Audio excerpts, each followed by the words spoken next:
Hi, welcome back guys. This is your friend, Parallel Deku. Back with another fanfiction. This is the series of What If Deku's Pain Created Monster. Now before starting, please give this video a like. And subscribe to the channel if you want more videos like this. Now let's get into the fanfic. It was an ordinary afternoon in a hospital room, where the sounds of a woman's cries echoed through the air. Inko, exhausted and sweating, was nearing the end of her labor. The doctor encouraged her, reminding her that she was almost there. With one final push, Inko welcomed her newborn son into the world. As the doctor cradled the baby, he announced with a smile that it was a boy. Inko, despite her fatigue, felt a wave of happiness wash over her as she asked if she could hold him. The doctor handed her the baby, and she gently caressed his head and cheek, calling him her little Izuku. Looking out the window, Inko imagined how happy his father would be at this moment, sharing a quiet laugh despite her exhaustion. A nurse entered the room to check on both Inko and the baby, and she welcomed Izuku with a warm smile. Days passed, and the small family was filled with joy. Izuku played with his best friend, Bakugu, whom he affectionately called Kaken. They shared laughter and excitement as Bakugu showed off his quirk, while Izuku eagerly awaited the day he would discover his own. One day, while Inko was washing dishes, she felt a tug on her apron. It was Izuku, asking if he could watch videos. She chuckled and agreed, knowing that one of those videos would surely go viral. As she prepared dinner, Izuku watched with wide eyes, dreaming of becoming a hero like All Might. As time went on, Izuku grew more anxious about discovering his quirk. One afternoon, Inko announced that they would go shopping and then to the doctor to find out what Izuku's quirk would be. Overjoyed, Izuku jumped with excitement, and they set off together. At the store, Inko reminded Izuku to stay close, not wanting to lose him in the crowd. After gathering their items, they were suddenly interrupted by a villain who demanded money from the cashier. Inko tightened her grip on Izuku's hand, urging him to stay by her side. The villain threatened Inko, causing her to release Izuku's hand. Fear gripped the boy as he watched his mother being taken hostage. Inko tried to reassure him, but the situation escalated quickly. The villain, panicking as sirens approached, turned violent. Izuku cried out for his mother, desperate to reach her, but a bystander held him back, warning him of the danger. Inko, trembling and frightened, urged Izuku to stay safe. But in a moment of chaos, the villain lashed out, and Izuku's world shattered. As Inko lay on the ground, bloodied and weak, she called out to her son, urging him to remember her with a smile and to pursue his dreams, no matter what. Izuku, heartbroken and frantic, begged for help, clinging to his mother as she slipped away. In that moment he vowed to honor her memory and become the hero she always believed he could be. The scream was filled with a mix of emotions, but it was primarily one of pain and sadness from Izuku. He noticed everyone staring at him, their expressions filled with anger, and he thought to himself that they hadn't done anything or called for help. A hero approached and saw Izuku alongside Inko's lifeless body, calling out to the others. Upon realizing that they had arrived too late, the hero looked at the crowd and then turned to Izuku, gently touching his shoulder. Izuku looked up with empty eyes, tears streaming down his face. The hero tried to speak, but Izuku interrupted him, expressing his fury that his mother had died because of him. The hero expressed his condolences but noticed Izuku getting up and asked where he was going, urging him to come with them. Izuku shouted that he wouldn't go and ran away. The hero called out for him to return and instructed his partner to pursue Izuku and bring him back. As Izuku ran, he glanced back and saw the hero chasing after him, prompting him to duck into an alley. The second hero searched around, frustrated that he couldn't find the boy. He communicated with his partner, indicating that he would call the police chief to investigate and request an ambulance for Inko's body. He told his partner to search other blocks. Meanwhile, Izuku, hidden and listening, began to cry for his mother, wishing she hadn't left him, wanting her to see him fulfill his dreams. In the alley, sobs echoed, and the words of a grieving child could break anyone's heart. Mitsuki was searching for Izuku, calling out angrily. Bakugu, annoyed, questioned what she wanted. Mitsuki explained that she was trying to reach Inko, who wasn't answering her phone. Bakugo dismissed Izuku's absence, prompting Mitsuki to call Inko again. The hero watched as Inko's body was taken away, feeling guilty for arriving late when he heard a phone ring. He picked up Inko's bag and answered the call. Mitsuki asked if Inko was there, and the hero revealed that he had bad news. He explained that Inko had died due to a villain's attack. Mitsuki was shocked and immediately inquired about Izuku, fearing for his safety. The hero informed her that Izuku had fled but that they were searching for him. Mitsuki requested to be notified if they found him and agreed to come to the police station with a photo of Izuku. After ending the call, she began to cry, while Bakugo, in shock, wondered where his friend was. Masaru comforted Mitsuki, assuring her that they would find Izuku. Meanwhile, Izuku dried his tears and decided it was best to leave, wondering where he would be found. After walking a few blocks, he spotted an abandoned house and hesitated before approaching. Upon entering, he noticed the exterior was neglected, but the inside appeared untouched. He contemplated staying there while also needing to discover his quirk. Looking at his hands, he decided to clean up a bit to survive. Izuku spent the afternoon cleaning until he collapsed onto a worn-out sofa. He sighed, missing his mother and worrying about how he would find food. His stomach growled and he opened the fridge to find it empty. Searching through drawers, he found a box of cookies and sat down to eat, saving some for later while missing his mother. At the police station, Mitsuki handed over a photo of Izuku to the officers, who began searching the area. She was heartbroken to learn about Inko's death and expressed her anger at the circumstances surrounding it. The officers explained that Inko had suffered 2 stab wounds and that the heroes had arrived too late. Mitsuki was furious that they hadn't arrived sooner, and Masaru tried to calm her down, asking the police to keep them updated on Izuku's whereabouts. As the couple left, Mitsuki sat down, crying for both Inko and Izuku, while Masaru held her close. Bakugo, hidden and listening, retreated to his room, feeling upset about his friend's situation. Izuku, reflecting on the tragedy of his mother's death, felt anger towards the heroes for not saving her. He wondered where All Might had been during the attack. As night fell, he lay down on the sofa, ready to sleep, determined to face another day. The next morning, sunlight streamed through the window, waking Izuku. He groaned, wanting to continue sleeping but eventually got up. Noticing the lack of curtains, he grumbled about the interruption. After stretching and finishing the last of the cookies, he resolved to find more food and climbed the stairs to explore. He opened a door to find a young person's abandoned room and wondered what had happened. Searching through the closet, he found nothing but a long, worn jacket, which he decided to wear as he headed outside, hoping not to encounter anyone he knew. Izuku started walking, formulating a plan in his mind when he heard a girl scream. He rushed toward the sound, discovering a man grabbing the girl by the arm. "Let me go! Help! Please help!" Izuku cried, struggling to free himself from the man's grip. He spotted a metal rod nearby, grabbed it, and struck the man on the head, demanding that he be released. The man grunted in pain, cursing Izuku and retaliating with a kick. Izuku coughed and managed to rise to his feet, albeit with difficulty. The man approached him, mocking his resilience. Izuku, determined to help the girl, struck again, this time hitting the man in the stomach. The man, now furious, grabbed Izuku by the head, laughing at his attempts to escape. Izuku fought back, desperate to free himself so he could defend the girl. The man continued to taunt him, but Izuku landed a punch on the man's nose, causing him to release his grip as he winced in pain.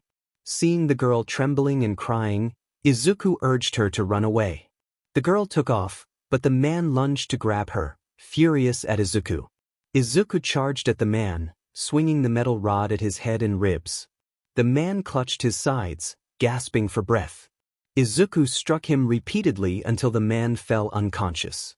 Realizing the man was no longer a threat, Izuku approached and took his wallet, whispering an apology to himself as he fled the scene. After purchasing some supplies, he returned to the abandoned house, placing his items on the table and groaning at the pain in his head. He wondered why no one had come to check the alley, recalling that there had been heroes nearby. Frustrated, he lamented that the heroes had not helped when he needed them most, feeling guilty for not being able to fulfill a promise to his mother. Tears streamed down his face as he mourned his situation. Meanwhile, at the Bakuga household, Mitsuki expressed concern about the lack of news regarding Izuku's whereabouts, glancing at Masaru.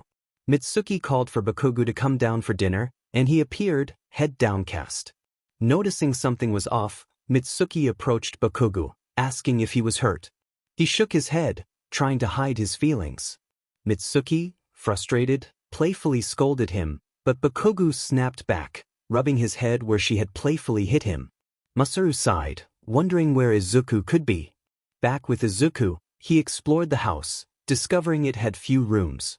Spotting a door at the end of the hallway, he opened it slowly, revealing an office filled with a computer, books, and papers. He hoped the computer would work and tried to turn it on, feeling a rush of excitement when it powered up, only to be faced with a password prompt.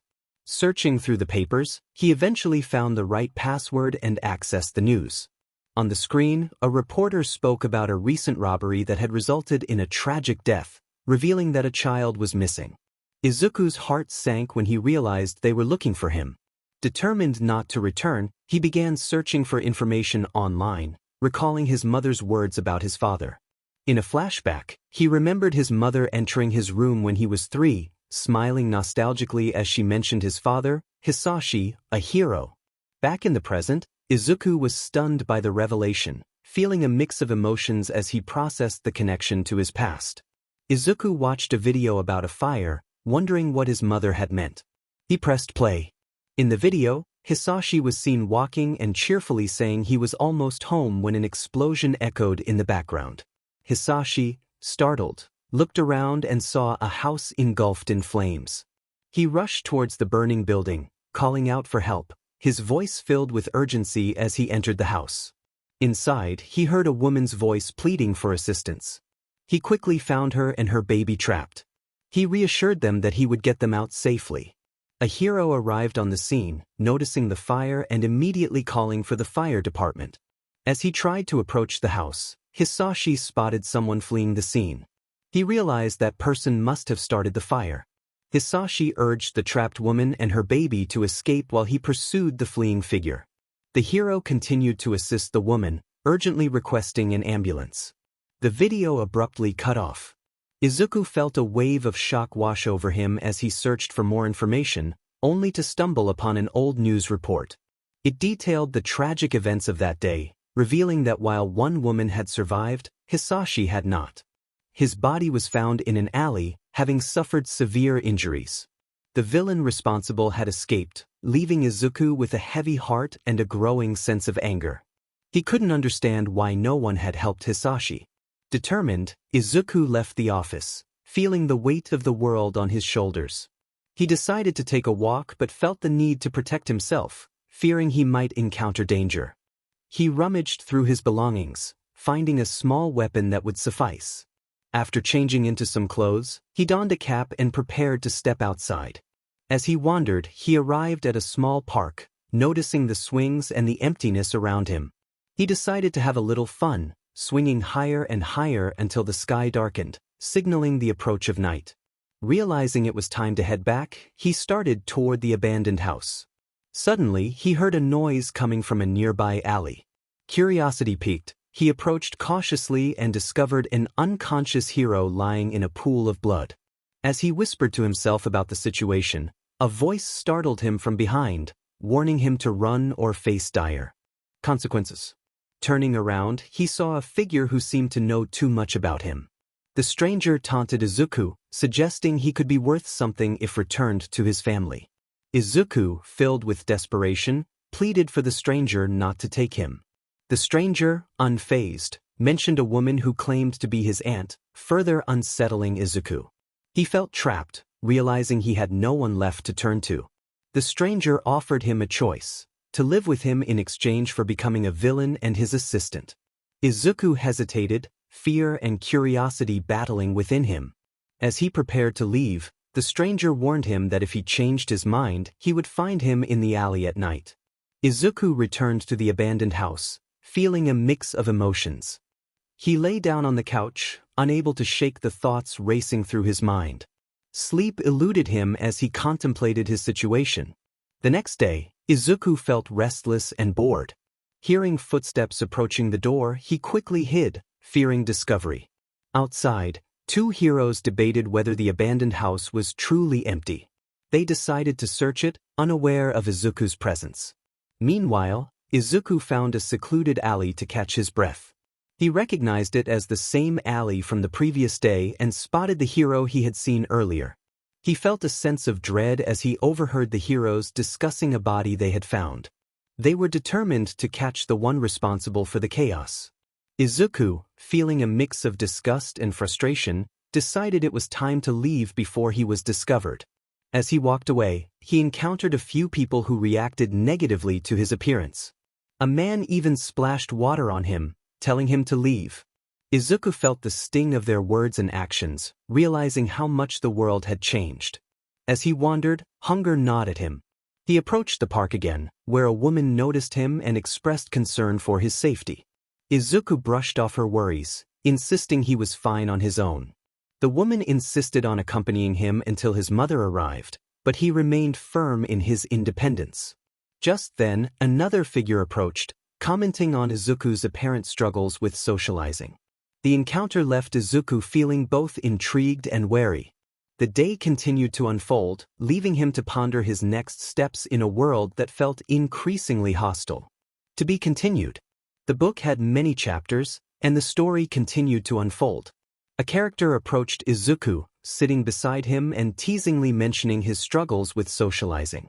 Izuku was surprised to see this person and questioned their presence, wondering why they weren't busy with other tasks. The character explained that they were an ally of their boss, who had sent them. Izuku realized that this meant the boss wanted him to work for them. The character confirmed this and asked for Izuku's opinion on the matter. Izuku felt hesitant, expressing his concern about not having awakened his quirk yet. The character reassured him that their boss could help him unlock his abilities, suggesting that if Izuku was willing to accept the offer, he should follow them. Izuku hesitated, contemplating whether to get up or not, but ultimately decided to follow. They walked to a secluded alley, where the character mentioned they would wait for their boss. Izuku sat down beside them, curious about their name. The character replied that they couldn't reveal their name until their boss arrived. As they waited, Izuku noticed a voice approaching and wondered who it was. The boss arrived, inspecting Izuku and commenting on his thin frame, questioning how he had survived. Izuku admitted that he had resorted to stealing food in the past. The character beside him suggested that Izuku could be a good candidate for a villain. The boss inquired if Izuku had awakened his quirk. Izuku explained that he only knew his mother had telekinesis, while he didn't know much about his father. The boss decided to see if Izuku was suitable for their plans and instructed him to follow. The character mentioned they would check on his training later and left. Determined, Izuku began his journey. 2 months passed, and he reflected on his training. He had discovered that his quirk resembled his mother's, but he could also produce fire from his hands, which initially frightened him. He learned that the fire ability might come from another relative or his father. As he trained with both quirks, he faced challenges but gradually improved, with his boss pushing him to build strength. Exhausted after a training session, Izuku lay on the floor, feeling drained. The boss, amused, reminded him that there was still more to do before they could eat. Izuku struggled to get up, feeling sore but determined to keep going. Days and weeks passed as Izuku dedicated himself to training his body and controlling his quirk. Each night, he pondered his decision and the promise he made to his mother. Lying on his bed, he reflected on his choices, realizing there was no turning back. He closed his eyes, drifting off to sleep, resolute in his path. Get up and defend yourself. No, please, let it go. Don't interfere, she pushes her. Don't let her. He approaches and tries to separate them. He delivers a punch to the stomach. Attack with your quirk. Enji stopped, his expression fierce. Enji grabbed her arm, insisting that she leave. No. She tried to reach out. Shoto, calm down, I will see you later, he said while looking at him. Shoto knelt, tears streaming down his face. Enji closed the door and turned to Shoto, his anger palpable. Now attack with your quirk. Shoto rushed at him, attempting to strike. Enji kicked him in the ribs, mocking him for being too slow. Shoto coughed, a bit of blood escaping his lips. Enji approached Shoto, gripping his hair tightly. You need to improve, do you hear me? Shoto cried out in pain, begging him to let go. Did you hear me? Enji shouted, pulling harder on his hair. Please. Shoto gasped, eyes squeezed shut from the pain. Enji dragged him to his room and threw him onto the floor. Tomorrow, it's training again, so you better be ready. He locked the door. Shoto tried to open it but found it stuck. Let me out. He sat down, tears flowing freely. Mom, Fuyumi, Natsuo, Tuya, he broke down. Enji walked into the kitchen, spotting Rei. You better not open that door. Rei nodded, her head bowed. I'm sorry, Shoto, I can't do anything. She began to cry silently. Fuyumi whispered from behind the door, calling for her mother. Natsuo, angry, hugged Fuyumi. Come on, Fuyumi, it's time. For bed. Fuyumi nodded sadly. 10 years later. With Izuku. Have you finished training? Izuku sighed, finally sitting down. At 14, Izuku had improved his quirk and physique, now more muscular. He was tall for his age, but the sparkle in his eyes had faded. He was no longer the happy child. Instead, he had become a serious young man, devoid of the joy he once had. You're going to do your first villain job. What do you think? Izuku replied seriously, stating he was ready. You need to bring him back, he has information I need, the figure said as he walked away. And by the way, don't fail. I won't fail, he thought as he prepared himself. He headed to his room. Okay, time to change. A knock came at the door. Are you ready? Izuku opened the door, confirming he was ready and asking who he needed to bring back. The figure handed him a photo. If he uses his quirk, knock him out. Izuku asked what the quirk was. It's poison. He just needs to cut you with a knife or stab you, and it will enter your body. To be continued. Izuku thought about how boring it was. The sky was darkening, and it was time to leave. He spotted an unconscious body. He lifted it like a sack of potatoes. This one needs to stop eating so much, he chuckled. He left without anyone noticing. After a few minutes, he arrived at the location. He dropped the body to the ground, exhausted. Oh, I see you managed, the figure noted, seeing no injuries. Oh, nothing happened to you. Izuku shrugged, explaining that he had used his fire quirk to push him away and knock him out. With your quirk, you can take him to the interrogation room, the figure said as he walked away. Why didn't I use it earlier? Oh well, Izuku thought as he carried the body to the interrogation room. Later on, after finishing his exercises, Izuku decided it was time to shower and go to bed. After his shower, he was approached. Wait, kid, the figure touched his shoulder. Is something wrong? Izuku asked. Well, I see you're more capable of being a villain now. You can take on missions like this, or you can leave and live however you want. Izuku expressed his desire to be a villain on his own terms. Oh, I expected that answer. I'll give you some money to help you survive and leave when you want. The figure began to walk away. At least tell me your name so I know who trained and helped me, Izuku asked curiously.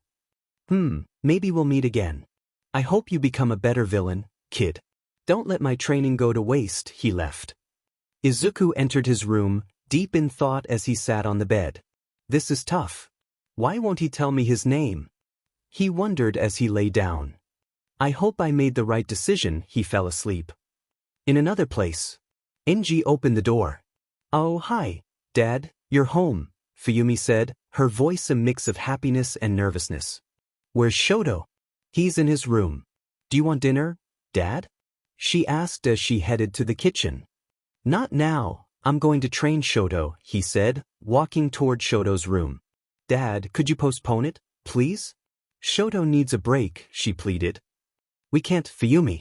He needs to train to surpass all might, he continued on his way. I'm sorry, Shoto, Fuyumi said sadly. Shoto lay on his bed. Enji opened the door. There's no time for breaks, you need to train. I don't want to. Shoto protested, covering himself with the blanket. I don't care. Get up. Enji yanked the blanket away and grabbed Shoto's arm, pulling him up. Stop, it hurts. Shoto cried, trying to break free. Enji dragged him toward the training room. Natsuo shouted for Enji to let go, insisting he was hurting Shoto. Don't interfere, Enji pushed Natsuo, causing him to fall. Natsuo watched them leave, anger boiling inside him. I hate this. Fuyumi rushed to Natsuo's side, concerned. Are you okay? Natsuo approached Shoto, expressing concern. He reassured Fuyumi that he was fine but asked her to prepare the first aid kit as he left the room. Fuyumi hurried to the bathroom. In another room, Enji threw Shoto to the ground, demanding that he use his quirk. Shoto struggled to rise and unleashed his ice powers. Enji urged him to use his fire quirk, striking him to motivate him. Shoto attempted to defend himself, feeling overwhelmed and wishing for rest. Enji insisted that he focus and not overthink, continuing to push him. Shoto charged at Enji, trying to land a hit. After the training session, Shoto, exhausted and hurt, sat silently. Enji declared the training over but noticed Shoto's lack of response. He grabbed Shoto by the hair, insisting he needed to improve. Shoto struggled to break free as Enji pulled him toward his room, stating he needed rest for the next day. Enji threw him onto the floor and closed the door behind him. Shoto lay on the bed, tears streaming down his face as he expressed his desire to escape and be free. He hugged himself tightly, missing his mother. Natsuo, listening from behind the door, hoped Shoto would find freedom one day, while Fuyumi wept for her brother's plight. They both wished for Shoto's liberation. Shoto felt trapped, burdened by emotions he could not express. He longed to break free from the control that felt like puppet strings. Fuyumi entered the kitchen, where Enji was present. She pleaded with him to let Shoto rest, but Enji insisted he needed to prepare for tomorrow. Fuyumi complied reluctantly. The next day, Izuku finished his breakfast, startled by a sudden appearance beside him. He expressed his surprise, and the figure playfully reminded him he had decisions to make that day. Izuku planned to leave after training, and the figure encouraged him to become the best villain, asking what his villain name would be. Izuku, confused, admitted he hadn't thought about it and felt he wasn't good with names. The figure suggested he consider his quirks telekinesis and fire and his combat skills. Izuku decided to train, and the figure left to conduct some research. Meanwhile, Shoto ate slowly, and Natsuo thanked Fuyumi for her help. Fuyumi encouraged Shoto to finish his meal, but he only nodded, wishing to sleep instead. Fuyumi answered a ringing phone, then returned to her brothers, excitedly sharing that their father would be away on a mission, allowing them to play together. Shoto nodded enthusiastically, dreaming of freedom. Natsuo suggested they have fun, and Shoto playfully stuck out his tongue, eliciting laughter from Fuyumi. The atmosphere in the house was joyful, a stark contrast to the usual routine that left Shoto feeling trapped and unheard. 2 years later, Izuku reflected on his transformation into a villain. He initially thought he would regret it, but he found himself thriving in this new role. He had started with petty thefts for survival and had even crossed lines he never thought he would, becoming desensitized to violence. He had turned down offers from villain organizations, preferring to work alone, fearing that teamwork would lead to failure.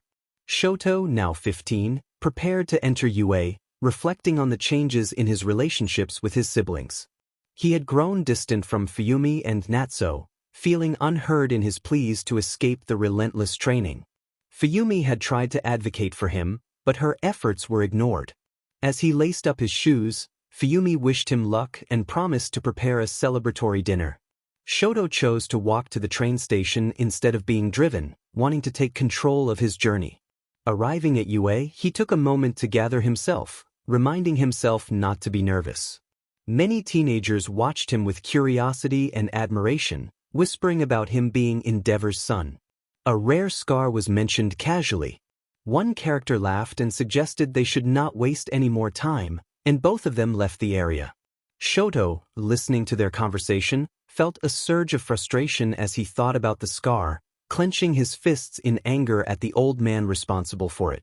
In a dark alley, a villain was pleading desperately for forgiveness, promising not to make the same mistake again. The villain laughed darkly before plunging a knife into the heart of his victim, watching as life faded away. He felt a rush of relief, knowing he had narrowly avoided capture, and then disappeared into the shadows. Meanwhile, another character playfully wondered what villain name to give to their broccoli. Another character, feeling a bit disrespected, pointed at him while urging him to show more respect. The first character laughed and encouraged viewers to leave comments before running off, prompting the other to chase after him. Later, after that scene at the entrance, Shoto looked around and noticed many students forming groups or hanging out together, wondering how they made friends so quickly. He arrived at the designated area to take the exam and sat down, feeling relieved that he had studied well. The microphone announced the start of the event with enthusiasm. "All right, everyone, let's get started. First, there will be a written exam. There's a clock on the wall to keep track of time, and after that, there will be a practical exam. Good luck." Shoto noticed the exam in front of him and thought it would be best to finish it quickly. He began working on the questions. When the clock rang, he set aside his exam and looked for another room, wondering where he should go next. He entered another classroom and saw the students who had passed. Taking his assigned seat, Shoto listened to Present Mike's speech about the robots. He stretched a little and felt the bandages around his arms, realizing they still hadn't healed completely. As the door began to open, he prepared himself to run. Once it was fully open, he dashed forward. Some students commented on his reckless behavior, predicting he might get crushed or disqualified. Present Mike shouted at the students to get moving, warning them that Shoto would take away their points if they didn't hurry. The students rushed out, spotting various robots, some frozen, others missing limbs or heads. Shoto continued to freeze another robot, feeling a sense of accomplishment but losing track of his points. Meanwhile, in the control room, Nizu observed the students through the cameras, chuckling at their antics. Midnight pointed out a girl who caught her attention, while Present Mike expressed interest in the red-haired boy. Cementos mentioned the explosive boy, noting that his attitude might hinder him. Aizawa, wrapped in his sleeping bag, approached the others and pointed out that Shoto was Endeavor's son. All Might confirmed that he had entered through a recommendation. Aizawa remarked that Shoto seemed to rely solely on his ice quirk, appearing tired. Nizu, pressing a button, hinted at a special challenge for the students, causing a ripple of apprehension among them. Shoto felt pain in his arm as the ground began to shake. The students screamed and ran, fearing the zero-pointer robot that was approaching. The robot smashed through part of a building, and Shoto, realizing the danger to his classmates, quickly created an ice barrier to catch the falling structure. As the robot attempted to crush him, Shoto narrowly dodged its attack. A fellow student intervened, sending an explosion toward the robot. Another student rushed to Shoto's side, placing a hand on his shoulder to check if he was okay. Shoto nodded but then noticed a metallic arm swinging toward them. He pushed the other student out of the way, taking the hit himself. The student, alarmed, dodged the robot's attacks and came back to help Shoto.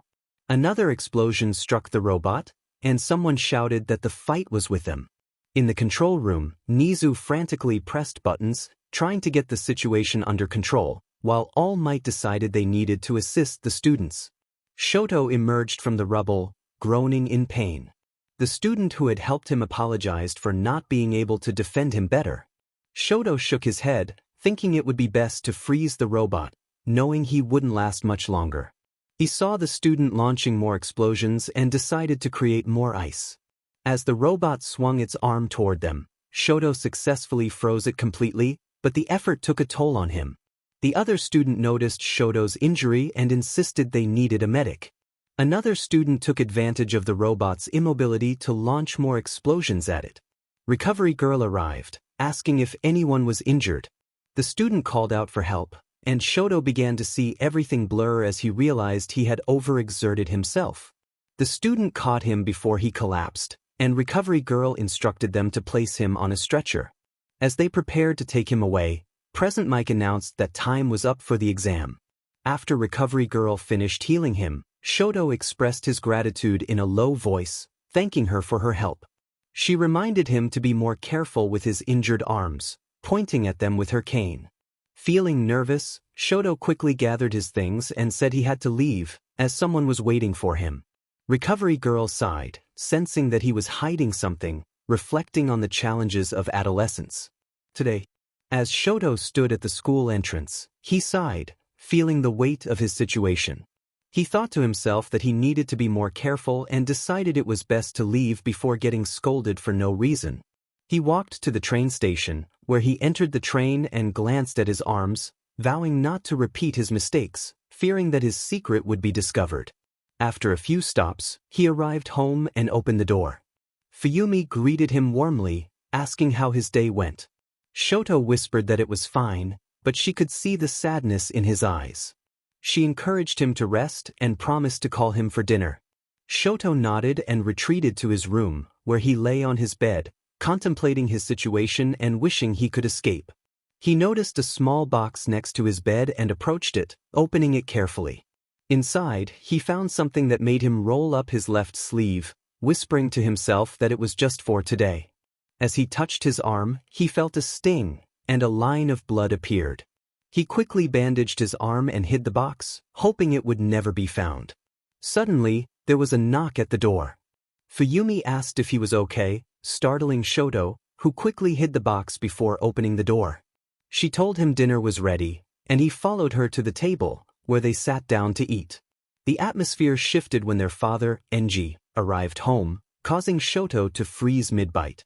Fuyumi greeted their father, who acknowledged them both.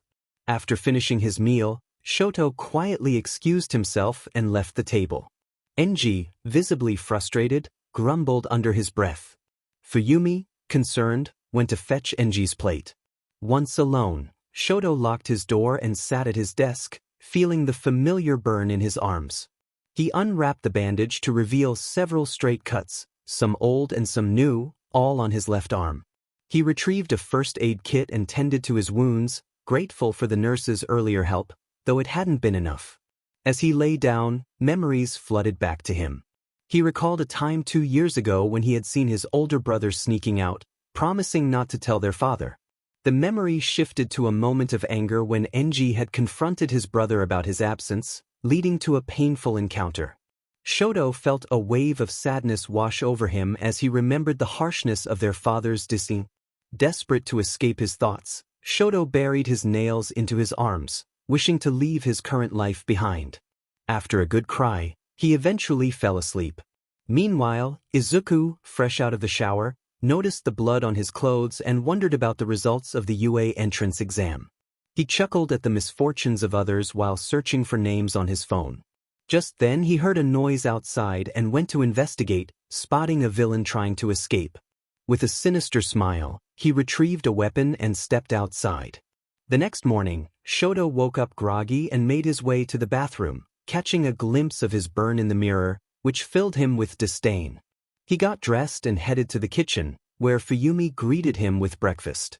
Enji, standing behind him, reminded Shoto that once the acceptance letters arrived, he would need to train harder than ever.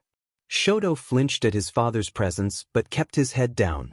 Enji, noticing Shoto's silence, approached him and gripped his shoulder, demanding a response. Shoto, filled with anger, refused to look at him. Enji's frustration escalated, and he tightened his grip, prompting Shoto to turn away in defiance. Enji, losing his patience, grabbed Shoto by the hair and dragged him toward the training room, ignoring Fuyumi's desperate pleas for him to stop. Once inside, Enji released Shoto roughly, warning him to show respect. In a moment of defiance, Shoto shouted that he would rather be dead than respect him. Enji, enraged, retaliated with a strike, challenging Shoto to fight back. Shoto, fueled by anger and pain, prepared to confront his father, remembering the weight of his brother's absence and the scars it left behind. Fuyumi was desperately trying to open the door, calling for help. Natsuo entered the room looking for her. Fuyumi cried out for Natsuo to hurry, saying that Shoto was in trouble. Natsuo rushed to her side, asking what was happening. Fuyumi explained that their father was hurting Shoto, and they could hear a pained scream from inside the room. Natsuo urged Fuyumi to step back and began kicking the door until it finally burst open. As Natsuo entered, he saw Shoto on the floor, and Fuyumi stood protectively in front of their father, pleading for him to stop. Enji looked at the three of them, warning Shoto that he better learn his lesson and do as he was told if he wanted to avoid more trouble. Natsuo shouted for Enji to leave, rushing to help Shoto get up. Afterward, Fuyumi, still in tears, asked Natsuo to take Shoto to his room while she fetched the first aid kit. Natsuo agreed and carefully carried Shoto to his room. Shoto, with his head down and tears streaming down his face, just wanted to be free.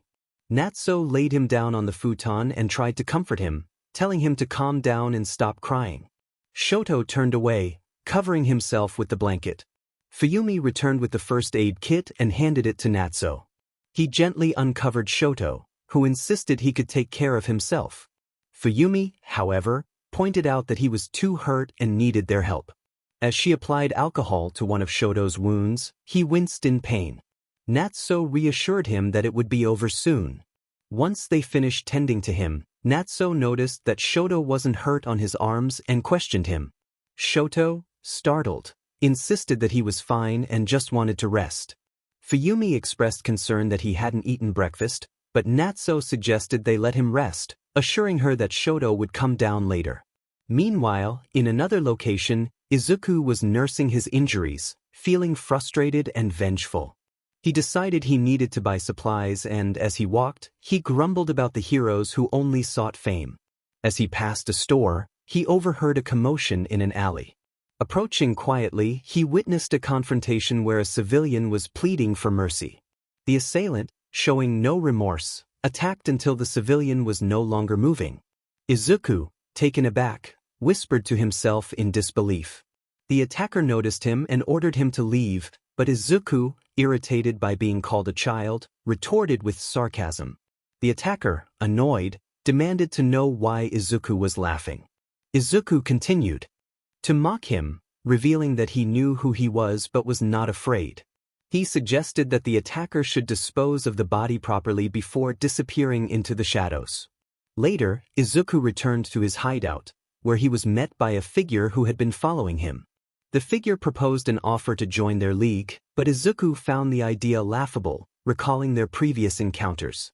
The figure, frustrated, warned Izuku that he would pay for his insolence one day before leaving. After a long day, Izuku lay down, feeling the pain in his ribs and reflecting on his promise to his mother before drifting off to sleep. The next day, Shoto woke up, feeling the lingering pain in his ribs. He got up and headed to the bathroom, where Fuyumi knocked on the door, announcing that breakfast was ready and that he had received a letter. Confused, Shoto wondered if it was from the academy as he prepared to join his family in the kitchen. Natsuo appeared behind Shoto, startling him. Shoto glared at Natsuo, who placed a hand on his chest, feigning hurt. Fuyumi, watching them, urged them to stop being dramatic and come to breakfast. Natsuo relented and headed toward the dining room with Shoto following. As Shoto sat down and began to eat slowly, he pondered about his past, wishing for some things to change while hoping others would remain the same. Fuyumi, with a teasing glint in her eye, asked Natsuo how things were going with his girlfriend. Natsuo choked on his food, turning red as he reacted to Fuyumi's comment. Shoto, curious, observed them. Natsuo, flustered, exclaimed that Fuyumi was trying to kill him. Fuyumi laughed, saying she wanted to be an aunt. Natsuo, even more embarrassed, protested as Fuyumi teased him about his past relationships. Shoto, still eating, whispered his thanks to Fuyumi, who responded that there was a letter on the table if he wanted to read it. After finishing his meal, he nodded, got up, and went to the living room to grab the letter. He then headed to his room. Fuyumi reminded Natsuo to hurry up so he wouldn't be late to pick up her sister. Natsuo rushed through his meal, while Fuyumi started to clean the dirty dishes. Meanwhile, Shoto sat in his room, holding the letter in his hands, feeling a mix of reluctance and necessity. He opened the envelope, and a small device fell out, projecting a hologram of Nizu, the director. Nizu informed Shoto about his exam scores, detailing his performance and inviting him to the UA. Shoto, overwhelmed with emotion, whispered about his mother and began to cry. Fuyumi knocked on the door, reminding Shoto that a box had come with the letter. She handed it to him and left. Shoto closed the door and opened the box, revealing a uniform. He examined himself in the mirror, noting the scar on his body, and then laid down, feeling the weight of the moment. In another location, Izuku was drinking a juice box and grimaced at the taste. He decided to find some fun for the day. After putting on his cap and mask, he stepped out of his hiding spot and began to walk, recalling the laughter from the previous day. Suddenly, he heard screams from an alley. Approaching cautiously, he saw a woman being attacked by two villains. One villain kicked her, and she cried out for mercy. The other villain contemplated his next move when Izuku intervened, stepping forward and challenging them. The villains were taken aback by the audacity of a young boy confronting them. Izuku, determined, took a fighting stance. The villains laughed, underestimating him, but he was ready to prove them wrong. As the fight ensued, the woman managed to escape while Izuku faced off against the villains. He struggled initially but soon found his rhythm, landing a few solid hits. With renewed vigor, Izuku fought back harder, feeling the adrenaline surge through him. He struck one villain, causing him to stagger, and then knocked him out. Turning to the remaining villain, he warned him to leave or face the same fate. The villain, desperate, attempted to attack Izuku with a knife.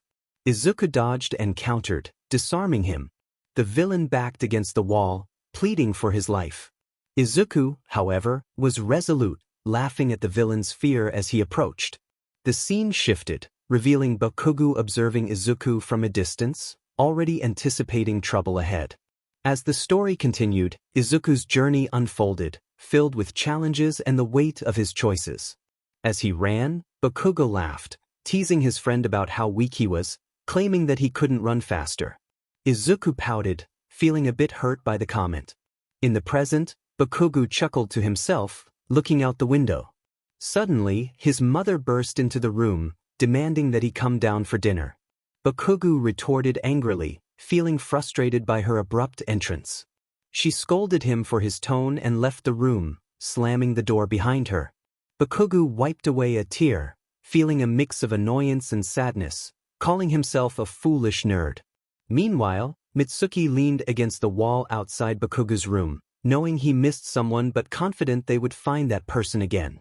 She headed to the kitchen. The next day, Shoto came down dressed in his uniform. Fuyumi greeted him with a cheerful good morning and informed him that breakfast was ready. He nodded and sat down to eat slowly. Fuyumi asked if he wanted a ride or if he would take the metro, and he quietly replied that he would take the metro. She urged him to hurry so he wouldn't miss it. After finishing his breakfast, Shoto put on his shoes and said goodbye to Fuyumi before heading to the metro station. Once on the train, he sat by the window, wondering who their teacher or hero would be. As the train made its stops, he got off and began walking, hands in his pockets, feeling a bit sleepy. He noticed some people looking at him curiously, which made him nervous, but he quickened his pace. In the distance, he spotted UA School and saw groups of students entering. He thought about how quickly they seemed to make friends. As he approached his classroom, he felt a bit overwhelmed by the size of the school. Suddenly, someone spoke to him from behind, asking if he was new. Shoto nodded, and the other student, noticing his quiet demeanor, offered to guide him to his classroom. Shoto replied that he was in class 1A, and the student, intrigued by his few words, led him there. When they arrived, the student told him to go inside quickly before he got left out. Shoto thanked him and almost whispered his name, but the other student was interrupted by someone calling out to them. A lively boy with bicolor hair introduced himself as Ejiro Kirishima, and Shoto introduced himself as well, feeling nervous but trying to keep calm. Kirishima suggested they enter the classroom before they were late. Inside, they found a scene of chaos. A student named Lida was scolding others for being disrespectful, while Bakugo dismissed him with a scoff. Lida approached Shoto and Kirishima, introducing himself enthusiastically. Kirishima responded with a smile, while Shoto remained serious, feeling the pressure of the moment. Lida encouraged them to make friends, but another student, who looked a bit disheveled, warned them that they should be careful. Shoto wondered if this person was their teacher, noting his unusual appearance. Aizawa, their teacher, entered abruptly, instructing them to put on their uniforms and head to the training room. Shoto felt a bit of discomfort in his body but pushed through. In the locker room, Kirishima noticed Shoto's arms looked injured and expressed concern, but Shoto reassured him that it was nothing serious. As they made their way to the training room, Bakugo, annoyed by the chatter around him, tried to ignore the other students.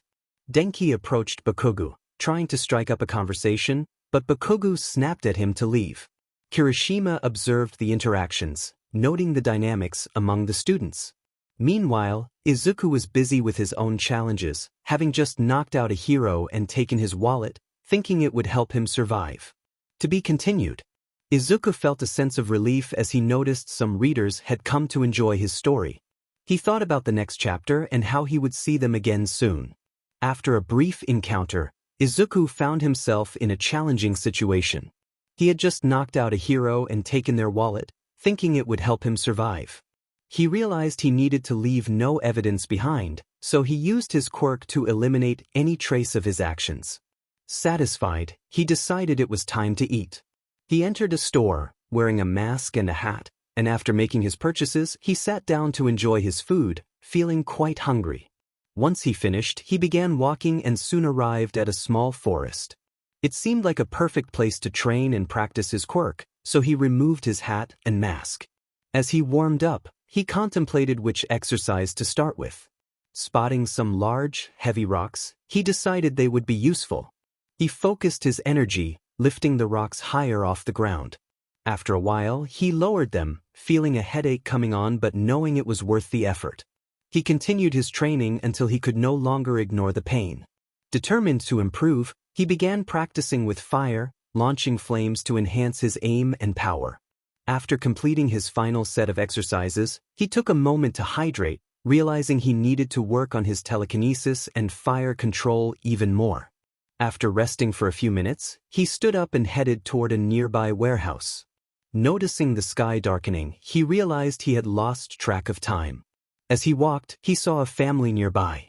A parent was urging their children to hurry home, promising them dessert if they listened.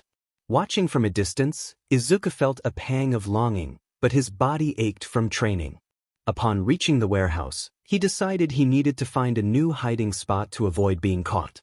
After a cold shower, he felt slightly more relaxed and prepared to rest. As he lay on his bed, he contemplated his next moves, thinking about finding someone to eliminate out of boredom. The next morning, he packed his belongings into a backpack, ensuring he had everything he needed, including his weapons. As he left the warehouse, he took out a remote control, excitedly crushing it in his hand, which triggered an explosion behind him.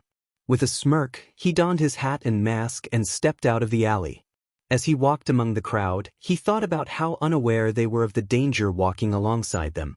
He planned to grab a bite to eat before deciding on his next target, all while keeping his identity hidden. After buying something to eat, he found a bench away from the crowd and enjoyed his meal.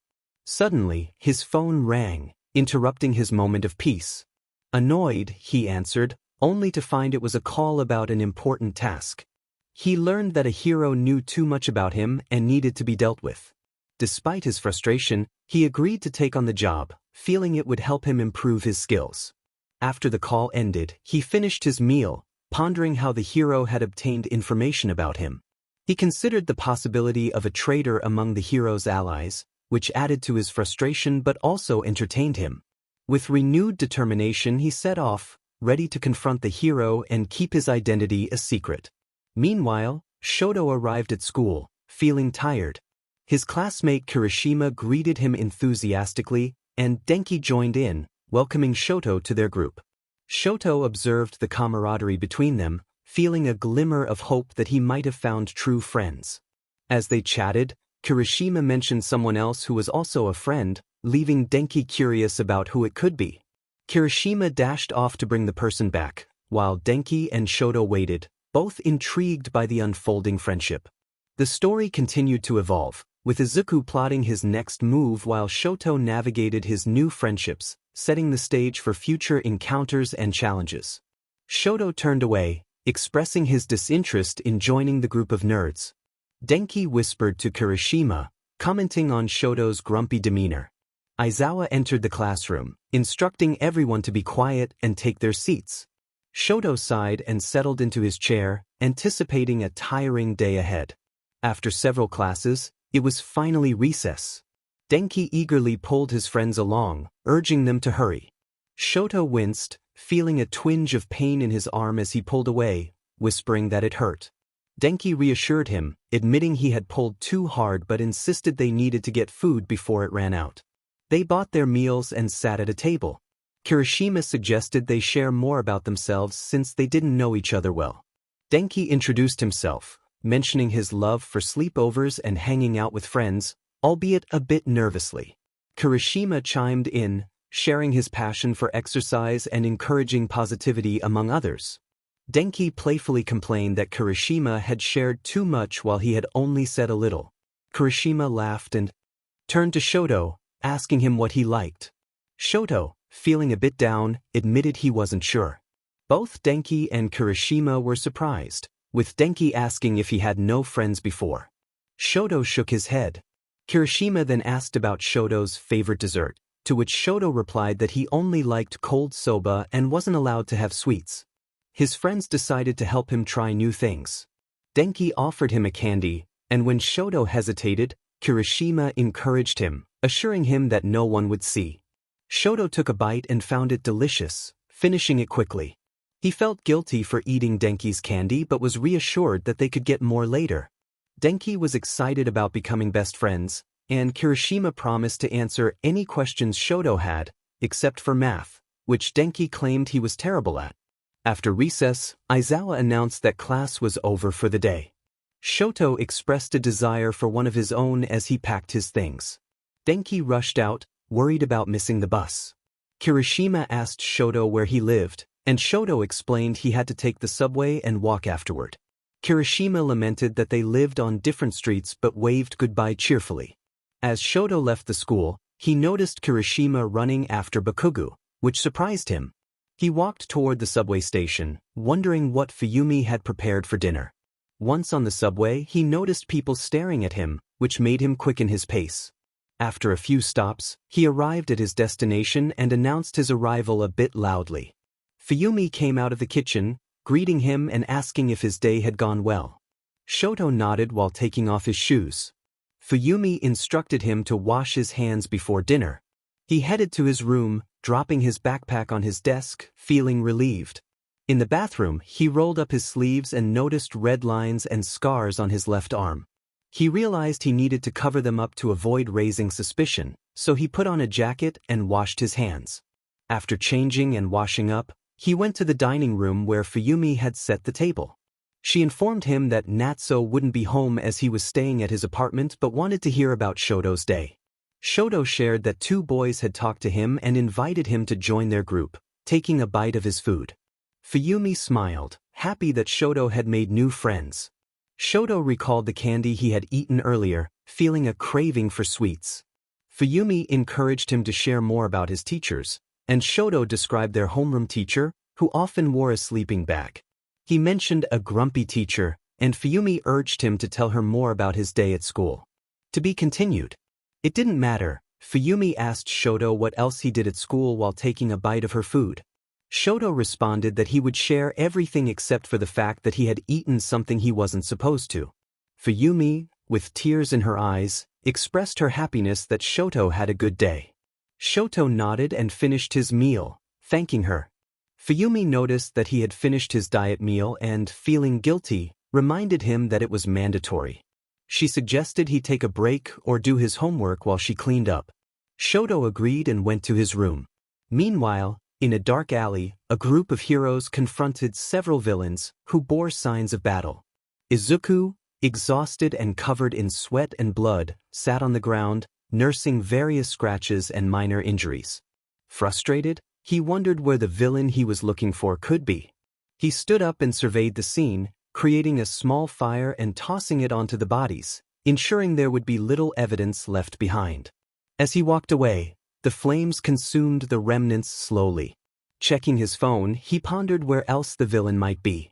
In another location, Bakugo finished his homework and noticed a photo frame. The picture showed him and Izuku as children, one smiling genuinely while the other appeared to be forcing a smile. Bakugo picked up the frame and examined it closely, whispering to himself that he couldn't do anything to save Izuku.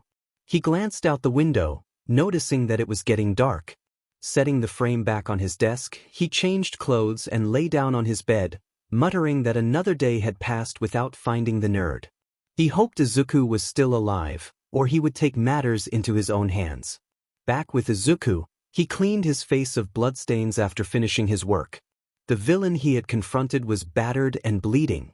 Desperate, the villain pleaded for his life, claiming he had revealed everything he knew.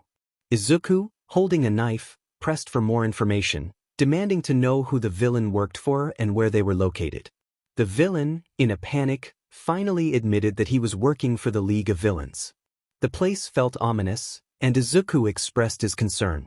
He then mockingly stated that it wouldn't be possible. The villain began to choke, and Izuku chuckled as he noticed the blood on the knife and his own hand. The scene revealed a body with a cut on the neck, starting to pool. Izuku created flames in his hand, watching as the fire consumed the body, leaving only ashes behind.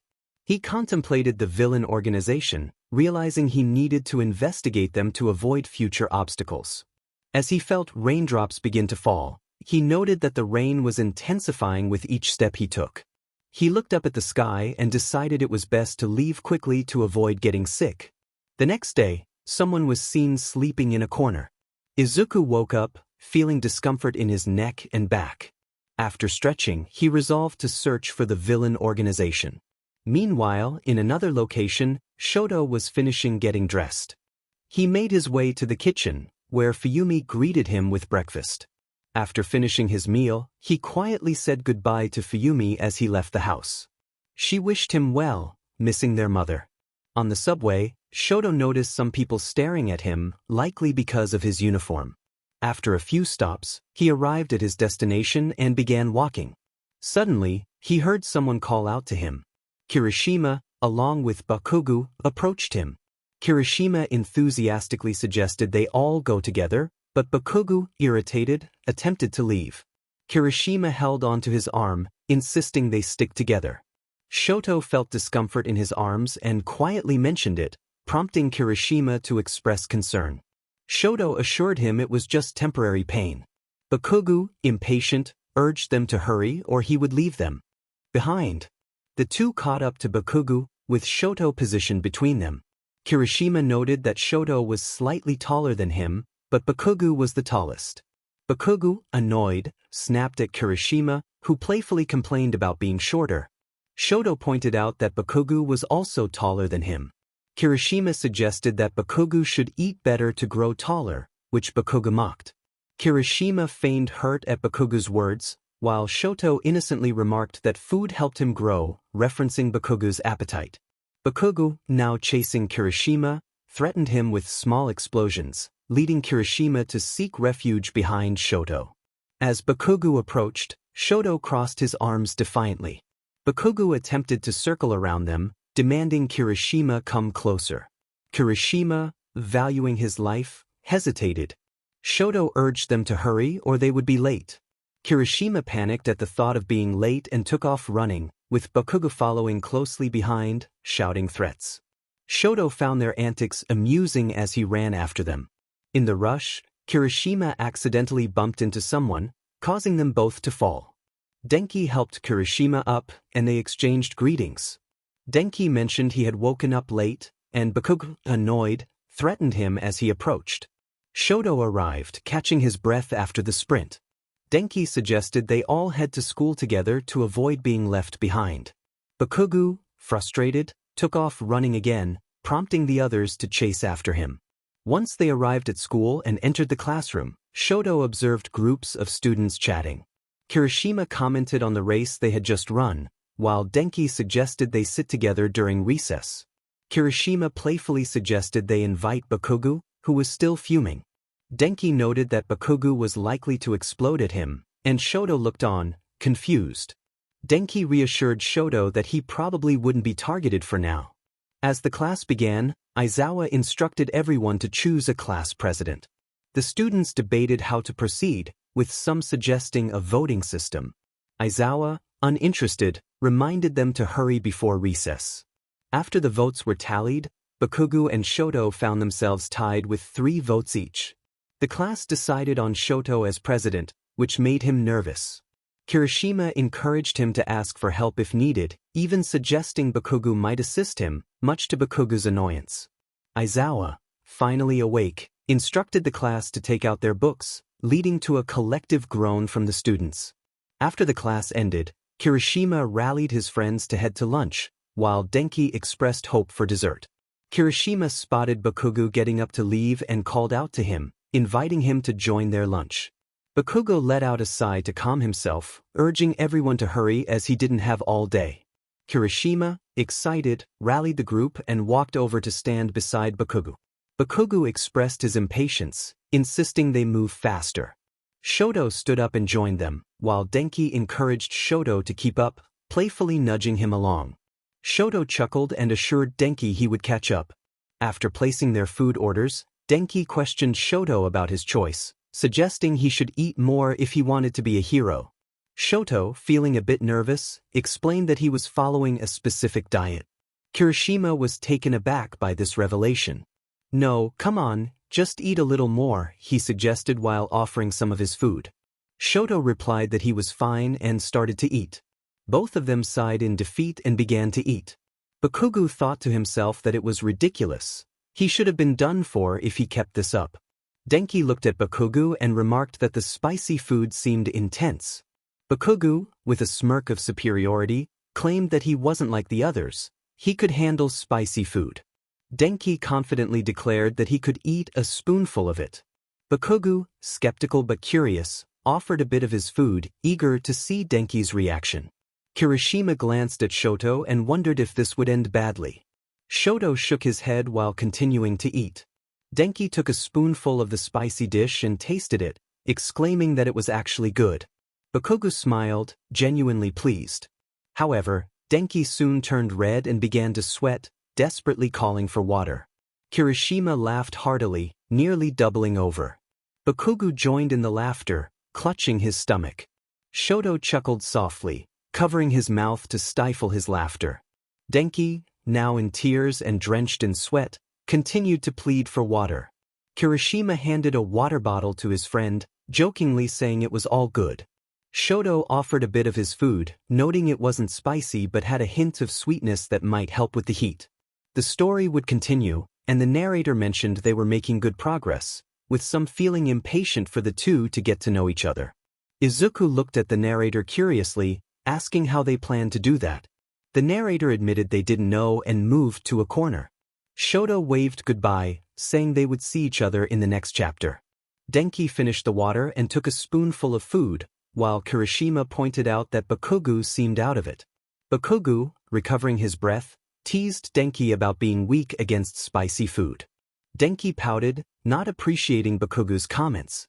Shoto suddenly recalled a memory from 3 years ago, where a younger version of himself approached his brother, Tuya, wanting to play. Tuya, however, gently reminded him that he couldn't. Shoto playfully pouted, and Tuya pretended to be hurt by Shoto's reaction. The memory ended, and Shoto found himself feeling emotional, excusing himself to the bathroom. Kirishima noticed Shoto's demeanor and asked if he was okay, but Shoto hurried off.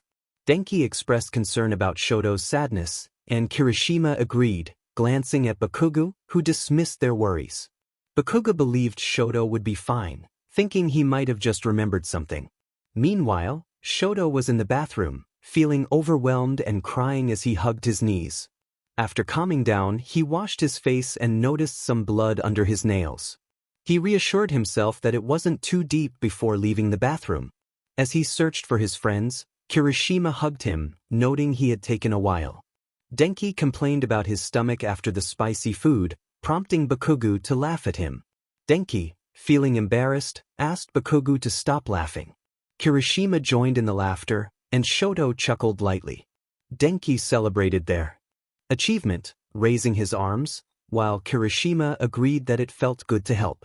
Bakugo grumbled about being surrounded by idiots, and Shoto, feeling a bit left out, asked what they were talking about.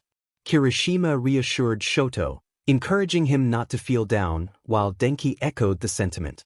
Bakugo sighed, stating he wouldn't repeat himself, and suggested they head to class. Denki hurried after Bakugo, while Kirishima offered to be there for Shoto if he needed someone to talk to. Shoto accepted the offer with a nod, and they headed to class together. After classes, Denki hoped there wouldn't be any training, but Kirishima teased him about it. Shoto, feeling anxious, checked his phone and saw numerous messages from Enji. He decided not to respond, but suddenly found himself cornered by a villain. Shoto felt fear as the villain approached, and when he was pushed to the ground and struck, he gasped in pain. The villain taunted him, but before anything worse could happen, Izuku arrived and swiftly took down the villain. Shoto, regaining consciousness, saw Izuku approaching him. He instinctively backed away, feeling threatened. Izuku, however, seemed to take an interest in Shoto's quirk, noting the coldness around him. Shoto, feeling a mix of fear and determination, prepared to defend himself. The scene shifted as Izuku and Shoto engaged in a tense standoff, with Shoto launching ice blocks to keep Izuku at bay. Izuku dodged and countered, showcasing his strength. Shoto struggled but refused to back down, hoping for a chance to escape. Izuku, however, was relentless, and as the confrontation escalated, Shoto felt the weight of his situation pressing down on him. Izuku, sensing Shoto's fear, leaned in closer, whispering ominously. Shoto, feeling trapped, thought about his desire for freedom and the possibility of reuniting with Tuya. The chapter ended with Shoto losing consciousness, leaving the outcome uncertain. The narrator humorously remarked that it wouldn't take long for them to meet again, but not in the best circumstances. The story would continue, hinting at the challenges ahead for Shoto and his friends. Dabi was furious, expressing his anger at Izuku for ruining his plan. Izuku responded seriously, noting that Dabi was fortunate Shoto was only unconscious, or he would be dead. Dabi sighed, acknowledging that Izuku and his friends were getting on his nerves. Izuku asked why Dabi wanted to kill Shoto, pointing out that it was part of his plan. Dabi insisted it was none of Izuku's business and instructed him to take Shoto to a place near his home, emphasizing that he needed him alive. Izuku, confused, remarked that he didn't even know who Shoto was, questioning how he could know where he lived. Dabi revealed that Shoto was Endeavor's son, which surprised Izuku. Dabi then teased Izuku about his lack of intelligence, prompting Izuku to joke about Dabi's own brain, suggesting he had cooked it himself. Dabi, irritated, urged Izuku to hurry as Shoto was starting to wake up. Reluctantly, Izuku picked Shoto up in a princess carry, noting he was surprisingly light. Dabi turned his back, requesting one more favor from Izuku. Curious, Izuku asked what it was. Dabi wanted Izuku to keep an eye on Shoto and ensure he stayed alive, especially if a villain decided to attack him. Izuku firmly stated he wasn't going to babysit anyone. Dabi, anticipating Izuku's refusal, offered him something in return. As he began to walk away, Izuku followed, still carrying Shoto. He demanded Dabi be straightforward. Dabi promised to provide the location of their hideout, claiming he needed Shoto alive for his plan. He mentioned that he would distance himself from the League after his plan was complete. Izuku pointed out that leaving the League was difficult, but Dabi insisted that was where Izuku came and he could help take them down. Izuku found the offer tempting, but then noticed Shoto was waking up. Shoto, confused, attempted to break free, but Izuku held on tighter. He urged Dabi to knock Shoto out, expressing his frustration at the situation. Dabi, annoyed, was about to approach when Shoto unleashed a block of ice, forcing Izuku to let go as he ran away. Dabi cursed, realizing he had forgotten about Shoto's quirk, and urged Izuku to catch up. As Shoto spotted the alley's exit, he knew he had to get away. Izuku leaped and landed on Shoto, preventing his escape by pinning his arms behind his back. Shoto struggled, demanding to be released, but Izuku covered his mouth, insisting he was fortunate to be alive. Shoto continued to squirm beneath him, but Izuku held firm. Dabi, approaching, complained about how fast the kids were. Izuku, sitting on Shoto's back, teased Dabi about his age. Dabi decided it was time to put Shoto to sleep, noting that they would raise suspicion if he didn't return soon. As it began to darken, Izuku agreed they needed to act quickly, wanting to shower and rest afterward. Dabi asked if Izuku had thought about the deal, and Izuku admitted he was only doing it out of curiosity about Dabi's plan. Shoto, still struggling, struck Izuku in the face, demanding to be let go. Izuku, surprised by Shoto's strength, grabbed his hair, signaling Dabi it was his turn. Dabi approached and delivered a swift blow, causing Shoto to see darkness as he lost consciousness. Izuku then carried Shoto, instructing Dabi to lead the way to his home. After a few blocks, Dabi pointed out where to leave Shoto and told Izuku to knock on the door. Izuku did so and quickly hid with Dabi. Fuyumi, hearing the noise, called out for Shoto, scanning the area until she spotted him. Natsuo approached, concerned and asking what had happened. Fuyumi, in tears, pleaded for help to carry Shoto to his room. Natsuo complied, lifting Shoto effortlessly, noting he needed to eat more, regardless of their father's diet restrictions. Fuyumi, worried, mentioned she couldn't change it or else. Natsuo suggested they prepare a soup with more fat, dismissing any concerns about their father's potential anger. Fuyumi glanced around, noticing something in the alley, while Natsuo called out to her from inside the house. She hurried to join him. Thank you to whoever brought him, closes the door. With Izuku and Shoto, Izuku remarked that Endeavor was quite strict while glancing at Dabi. Dabi, observing the house, silently vowed to take revenge on Endeavor. The story would continue.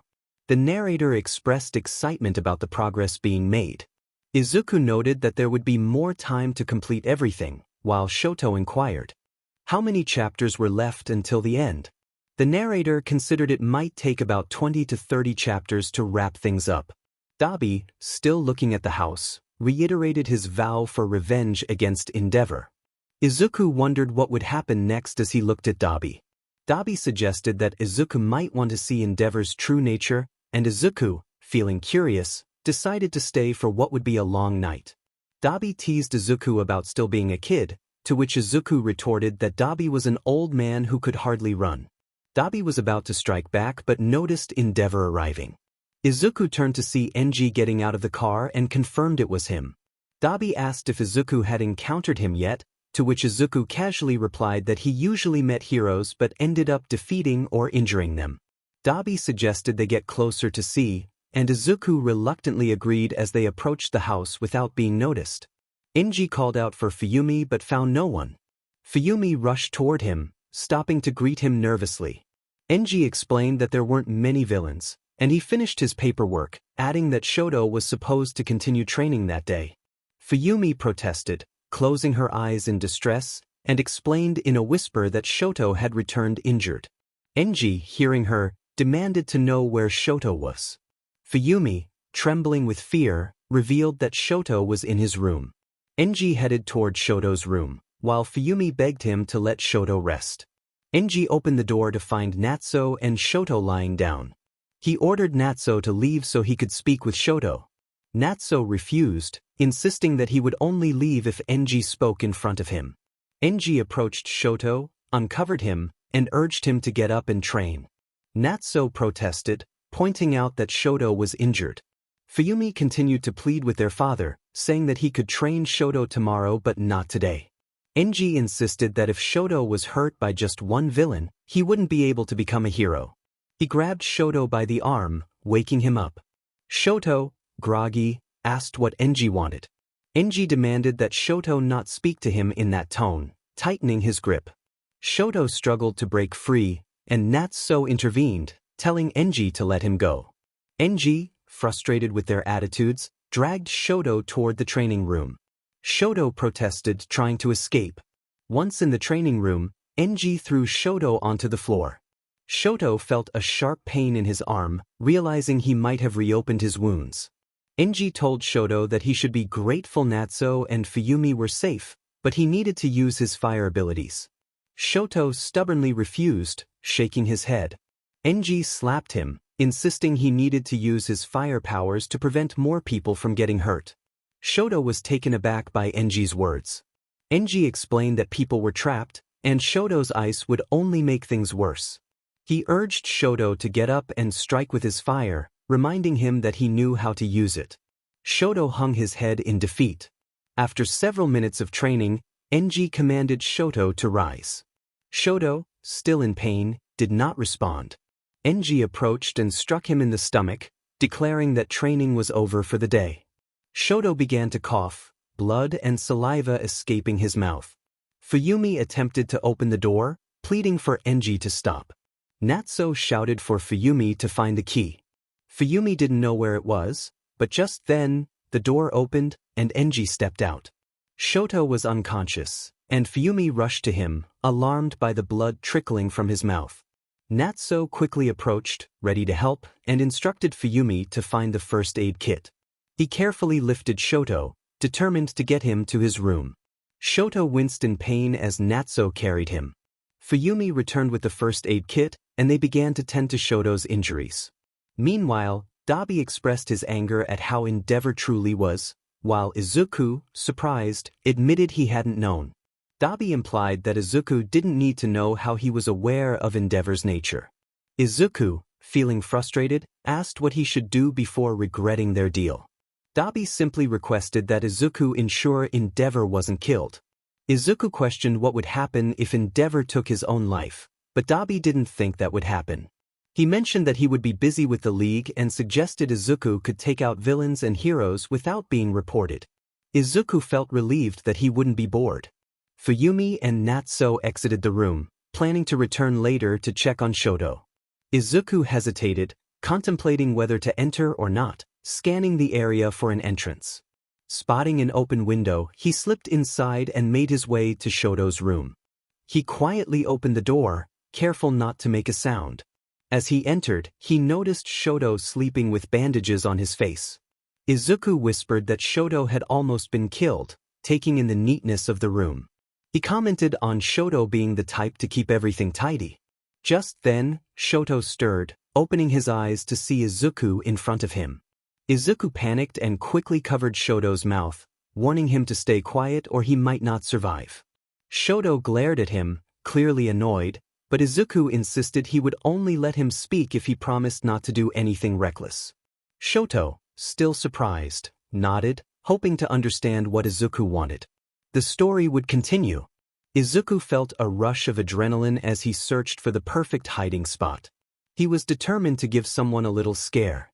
Meanwhile, Shoto was startled by a knock at the door. Natsuo, leaning against the doorframe, asked if she could come in. Shoto, noticing that Izuku was no longer there, nervously agreed. As Natsuo entered, she noticed Shoto's pale complexion and asked if he was feeling better. He whispered that he was fine, but his tone betrayed his sadness. Natsuo decided to fetch Fuyumi to bring him dinner and left the room with a sigh.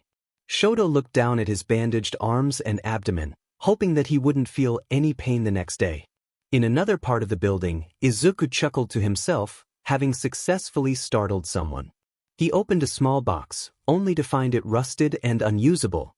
Realizing he needed to freshen up, he decided to take a bath to wash away the unpleasant smell. Meanwhile, Shoto gazed out the window at the moon, wondering if it ever felt lonely and wished for companionship. Tears streamed down his face as he covered his head, feeling the weight of his inner turmoil.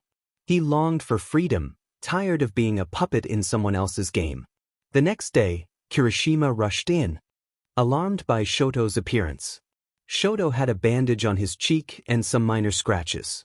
Kirishima expressed his concern, while Denki noted that Shoto seemed to struggle even standing.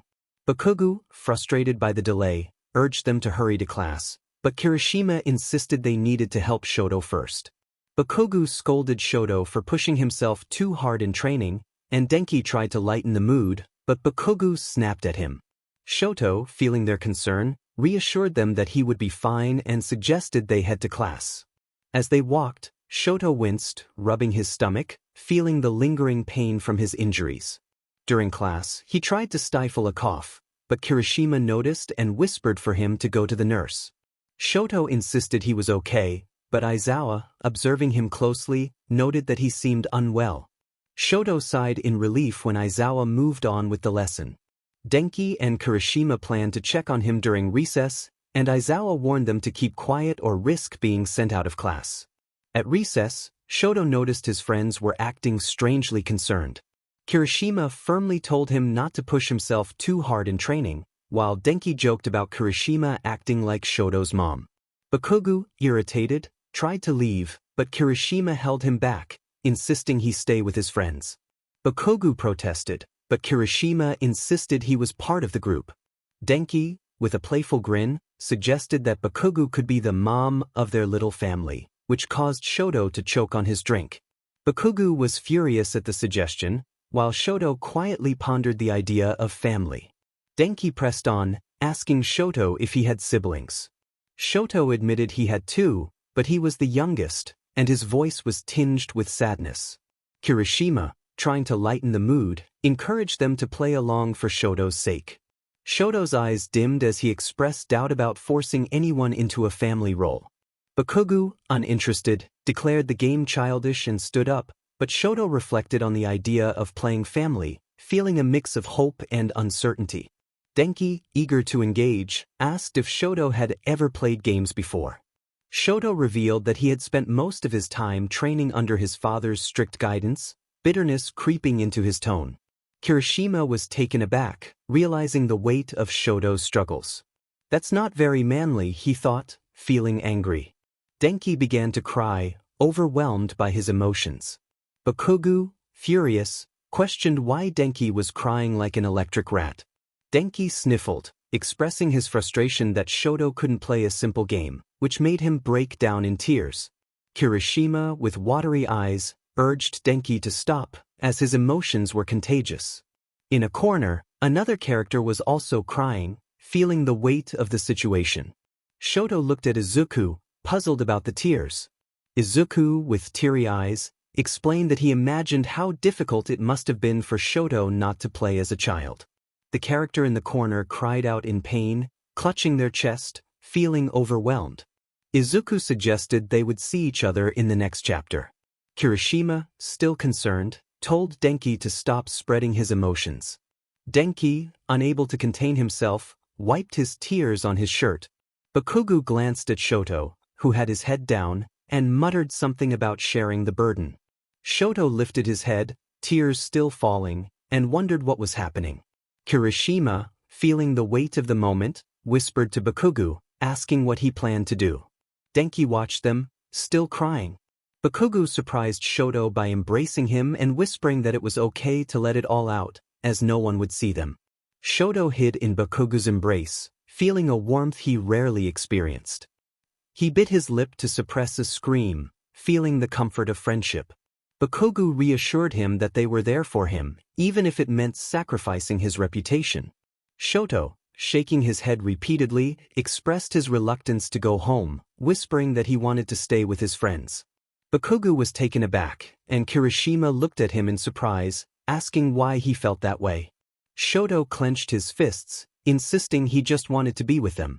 Denki agreed but lamented that they couldn't stay together forever. Bakugo suspected Shoto was hiding something and decided he needed to find out what it was. Suddenly, Shoto began to cough and covered his mouth. Bakugo, concerned, asked what was wrong. Kirishima insisted that Shoto needed to go to the infirmary. Shoto dismissed it as a minor cough, but it escalated, and he coughed up a bit of blood, causing Bakugo to react in shock. Kirishima urged Shoto to breathe deeply, while Denki panicked, insisting they needed to get him help quickly. Shoto's vision blurred as he struggled to stand, and Kirishima rushed to his side, realizing he had fainted. Bakugo approached, and Kirishima lifted Shoto, running toward the infirmary. Bakugo glanced out the windows, contemplating the situation. Denki pulled Bakugo along, insisting they check on Shoto. Bakugo grumbled about being dragged along, but Denki persisted. Meanwhile, Izuku hid in the trees, almost discovered by Bakugo, and wondered if Shoto was in serious trouble. He pulled out his phone and called Dabi, expressing urgency about Shoto's condition. Dabi, annoyed, questioned Izuku's timing, but Izuku insisted that Dabi's plan was falling apart. Dabi demanded clarification, and Izuku pointed out that Shoto was in danger due to Endeavor's training. Dabi was frustrated to hear that Shoto had been injured, and Izuku sarcastically noted the severity of the situation. Dabi reluctantly agreed to help, reminding Izuku to keep Shoto alive. After the call, Izuku noticed heroes approaching and decided to leave unnoticed. Back in the infirmary, Kirishima asked Recovery Girl about Shoto's condition. Recovery Girl noted that Shoto had injuries from training, and the trio was shocked to hear about his broken ribs and bruises. Denki covered his mouth, realizing the extent of Shoto's pain. Bakugo demanded to know what else was wrong, and Recovery Girl explained that some injuries were healing, but Shoto needed to rest. Kirishima asked how long it would take, and Recovery Girl estimated a few weeks. She warned that Shoto's arm injuries were serious and could worsen if not treated properly.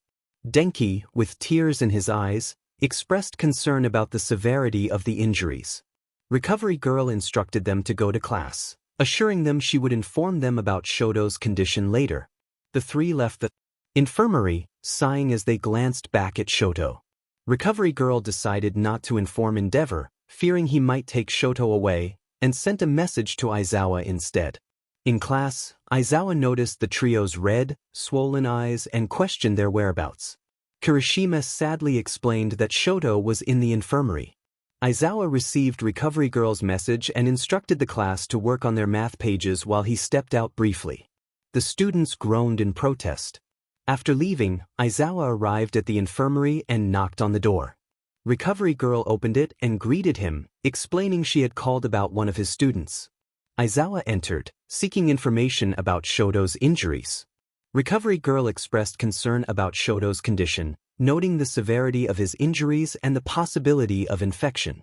Aizawa was shocked and realized he needed to confront Endeavor about the situation, knowing he might not get the truth. The story would continue. Aizawa considered the situation, knowing that asking Endeavor would yield no answers.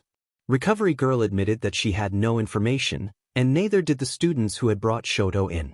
It was evident that Shoto had not been taking care of himself. Aizawa, feeling anger rise within him, questioned why Shoto was in such a state. Recovery Girl explained that she needed Aizawa to help Shoto with his exercise and nutrition, and that he would have to keep an eye on him since they were unsure of what had happened. Aizawa insisted on seeing Shoto's injuries, his expression serious.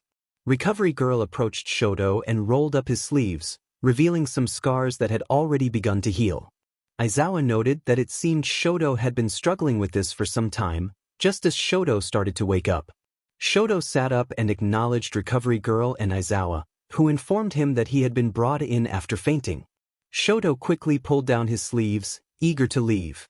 Aizawa told him he couldn't go just yet and instructed Recovery Girl to ensure he didn't leave. Recovery Girl advised Shoto to rest longer as she settled into her chair. Shoto sighed, resigned to his situation. Meanwhile, Izuku encountered some villains who were bloodied and injured, noting how he had gotten dirty again. One villain, desperate, pleaded for his life as he crawled away.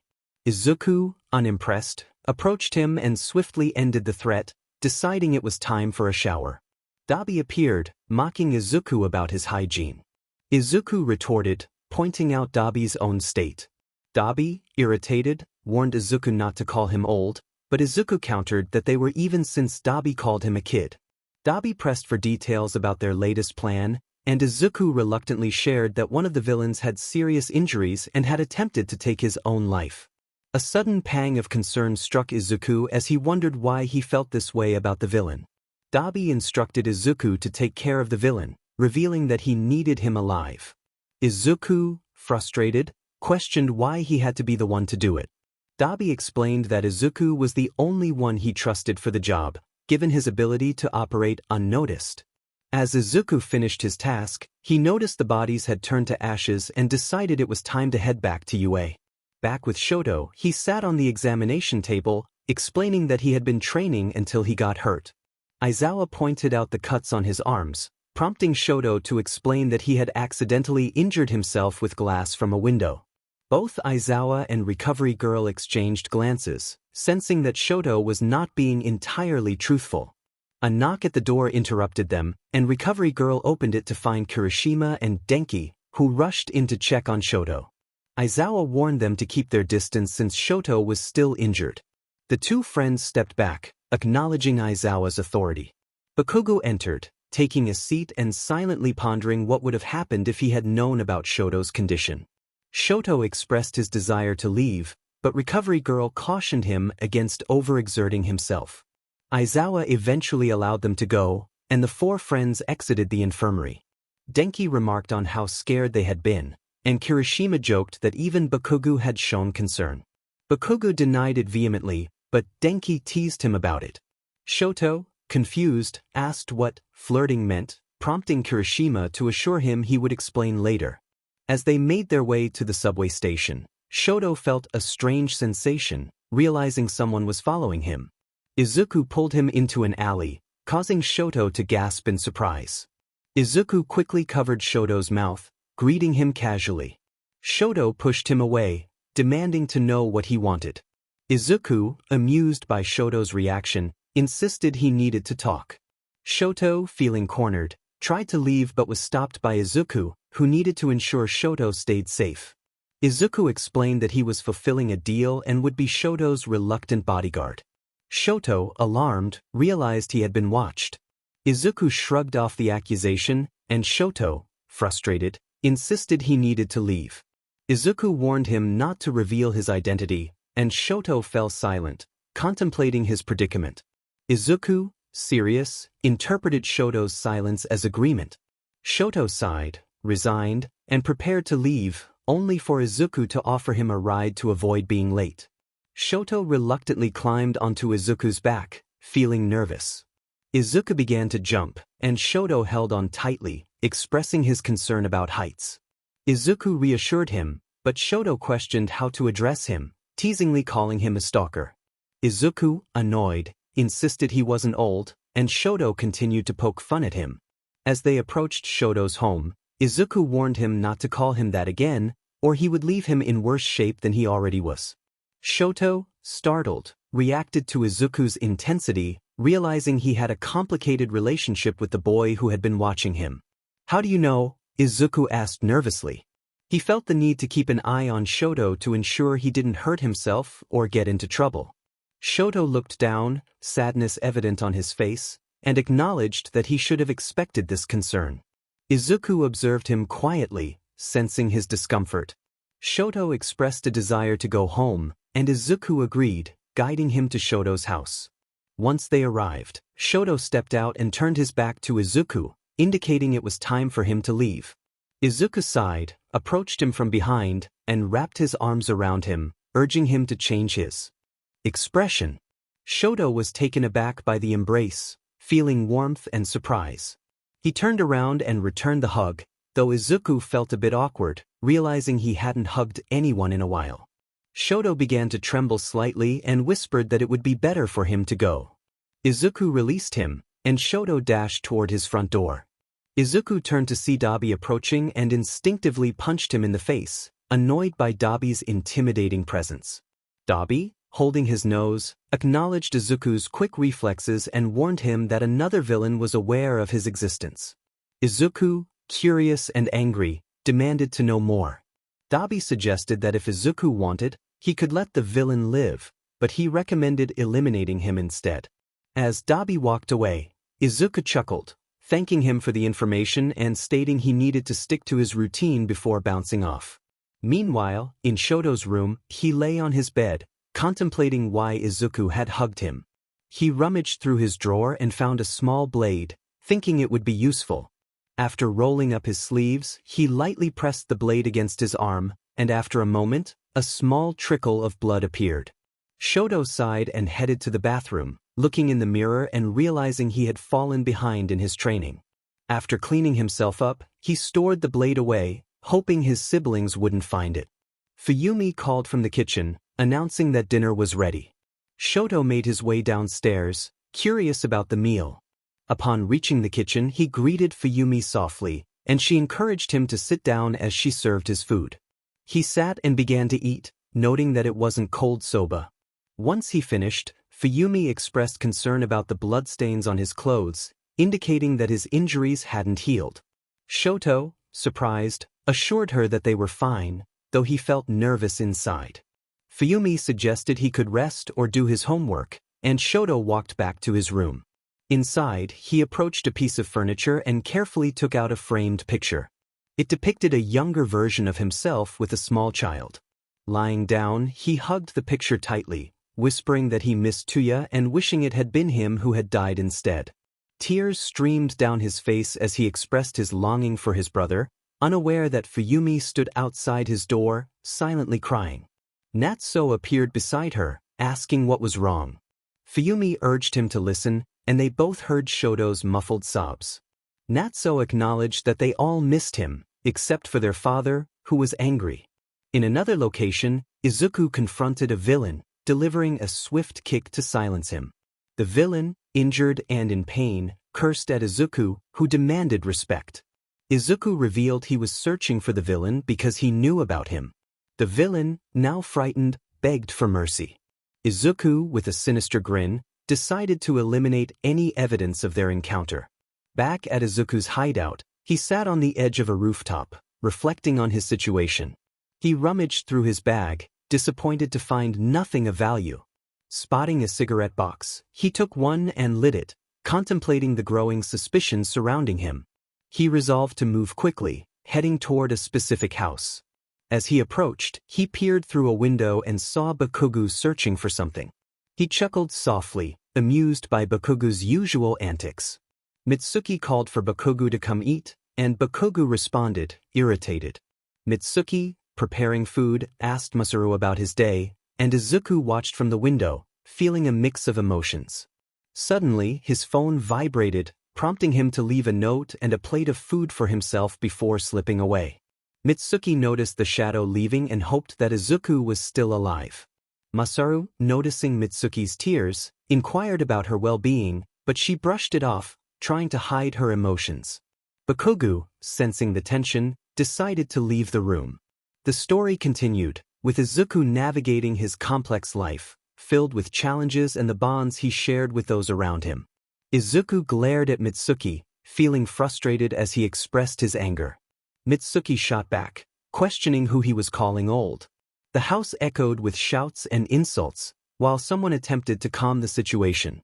Izuku ended a call and lit a cigarette, contemplating the chaos around him. Dabi approached, commenting on Izuku's smoking habit.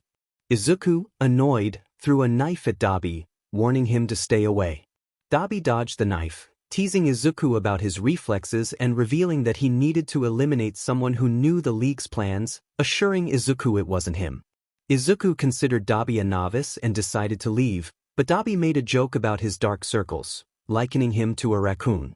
Izuku retorted that at least he had a full face and a healthy brain, both of them sharing a laugh.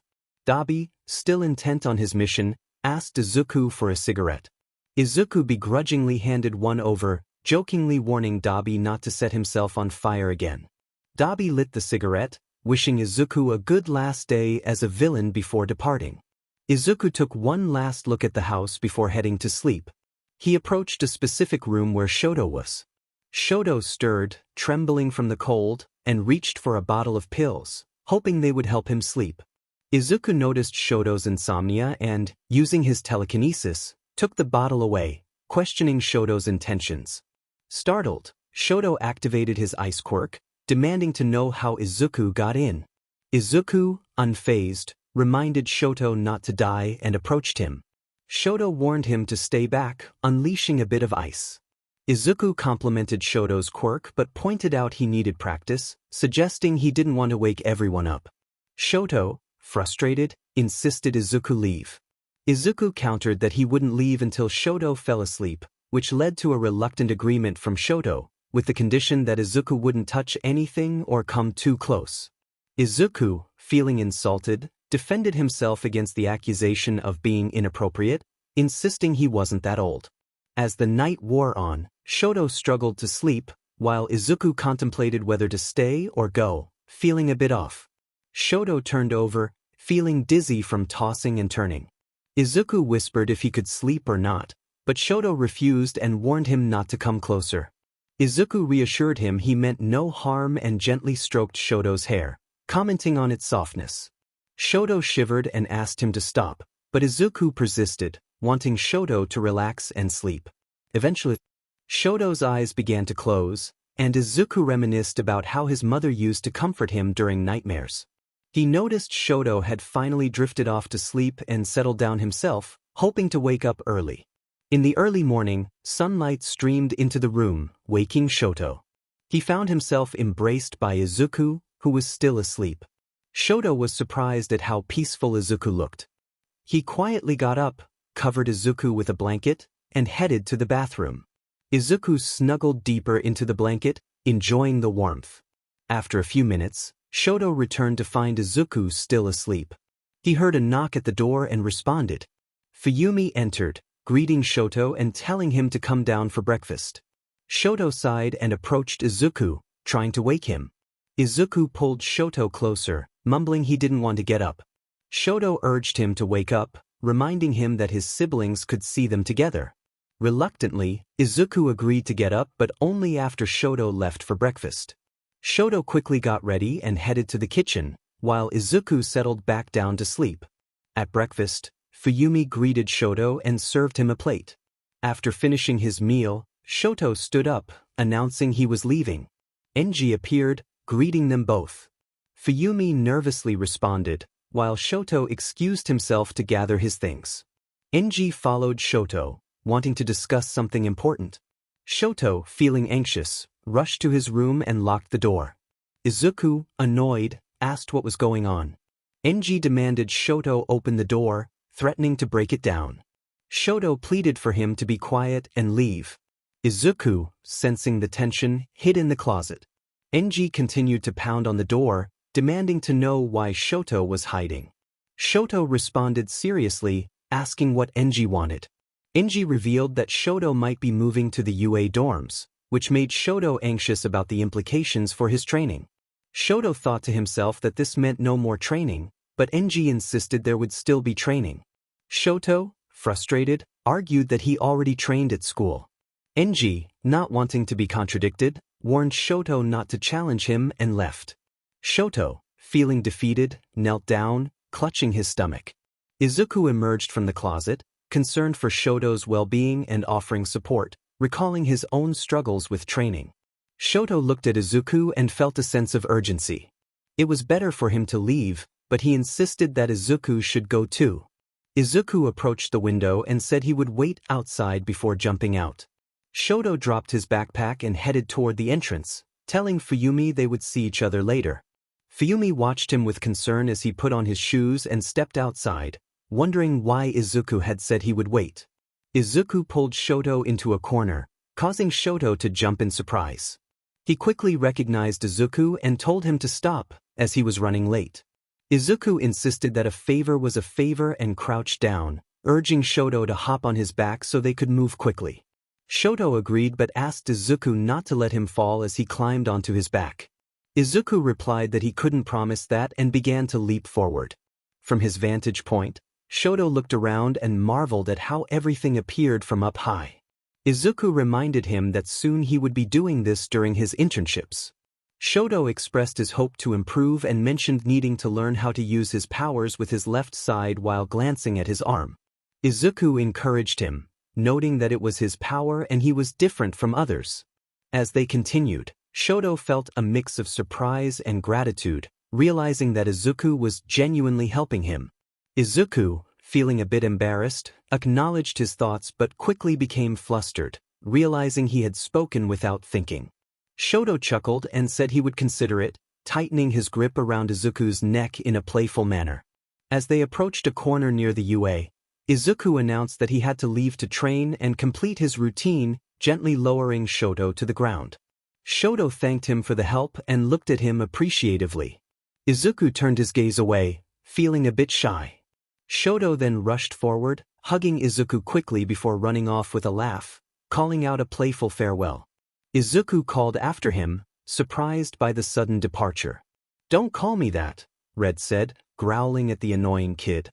Dabi, standing behind him, remarked that it seemed Red had fallen in love. Izuku, frustrated, punched Dabi in the stomach and scolded him for showing up unexpectedly. Dabi coughed, surprised by the hit, and acknowledged that Izuku had a strong punch. Izuku decided to leave to train his telekinesis, but Dabi suggested they train together in combat. Izuku laughed and accepted, teasing that Dabi was in trouble. In another room, Shoto entered and sat down with a sigh. Kirishima approached him, asking how he was feeling, relieved that he was no longer in pain. Shoto confirmed he was fine. Denki appeared beside Kirishima, expressing concern for Shoto, who had worried them all. Kirishima joked about putting a bell on Denki, just as Bakugo stormed in, demanding to know what was wrong with the three of them. They jumped in surprise at his sudden arrival. Bakugo glared at Shoto, warning him to stay strong because he would test his worthiness. Shoto chuckled in response, looking at Kirishima and Denki. Kirishima interpreted Bakugo's warning as a sign of concern, while Denki wondered how they would understand Bakugo's language. Aizawa entered, commanding silence and instructing everyone to sit down. The students quickly complied.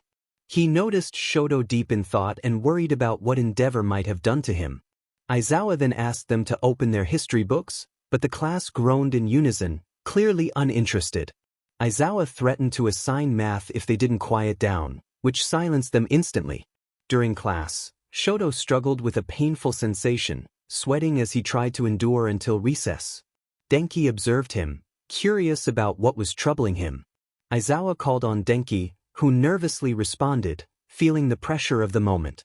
When recess finally arrived, Kirishima reminded Denki to pay attention, or he might end up in trouble like today. Shoto, curious, asked Denki what he had been thinking.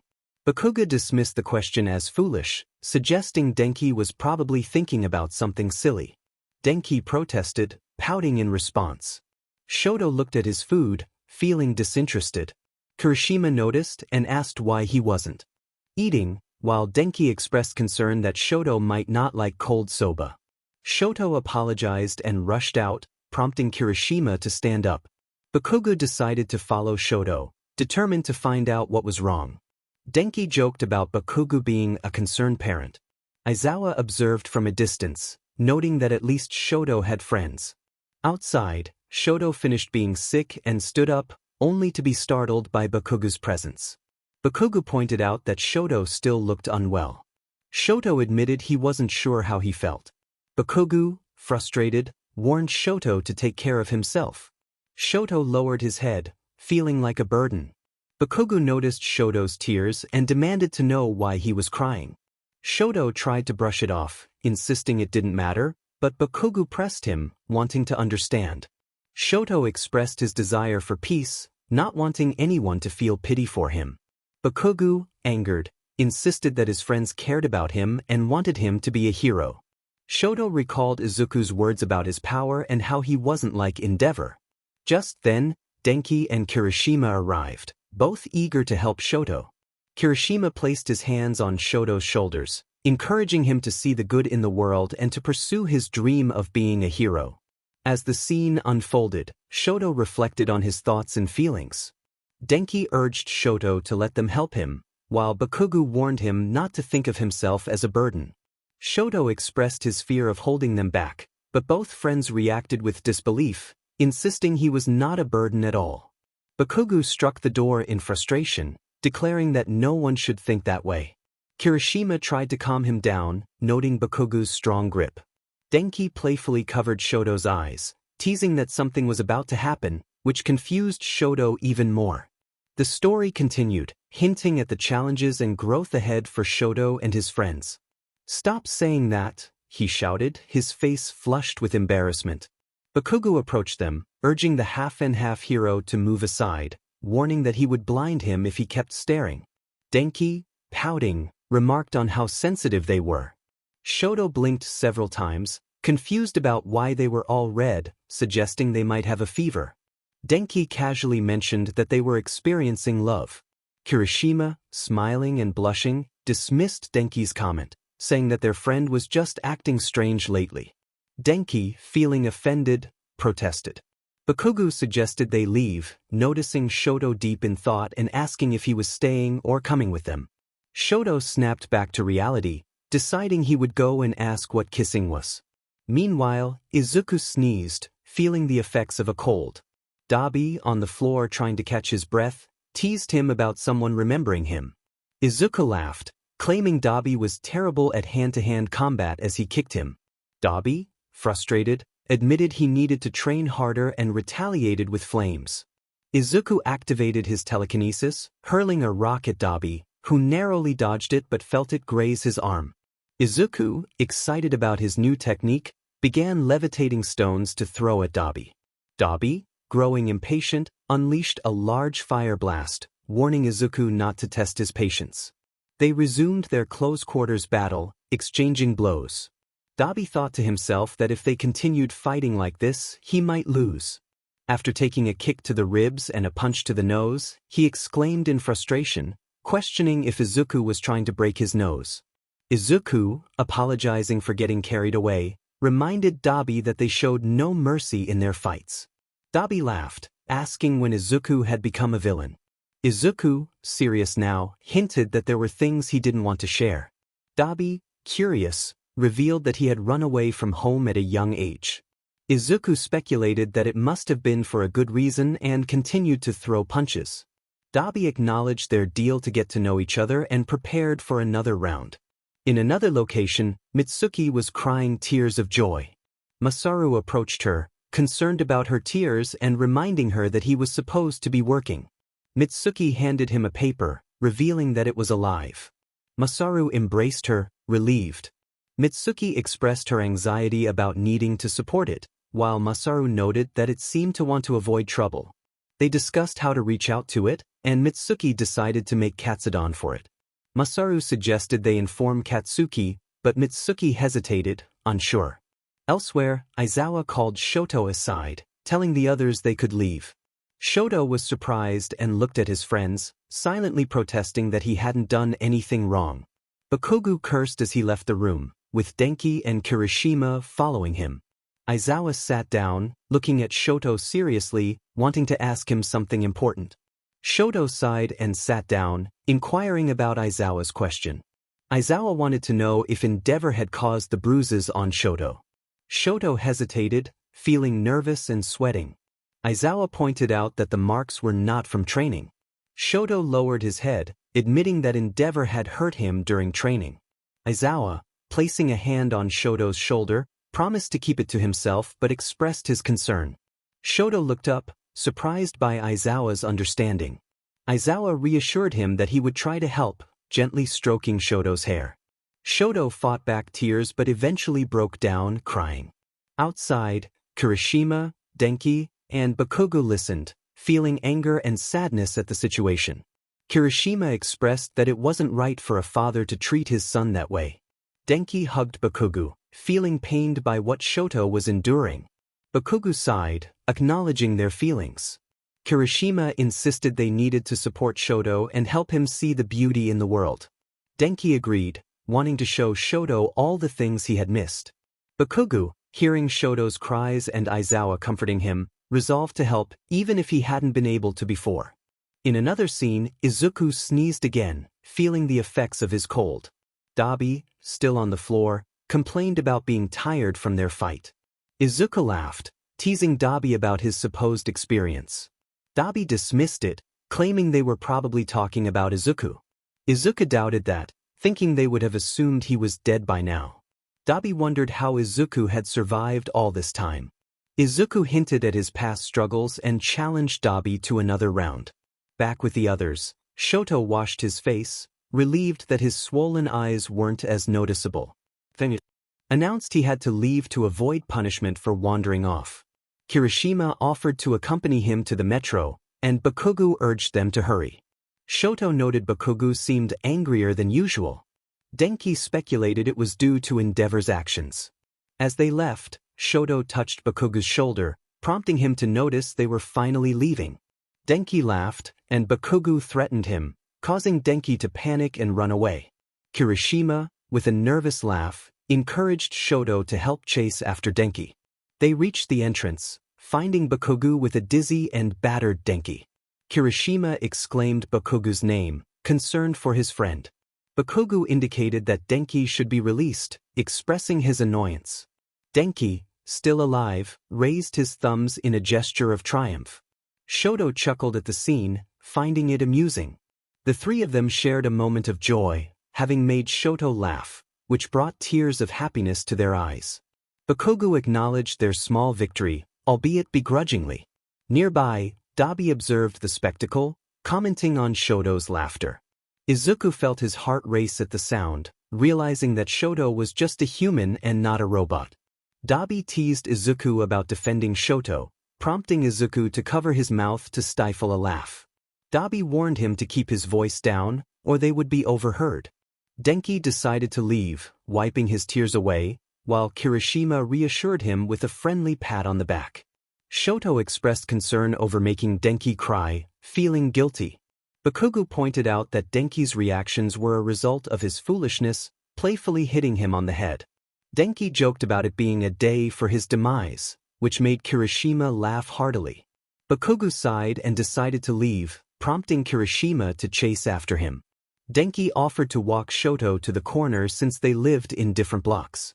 Shoto, however, claimed he needed to buy something first, hiding his true intentions of wanting to speak with someone. Denki accepted this and tousled Shoto's hair before departing. Shoto sighed and began walking toward the others, but Dabi suddenly pulled him into an alley. Shoto winced at the sudden movement, trying to break free. Dabi, in a foul mood, tossed Shoto down, causing him to sit on the ground. Izuku, witnessing the scene, discarded his cigarette, disapproving of Dabi's treatment of others. Dabi snapped back, irritated at Izuku's comment, while Izuku encouraged him to seek revenge later. Dabi grumbled and started to leave, but Izuku laughed at him. Shoto felt a chill from Izuku's laughter, which seemed unsettling. Izuku urged Shoto to hurry, reminding him that they needed to leave before someone else found them. Shoto, nervously, asked Izuku about the meaning of kissing. Izuku, clearing his throat, asked where the question came from.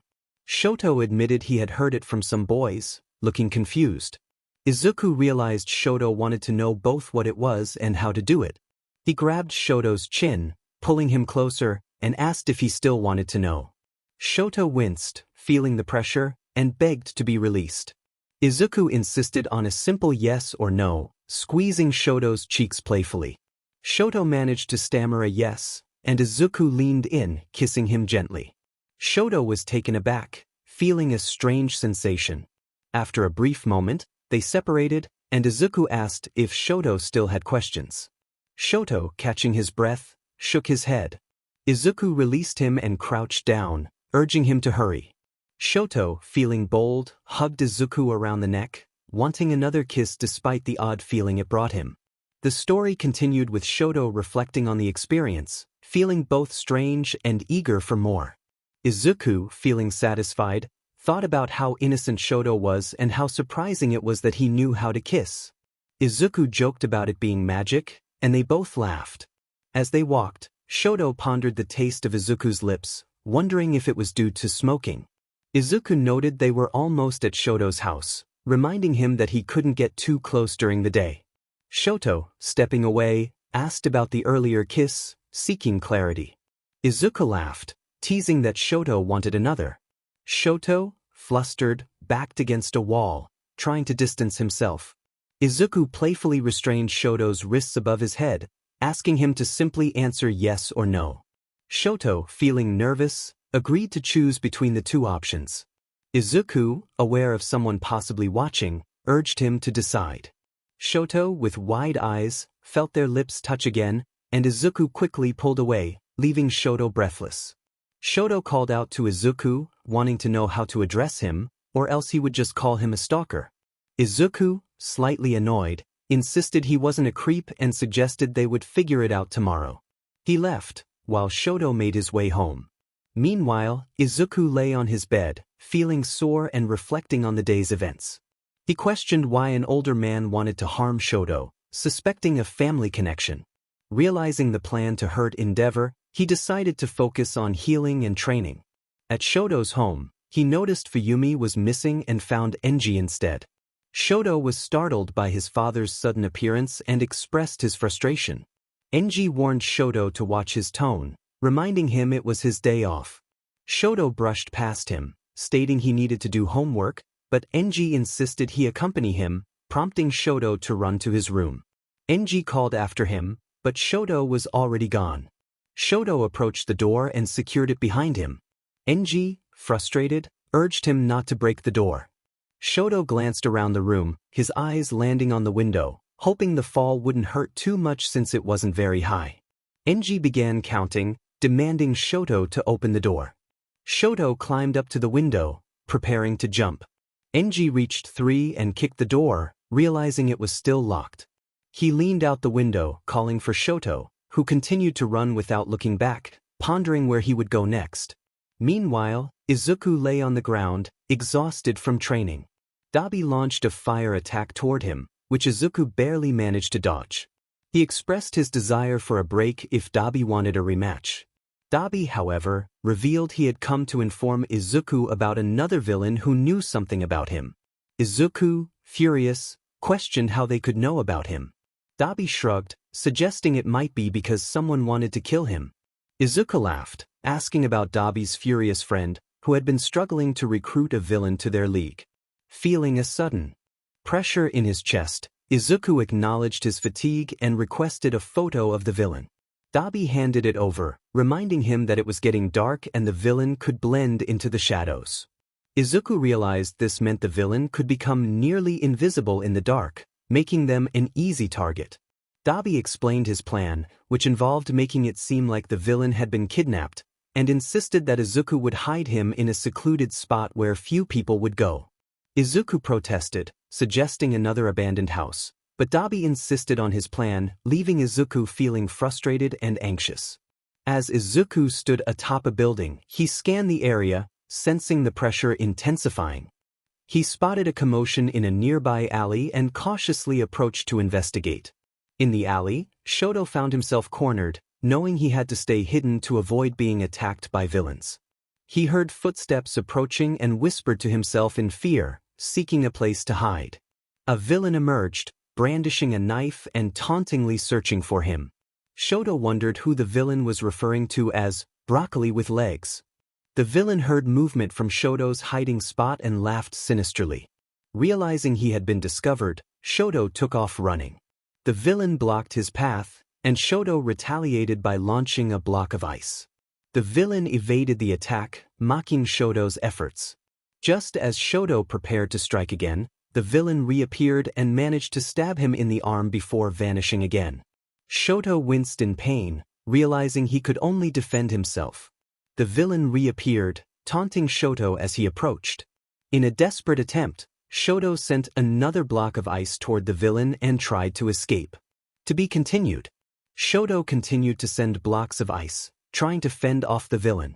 The villain dodged and lunged at him, causing Shoto to fall to the ground. Struggling to free himself, Shoto shouted for the villain to get off him. The villain restrained Shoto's arms behind his back, taunting him about being a young prey. Shoto grimaced in disgust, looking back at the villain with a frown.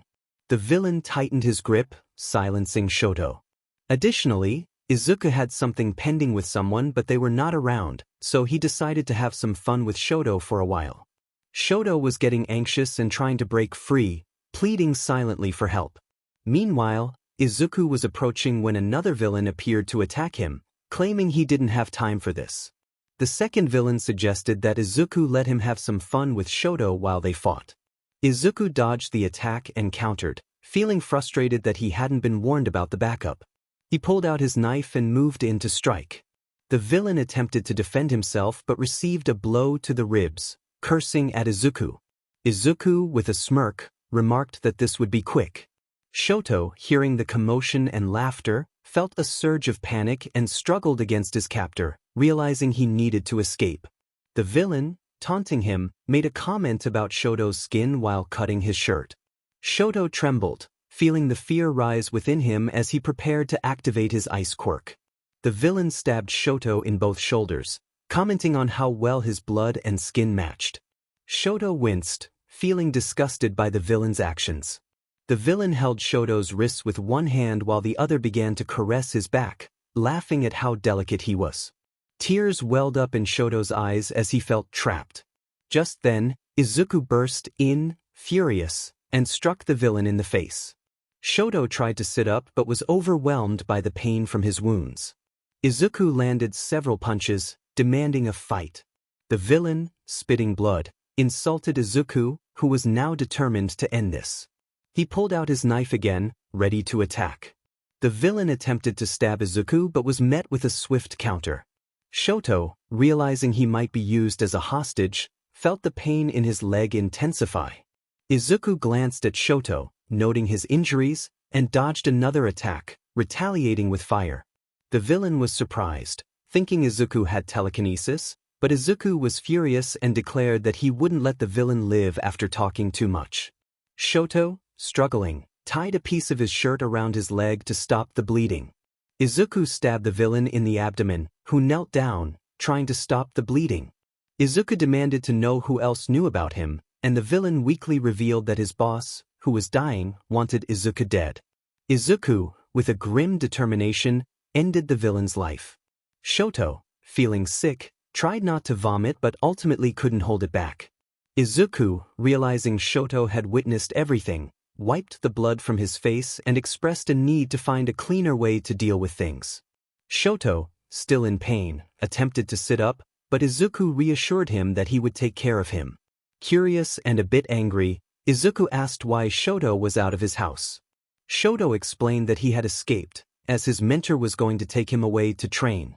Izuku, concerned, picked Shoto up in a princess carry and decided to eliminate any evidence of their encounter by burning the villain's body. As they moved away, Shoto began to feel weak and closed his eyes, drifting off to sleep. In another location, Fuyumi was frantically searching for Shoto, crying out for him. Enji, irritated, told her he had already explained the situation. Natsuo confronted Enji, showing Shoto's shoes and demanding to know where he was.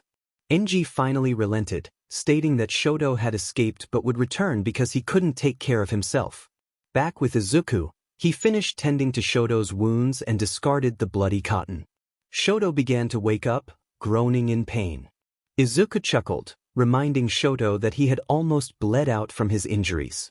Shoto noticed the bandages on his arms and patches on his shoulders, complaining that his leg hurt the most. Izuku informed him that he couldn't move it for a few weeks due to the depth of the stab wound but reassured him it wasn't too serious. Shoto, surprised, insisted he needed to leave, but Izuku questioned where he thought he was going. He warned Shoto that if he didn't return home, he would have to come up with a good excuse. Shoto shook his head, unwilling to go back. Izuku reminded him that he was providing shelter and that he wouldn't leave him on the street. Shoto, instinctively trying to back away, reluctantly agreed to stay but asked Izuku to keep his distance. Izuku acknowledged that he had been lucky this time and shared his disdain for villains, explaining that he dealt with them in his own way. Shoto, curious, asked if Izuku was a different kind of villain, to which Izuku simply shrugged off the question, not wanting to reveal too much. Shoto speculated that the villain's nickname for Izuku might have been related to his hair color, but Izuku dismissed it, not wanting to draw attention to his appearance. Shoto, feeling a chill, realized he was in a precarious situation but also felt a strange sense of safety. Izuku informed him that he would be staying put for a while, warning him not to leave or he would end up worse off. Shoto, still in pain, asked how he should refer to Izuku. Izuku jokingly suggested bicolor, which Shoto found amusing. They both shared a moment of lightheartedness amidst the chaos, but the tension of their situation lingered in the air. Izuku stood up, acknowledging Shoto's presence. Shoto turned to him, curious about his thoughts. Izuku lit a cigarette, and Shoto frowned, warning him about the dangers of smoking. Izuku, with a playful demeanor, blew smoke in Shoto's direction, assuring him that he didn't smoke much. Shoto coughed, clearly annoyed. Izuku, realizing he needed to gather supplies, reminded Shoto of the consequences of trying to escape, playfully grabbing his face. Shoto winced in pain, asking to be released. Izuku leaned in, teasingly pecked him on the cheek, and then left, laughing as he went. Later that night, Izuku, injured and whispering in pain, regretted underestimating the enemy's team.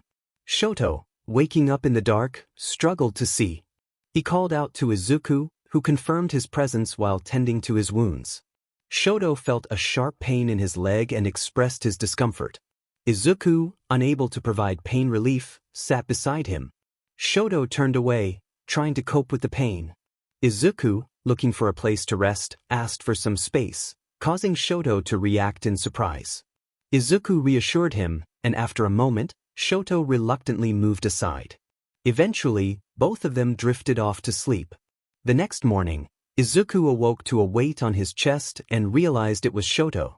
He gently nudged him, noticing Shoto had a fever. Concerned, Izuku approached him, noting that Shoto's quirk was likely making his condition worse. Shoto complained of pain in his head and leg. Suddenly, Izuku heard footsteps and urged Shoto to stay quiet. As Shoto began to doze off again, Izuku prepared himself for a confrontation, ready to defend them. Dabi appeared, mocking Izuku for his treatment of guests. Izuku, putting away his knife, insisted on staying alert. Dabi mentioned he had come for a reason, but before he could finish, a commotion interrupted them. Izuku rushed to check on Shoto, who had collapsed on the floor. A villain emerged, claiming to be taking care of Shoto. Dabi ordered the villain to let Shoto go, but Izuku, furious, demanded to know how he had found their hideout. The villain smirked, revealing he had followed Izuku and found an unexpected prize. Shoto, weak and unable to resist, struggled against the villain's grip. Izuku recognized the villain as one of the enemies from earlier, his expression turning serious. Shoto had been away for a while, and when he returned, he found that everyone was gone. Dabi, gripping Shoto's hair tightly, expressed his frustration about the situation. Shoto struggled to break free, trying to push Dabi away, but it was no use. Dabi declared that he needed Shoto alive for now, just as a villain threatened to harm him. Shoto activated a small amount of his fire quirk, but the villain retaliated with a slap, calling him a brat. Izuku, witnessing the confrontation, taunted the villain, hoping he could take a hit as well as he dealt them. Dabi decided it was best to step back and observe from a distance. The tension was palpable, and both Dabi and Izuku acknowledged the gravity of the situation. They discussed the need for a villain name, but it seemed they would have to wait for the next chapter to figure it out. As Dabi pulled Shoto away, he noticed the numerous cuts on Shoto's legs and questioned how he had gotten them. Shoto revealed that a villain had attacked him. Dabi was shocked, realizing how close Shoto had come to danger. As Shoto began to feel increasingly hot and dizzy, Dabi noticed a strange mark on his arm and worried that it might be serious. Izuku, appearing suddenly, asked what was wrong. Dabi, frustrated, snapped at Izuku, who responded with equal anger. The two were on the verge of a fight when Shoto suddenly vomited, causing Izuku to groan about the mess. Dabi decided he would take care of it, while Izuku approached Shoto to check on him. Izuku examined Shoto's condition, realizing that he needed to rest. Shoto, feeling overwhelmed, struggled to keep his composure. Izuku, concerned, tried to help but found Shoto's condition worsening. He realized that Shoto was under the influence of something and needed to act quickly. As Izuku cleaned up the mess, he felt the heat radiating from Shoto. He warned him to stay still, fearing that moving would only make things worse. Shoto, desperate for relief, clung to Izuku, who was taken aback by the sudden closeness. Izuku explained that the drag affecting Shoto was causing him to feel this way, but he was determined to help his friend. Despite the awkwardness of the situation, Izuku tried to keep Shoto calm and focused on recovery. He assured Shoto that he would be there for him, even if it meant navigating through uncomfortable moments. As Shoto began to drift off, Izuku hoped that everything would turn out all right. Meanwhile, the others were growing concerned about Shoto's absence. Denki voiced his worries, while Kirishima tried to reassure him that Shoto would be back soon. Bakugo, uninterested in the chatter, simply shrugged it off, but the tension in the air was undeniable. Aizawa, observing from a distance, contemplated the situation, knowing that things were about to escalate if they didn't find Shoto soon. The family gathered together, and Denki looked at his mother, acknowledging her with a nod. Kirishima grabbed Bakugo around the waist, urging him not to hit Denki, reminding him that he was a bit slow in the mornings. Denki, feeling offended, expressed his discontent, while Bakugo struggled to free himself, frustrated by the situation.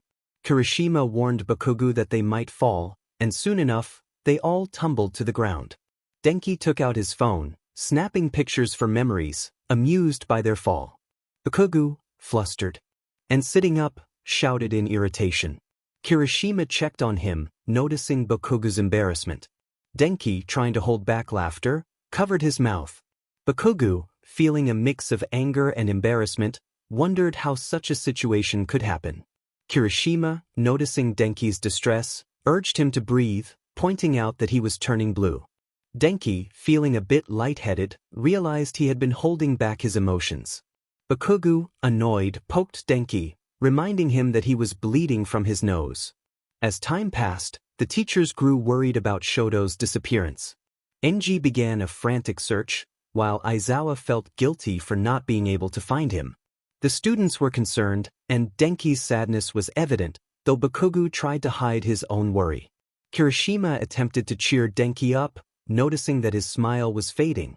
As they sat together, Kirishima offered Denki some food, but Denki declined, resting his head on the table. Frustrated, Kirishima threw down the spoon and covered his face, tears streaming down as he questioned why it had to be Shoto. Bakugo, pausing his meal, sighed in agreement that they didn't know why this was happening. Denki, still upset, lamented that Shoto only wanted to experience freedom. Bakugo, determined, suggested they go look for Shoto but insisted they do it without reinforcements. Kirishima pointed out that they weren't great fighters, questioning how they would confront anyone. Bakugo proposed a simple plan: they would go halfway and then return as if nothing had happened. Denki felt a bit better about the idea, wiping his tears. Kirishima agreed to support them but reminded them to be careful, noting they didn't even have a first aid kit. Bakugo, feeling insulted, insisted he wasn't weak, but Kirishima clarified that it was Denki's quirk that could put them in danger. Denki, feeling a bit offended, pouted but then had an idea. As he playfully pushed Bakugo, it led to an unexpected moment where they nearly kissed. Bakugo quickly pulled away, embarrassed, while Denki was left in shock, realizing what had just happened. Kirishima, blushing, cleared his throat and tried to refocus on their plan. Bakugo insisted they should discuss it elsewhere, worried about being overheard by the teachers, and left to the bathroom. Denki felt guilty for the incident, while Kirishima reassured him it was okay and went to check on Bakugo. In the bathroom, Bakugo splashed water on his face, feeling overwhelmed by the unexpected kiss. Kirishima entered, concerned for him. Bakugo, feeling a mix of emotions, snapped at Kirishima, who apologized for the awkward moment and suggested they pretend it never happened. Bakugo, feeling a strange pull towards Kirishima, approached him, and Kirishima braced himself, thinking Bakugo might explode in anger. Instead, Bakugo embraced him, burying his face in Kirishima's neck, telling him to be quiet. Kirishima, surprised, returned the hug, and they both felt a connection that neither wanted to break. As they embraced, Kirishima expressed his regret for potentially ruining their friendship, tears in his eyes. Bakugo reassured him, insisting that nothing was ruined and that he had always known Kirishima was different. Kirishima looked at Bakugo, still crying, and Bakugo confessed that he had developed feelings for him, feeling embarrassed but unable to deny it. Kirishima, filled with joy, playfully spun Bakugo around, prompting Bakugo to demand to be put down. Kirishima complied, giving Bakugo a quick kiss on the cheek, suggesting they leave before their teacher caught them. Bakugo agreed, and they headed back to class, both feeling a newfound connection. Meanwhile, Shoto was waking up, noticing that his leg was healing. Izuku approached him with breakfast, and Shoto, feeling embarrassed, asked how long he had been out. Izuku, teasing him, handed him the food and reminded him to be careful with his leg.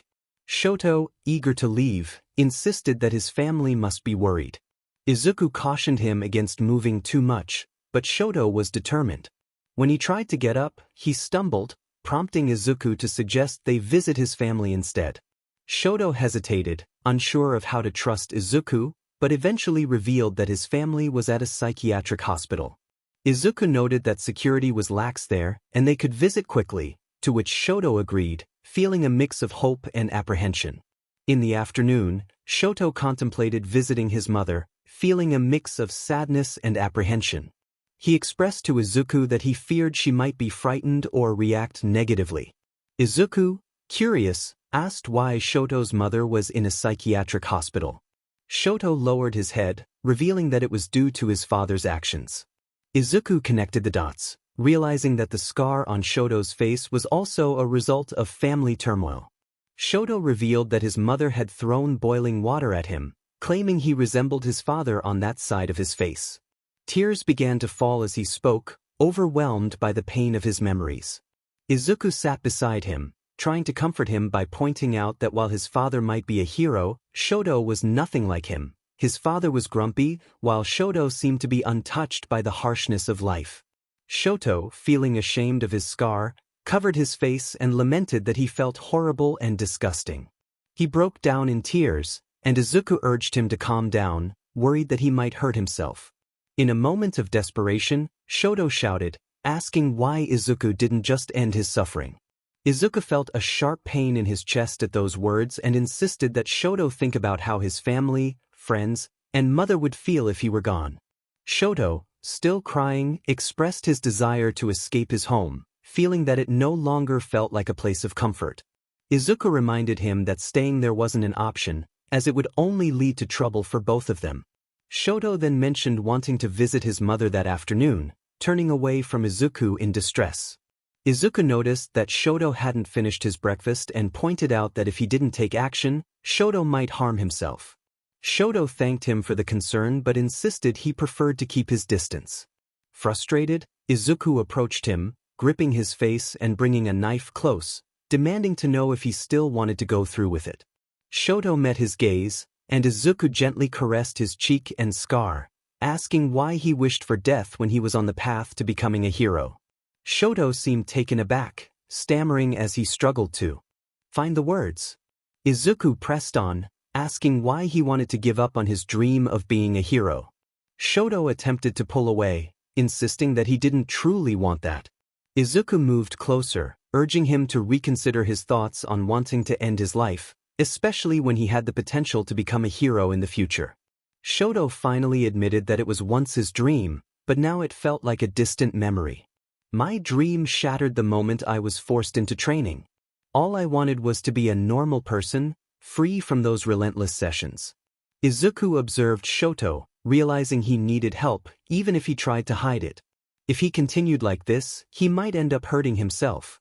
Suddenly, gunfire erupted outside. Izuku felt a surge of frustration and released his grip. Shoto, startled, attempted to rise but winced in pain. Izuku quickly packed everything into his backpack and approached Shoto, urging him to leave. They needed to get out. This place was no longer safe. Shoto nodded in agreement.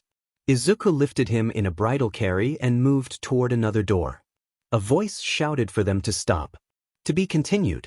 Izuku felt a rush of panic but held Shoto closer. Shoto could hear the sound of weapons being reloaded, and he began to tremble. The voice commanded them to turn around, but Izuku knew they couldn't. The urgency in the air was palpable as the voice insisted they comply. Izuku leaned closer to Shoto, whispering a plan. On the count of 3, Shoto needed to create a block of ice to protect them. Shoto nodded, preparing himself. Izuku counted, and on 3, Shoto unleashed a large block of ice just as the command to fire rang out. Izuku carried Shoto and dashed through the door, but Shoto felt a sharp pain in his leg.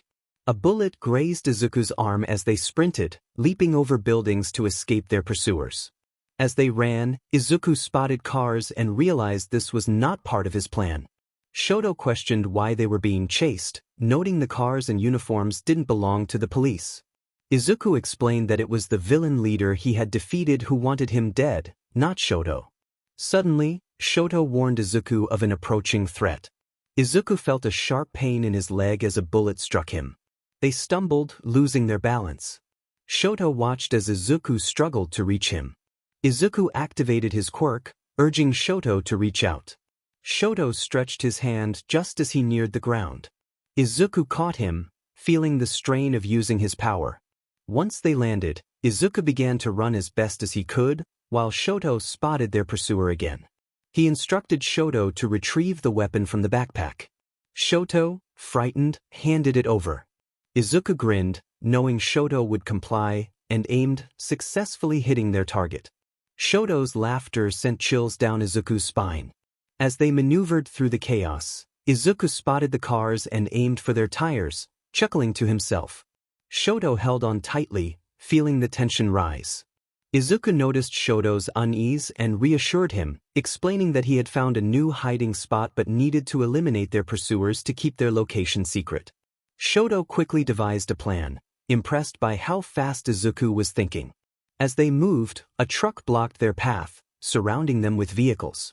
Izuku stepped out of the car, weapon drawn, and demanded the captors release Shoto or face the consequences. He scanned the area, spotting the truck and grinning mischievously. He urged them to act quickly. Lowering Shoto to the ground, he held him by the arm, expressing concern for his safety. The captors laughed, revealing their intention to kill Izuku first and then sell Shoto, who they believed had something valuable to offer.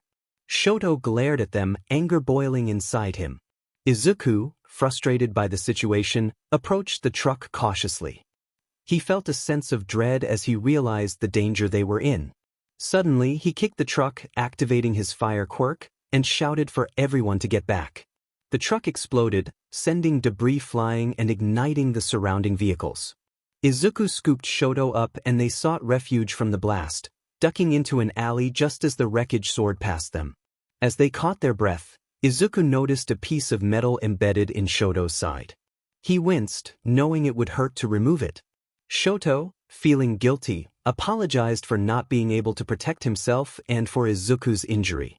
Izuku leaned against the wall, exhausted, and asked for a moment to rest. Shoto, still shaken, sat beside him, tears in his eyes. Izuku took a deep breath, grasped the metal shard, and pulled it free, letting out a pained gasp. Shoto urged him to stop, worried about further injury. Once the shard was out, Izuku activated his fire quirk to cauterize the wound, grimacing at the pain.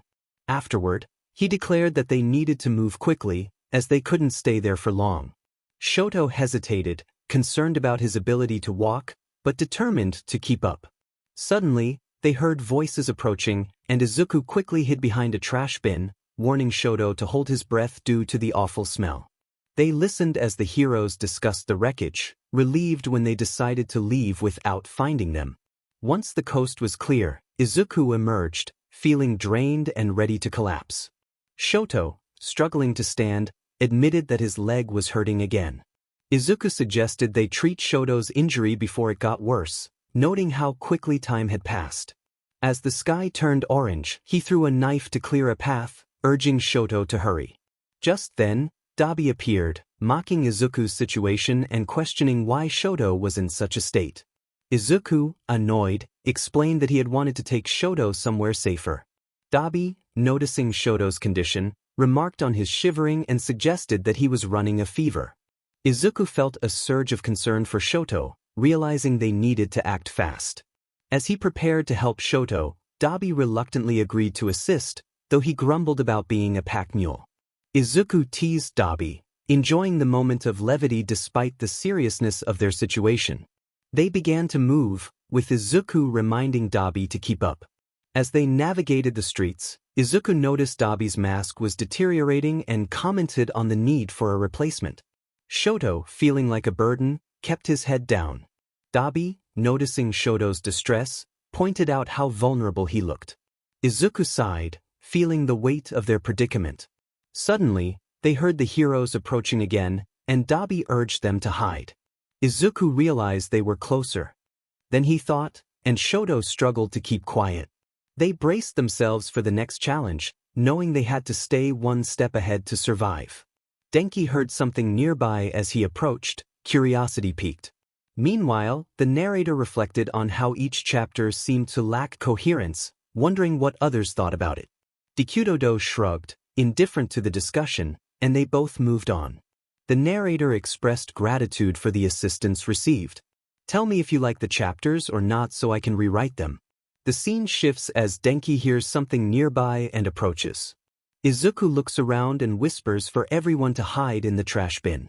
Dabi, however, refuses and tells Shoto to take it easy and move away. Izuku, frustrated by the situation, urges them to hurry as he hears footsteps approaching. Shoto shakes his head, saying he already smells terrible and doesn't want to stink more. Izuku, annoyed, picks Shoto up and dodges an explosion, thinking to himself that Bakugo is predictable. Bakugo demands Izuku to let go of Shoto while aiming his explosions at them. Kirishima rushes over, concerned for his friend. Denki calls out to Shoto, who whispers for the others to be quiet. Izuku scans their surroundings and realizes their escape route is limited. He thinks he might jump but needs to act quickly before Bakugo attacks. Bakugo insists again for Izuku to let Shoto go, growing increasingly frustrated. Izuku laughs, teasing Bakugo about his insults, which surprises Bakugo slightly as he recognizes Izuku's voice. Kirishima proposes they just want Shoto back and won't take Bakugo to the heroes if he cooperates. Izuku finds the offer tempting and glances at Shoto, who nods slightly. Izuku leans closer to Shoto, whispering that he might want to be aware of a visit from his mother someday. Shoto looks surprised at this. Izuku then steps back and tells them about Shoto's injuries, stating he isn't fully healed and needs to go to the hospital. Kirishima, nervous, asks if Izuku caused those injuries. Izuku dismisses it, saying it was an enemy's doing but insists they need to act. The three friends take fighting stances, and Izuku requests one last favor from Shoto, asking him how to do something, and then he kisses him. Shoto is taken aback and blushes, while the others are equally shocked.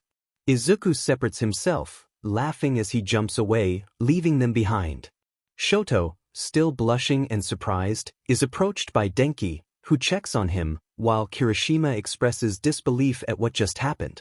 Bakugo watches Izuku leave, pondering who he is and why he seems familiar. Shoto suddenly collapses to his knees, trembling in pain. Denki rushes to him, and Kirishima helps him up, realizing Shoto has a fever and they need to get him to the hospital quickly. Bakugo urges them to hurry. Kirishima carries Shoto as they run. Meanwhile, Izuku watches from a building, coughing and realizing he has blood on his clothes. He decides he needs to change and clean up, thinking about how he'll need new supplies soon. At the hospital, a doctor approaches the group, asking if they are family of Shoto Todoroki. Kirishima explains they are best friends and inquires about Shoto's condition. The doctor informs them that Shoto's leg injury had reopened due to exertion, but his ribs are stable. He mentions a substance found in Shoto's system, which raises alarm among them. Bakugo reacts angrily, while Kirishima urges him to calm down and let the doctor speak. The doctor reassures them that there are no signs of abuse and that Shoto is resting after receiving medication for pain and fever. Denki asks if they can see Shoto, and the doctor agrees, warning them he might be asleep. They follow the doctor to Shoto's room, where they find him sleeping. Bakugo sits beside him, while Denki gently strokes Shoto's hair, whispering his name. Shoto wakes up, looking tired and confused, and Kirishima encourages him to rest. Denki starts to cry, but Kirishima comforts him, stating Shoto just needs to recuperate.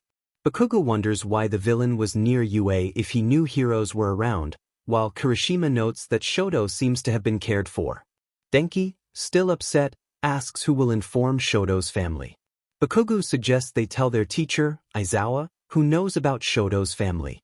Kirishima expresses concern about not having Aizawa's number. Just then, Aizawa appears, surprising them. He asks what the doctor said and what happened. The three friends, feeling anxious, agree to tell him everything. After they explain, Aizawa approaches Shoto, gently waking him. Shoto, still groggy, asks what happened. Aizawa reassures him that he is safe now and won't be taken to that house. Shoto, relieved, hugs Aizawa and starts to cry, expressing his desire to stay with him. Denki covers his eyes, while Kirishima sheds a tear but smiles. Bakugo, though serious, has a small smile on his face. In another location, Izuku enters a more secure warehouse, coughing as he sits on the floor and pulls out a first aid kit from his backpack.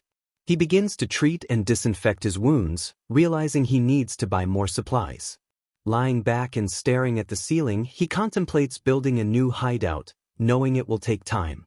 He remembers the kiss he shared with Shoto and laughs at their surprised expressions, thinking about how sweet it was.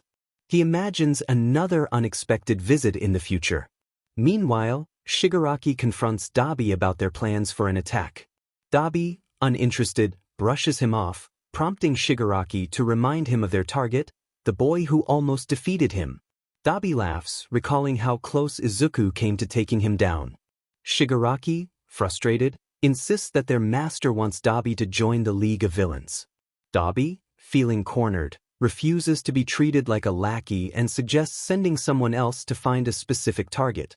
Kurojiri, present, notes that the target may not accept their offer. Shigaraki demands Dabi to locate the target, but Dabi remains defiant, hinting he might warn Izuku about their plans. Endeavor was coming, and he was capable of many things. Niza mentioned that it would be best for Todoroki to stay with Aizawa while he fully recovered, noting that Aizawa had grown fond of him. Aizawa, looking away, acknowledged that they needed to inform Todoroki's siblings. Nizu assured him that he would handle that and inquired about how long Todoroki would be in the hospital. Aizawa replied that he would be discharged the next day, though he expressed frustration about how the medication had affected him more than expected. Nizu asked where they had found the young Todoroki, to which Aizawa sighed, revealing that the students had informed him, surprising him as well. Meanwhile, with the students, Kirishima urged Denki to stop showing everyone those photos, feeling embarrassed. Shoto glanced at a picture of Bakugo and Kirishima sharing a kiss, and he felt his face heat up. Denki playfully nudged Shoto, teasing him about being shy. Shoto recalled that Bakugo had kissed him as well, feeling flustered. Kirishima chimed in, teasing Shoto about the kiss he received. Shoto corrected them, saying he had received 2 kisses, and Denki lamented dramatically about Shoto's loss of innocence. Just then, Aizawa opened the door, informing the students that they could leave while he stayed with Todoroki. Shoto, still curious, asked Aizawa about the meaning of loss of innocence. Aizawa activated his quirk, looking sternly at the trio, demanding to know who had told Shoto that. Bakugo smirked, pointing out that it was Denki's doing. Denki, feeling cornered, called out for help and ran away. Kirishima called after Denki, saying goodbye to Shoto and promising to visit him the next day before chasing after Denki. Aizawa reminded the students that they wouldn't escape their homework the next day, a small smile on his face. To be continued. It truly makes me happy to see this book growing little by little, and the votes and views bring me joy. I'm really glad you all are enjoying it. Aizawa informed the students that they would not escape homework the next day, a small smile on his face. As Bakugo was about to leave, Aizawa assured him that he would notify them when he was fully recovered. Bakugo nodded and left, urging him to get better soon. Shoto observed Aizawa, who sighed and sat beside him. Shoto thought to himself that Aizawa was taking care of him, but he felt like a nuisance to everyone. Aizawa noticed Shoto's pensive and sad expression. Shoto looked at his teacher, who asked if he was feeling unwell, concern evident in his gaze. Shoto shook his head, questioning whether Aizawa had ever felt like a burden. Aizawa, with a serious demeanor, asked where he had gotten such ideas. Shoto grew nervous, admitting it was his own thought. Aizawa encouraged him to dismiss those thoughts, explaining that a hero's role is to help others, even if it means intruding in their lives. Shoto lay down and looked at Aizawa, who gently stroked his head, suggesting he rest as they might be heading to a new home for him the next day. Shoto began to close his eyes slowly. Aizawa, seeing him drift into a deep sleep, felt a tear escape as he silently vowed that Enji would pay for the harm he had caused. Meanwhile, Bakugo closed the door with a sigh. Masaru greeted his son, and Bakugo responded with a brief hello as he headed toward his room. Mitsuki appeared behind him, demanding to know where he had been. Frustrated, Bakugo expressed his desire to rest. Mitsuki approached him, pulling him by the arm to sit on the couch, asking what had him so upset. Bakugo insisted it was none of her business, but Mitsuki, trying to remain calm, urged him to share. He turned his gaze away, mentioning that they had encountered a villain who had taken Midoriya, finding it strange that the villain's voice felt familiar. Masaru, concerned, suggested that Bakugo needed to know the truth. Bakugo, furious, demanded to know what they were hiding from him. Mitsuki retrieved a document from a drawer and handed it to Bakugo, stating it was the only clue they had. Bakugo took the paper, reading it in disbelief, while Mitsuki confirmed the truth of the events from that day, her eyes glistening with unshed tears. Bakugo, overwhelmed, expressed his frustration with a harsh exclamation. Masaru looked around, wondering why their friend never came here. He speculated that perhaps their friend had turned into a villain and didn't want them to get into trouble with the heroes and police, his voice tinged with sadness. Mitsuki felt a knot in her throat as she suggested that the villain who had taken Masaru's friend might be Izuku. Bakugo recalled a moment and wondered how Izuku had learned to do that. Mitsuki, confused, asked what he was talking about. Bakugo explained that the nerd had been half-turned into something else, and they had made a deal to return him, remembering Kirishima. Masaru expressed concern, worried that Izuku had been hurt. Bakugo clarified that Izuku had kissed him but had asked where he learned that. Mitsuki laughed, teasing that she didn't know Izuku could switch sides so quickly. Masaru, surprised, remarked on how fast Izuku had lost his innocence. Bakugo stood up, declaring he wanted to sleep. Mitsuki insisted they needed to talk about Bakugo's friend, whom she referred to in a less than flattering way. Masaru gently told her not to say that. Mitsuki looked away, slightly embarrassed. Bakugo warned that if they were going to kiss, he would be sick. Masaru blushed at the thought. Mitsuki playfully threatened Bakugo as she approached him, and Bakugo challenged her to come closer. Masaru intervened, worried they would break or explode the house. Inside, shouts and explosions could be heard. The next day, Shoto began to wake up, yawning. Aizawa was asleep in his bag on a chair. Shoto rubbed his eyes, wondering what time it was.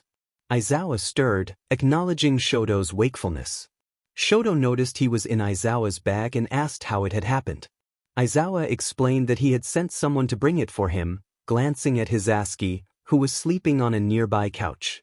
Shoto asked when Hisashi had arrived. Aizawa replied that he had come last night and decided to stay. Hisashi yawned and stretched, complaining about his back. Aizawa reminded him that it was his fault for wanting to sleep there. Hisashi acknowledged this as he got up and approached them.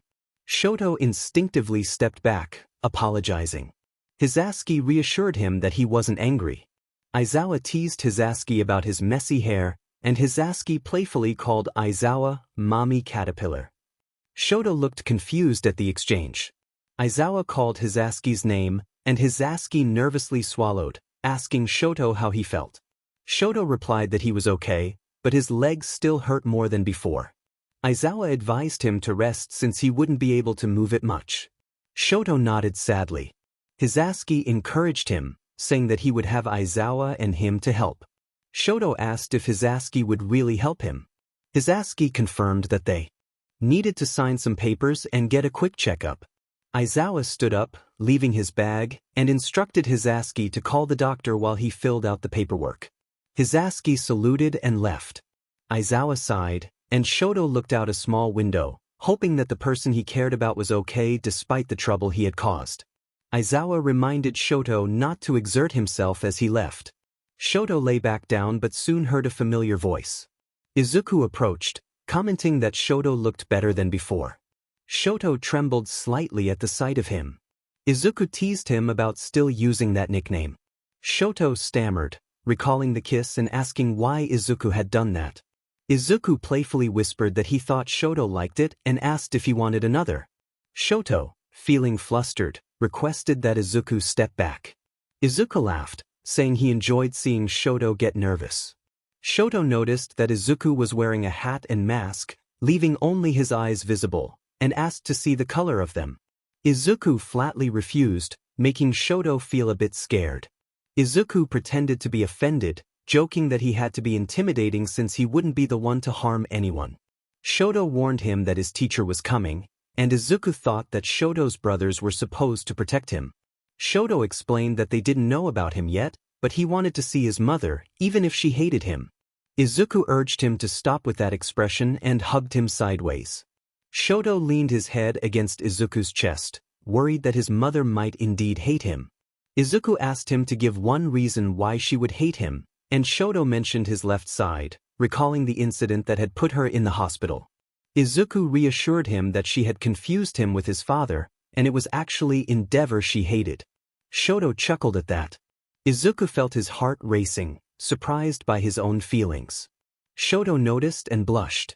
Izuku teased him, saying he was turning red. Shoto felt the warmth of Izuku's hand on his cheek. Izuku continued to caress Shoto's face, and Shoto closed his eyes, feeling a shiver run through him. Izuku leaned in closer, whispering how beautiful Shoto looked in that vulnerable state. Shoto protested softly, but Izuku insisted, pulling him in for a kiss. Shoto hesitated but eventually reciprocated, and their kiss deepened.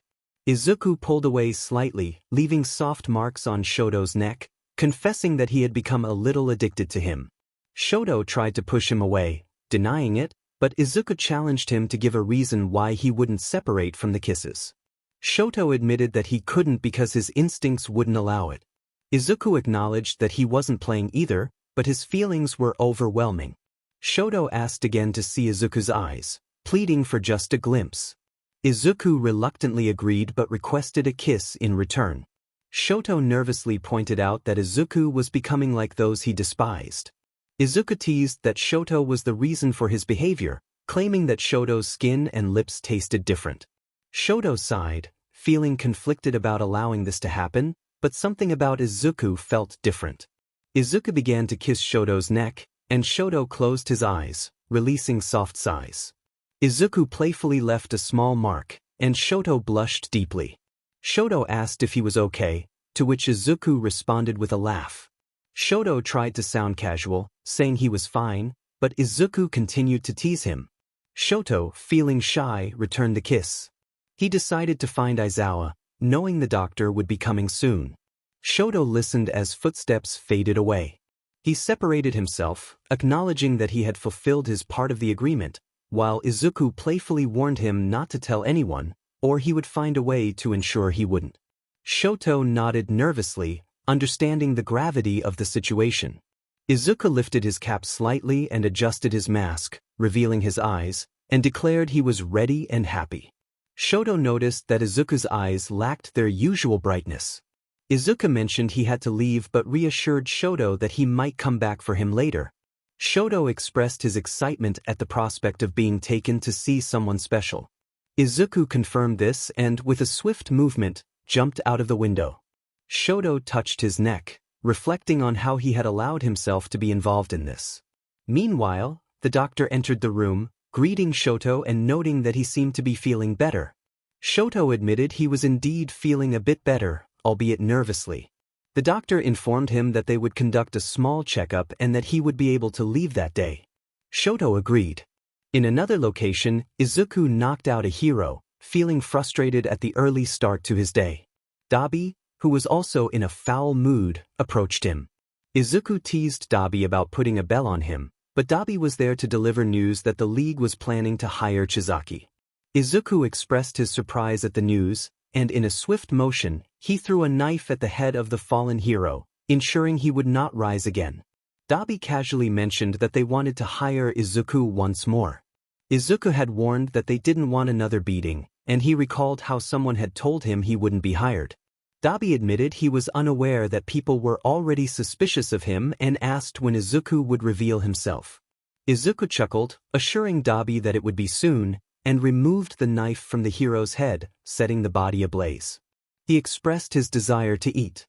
Dabi teased him about where he had left his damsel, prompting Izuku to vow that one day he would find one for Dabi to stop his teasing. Dabi firmly stated that love was not for him, shaking his head. Izuku laughed, suggesting that Dabi was afraid of having his burned heart broken. Dabi growled at him, clearly annoyed. Izuku calmed down, mentioning that the hero was in the hospital because his friends had found him, and someone hadn't helped. Dabi remarked that if he had been there, people would suspect Izuku was in the League. Izuku conceded that Dabi had a point. However, Dabi noticed a different smile on Izuku's face, one that didn't seem mad, and questioned what he had done with the hero. Izuku playfully confessed that he had only tasted a bit of the hero's skin and laughed about kissing him in front of his friends, describing their shocked expressions. Dabi was incredulous, realizing that Izuku had been caught. Meanwhile, Shoto was feeling a bit down. Aizawa noticed and asked if he was okay. Shoto expressed his hope of being in a place that felt like a true home. Aizawa's heart ached a little, assuring him that he would find peace there. Hisashi, watching Shoto's eyes glisten, thought about how Endeavor didn't deserve to be a hero. He suggested they go outside to enjoy the beautiful day. Shoto stood up with some difficulty, and Aizawa supported him. After leaving the hospital, Hisashi cheerfully suggested they head to the home of Mommy Caterpillar. Aizawa, with a twitch in his eye, just wanted to sleep. Hisashi laughed, agreeing to go. Upon arriving at Aizawa's house, Shoto admired the beauty of the place. Aizawa acknowledged that Shoto was used to traditional Japanese style, and Shoto admitted he would try to adjust. Hisashi, with puppy dog eyes, insisted they should adopt Shoto. Aizawa playfully scolded Hisashi for his antics, but Hisashi feigned pain, prompting laughter from Shoto. Aizawa noticed that they were making Shoto smile.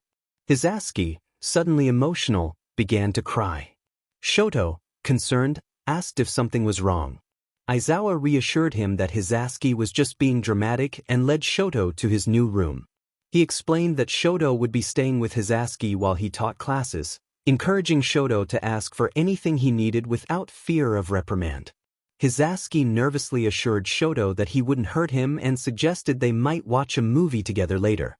Shoto shyly agreed. Aizawa then asked Hisashi to step outside for a moment. Once alone, Aizawa explained why he had brought Shoto there. Hisashi wanted to know everything, and after Aizawa shared the details, Hisashi's expression turned serious as he asked if Director Nizu was aware of the situation. Aizawa confirmed that Nizu knew they needed more evidence and for Shoto to speak about what had happened to him. Hisashi, filled with anger, vowed to confront the one responsible, but Aizawa interrupted him, reminding him to keep calm. Hisashi wanted to know how to help Shoto open up. Aizawa advised him to approach it gently, encouraging conversation. Hisashi agreed to figure it out and playfully pushed Aizawa out of the room. Aizawa, feigning annoyance, left, and Hisashi returned to find Shoto asleep. As he sat beside him, he noticed Shoto trembling in his sleep. Hisashi whispered comforting words and stroked Shoto's hair, trying to soothe him. Shoto cried out for his mother, and Hisashi felt a pang of sympathy, wondering what had happened to him. After some time, Hisashi fell asleep next to Shoto. Meanwhile, Aizawa, using his quirk, demanded the truth from two frightened students who were huddled together. Bakugo reluctantly admitted that a villain had delivered them half-damaged but insisted that the villain wasn't responsible for everything. Kirishima nervously added that they had been left in shock by something, realizing too late what he had said. Denki pointed out that Bakugo was the one who had messed up. Bakugo, frustrated, scolded them to be quiet, then revealed that the villain had kissed the half-damaged hero. Aizawa was furious, demanding to know what had happened. Denki panicked, realizing Bakugo had let slip too much information. Bakugo shrugged it off, claiming he knew who had planted the idea of a kiss in their minds. Denki defended himself, saying it wasn't his fault he sometimes misspoke. Aizawa, with a sly smile, threatened them with double homework, which sent Denki into a panic, begging for mercy. Kirishima sighed, knowing they wouldn't be able to convince Aizawa otherwise. In another location, Izuku lit a cigarette and asked Dabi about his plans. Dabi cryptically replied that he wouldn't say much but knew Izuku would find a way to extract information. Izuku joked that he didn't know a way that involved mercy. Dabi suggested that the League should gather the bird to see their entire base. Izuku pondered this, wanting to understand why the bird wanted to join them. Dabi revealed that the bird had created an anti-quirk bullet, which intrigued Izuku. He recognized the value of such information but wondered how the bird had managed to create it. Dabi admitted he didn't know but warned Izuku that they would soon be visited by the Crazy One and the Double. Izuku reacted with surprise at the mention of the Crazy One. It was serious, and Dabi expressed his annoyance as he said he had to return before anyone became suspicious. As he left, Izuku thought about what Dabi was planning and decided he would find out. Meanwhile, in another location, Mitsuki was preparing someone's favorite dish, knowing Izuku would come since this meal was his specialty. Izuku felt his stomach rumble and thought he would visit Aunt Mitsuki that evening. As he moved, he dodged a burst of flames and a few feathers, surprised to encounter them. Endeavor demanded that the villain surrender, his tone serious. Hawks noted that this villain appeared to be the age of a teenager. Izuku wished he could comply but had something important to do, dodging another fire blast.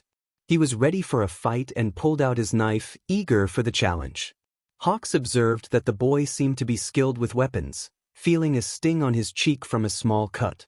Izuku urged himself to concentrate and landed a blow on Endeavor's ribs. Endeavor retaliated with a strike to Izuku's abdomen. Izuku coughed, teasing Endeavor about his weakness in targeting vulnerable spots while evading feathers and another strike. Endeavor warned that Izuku would regret his words, lunging at him. Izuku laughed, confident that Endeavor would pay for his actions. Meanwhile, Shoto was waking up and noticed Izuku on the ground. He wondered what had happened, but Izuku dismissed it, saying she was crazy and that he would see everyone in the next chapter. In another part of the building, Shoto was starting to wake up, and Hisashi yawned, greeting him and commenting on his sore neck. Shoto nodded in response. Hisashi assured him he would prepare some food, mentioning that he knew how to cook. Shoto thought about how the teacher might be angry with Hisashi. Aizawa expressed his frustration about wanting to deal with Hisashi and announced that everyone should go out for recess. Denki appeared downcast, and Kirishima encouraged him, suggesting they could ask Blasty for help. Bakugo agreed to assist but warned that if things didn't go well, they would face consequences, creating a small explosion. Denki promised to try not to respond poorly, smiling. Kirishima thanked Blasty and hugged him around the waist. Bakugo, surprised, demanded to be released while Kirishima insisted he wouldn't let go until he received a better nickname. Bakugo teased him with a ridiculous name, and Kirishima reproached him. Eventually, Bakugo relented, suggesting a new nickname, albeit embarrassed. Kirishima was pleased and gave him a quick peck on the cheek before checking if he was okay. Denki, with a hint of blood on his nose, assured them he was fine and wanted to eat. Bakugo looked away, slightly blushing. Aizawa observed them as they headed to the dining hall, surprised by what he witnessed. Tashinori approached Aizawa, asking what he was doing there, reminding him it was dangerous to be seen. Aizawa warned him not to draw attention and suggested they go to the office, as Director Nizu wanted to discuss something important. Once in the office, Tashinori offered Aizawa a cup of tea and asked what he needed to share.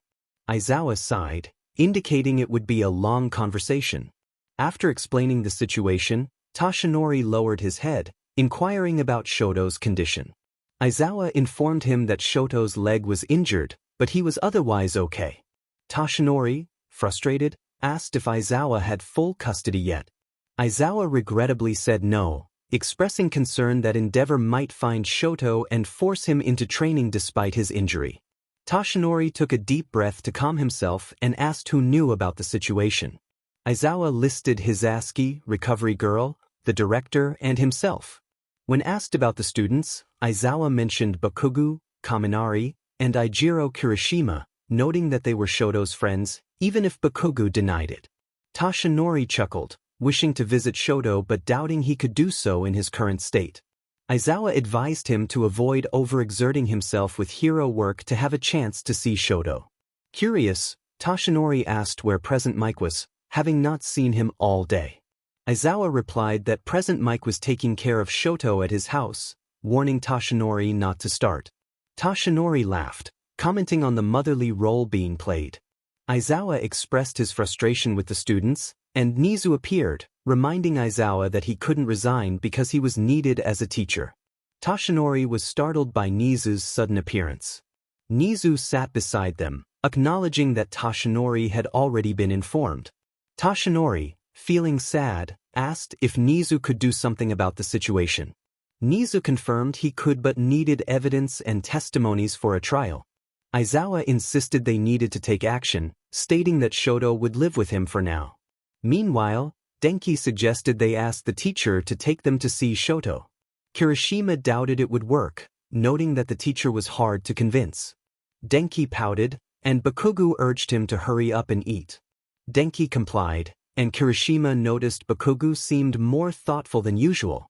Bakugo dismissed it, but Denki reassured him that it was okay not to say anything. Kirishima insisted they could keep a secret, but Bakugo sighed, promising to share later. After their meal, the atmosphere was tense.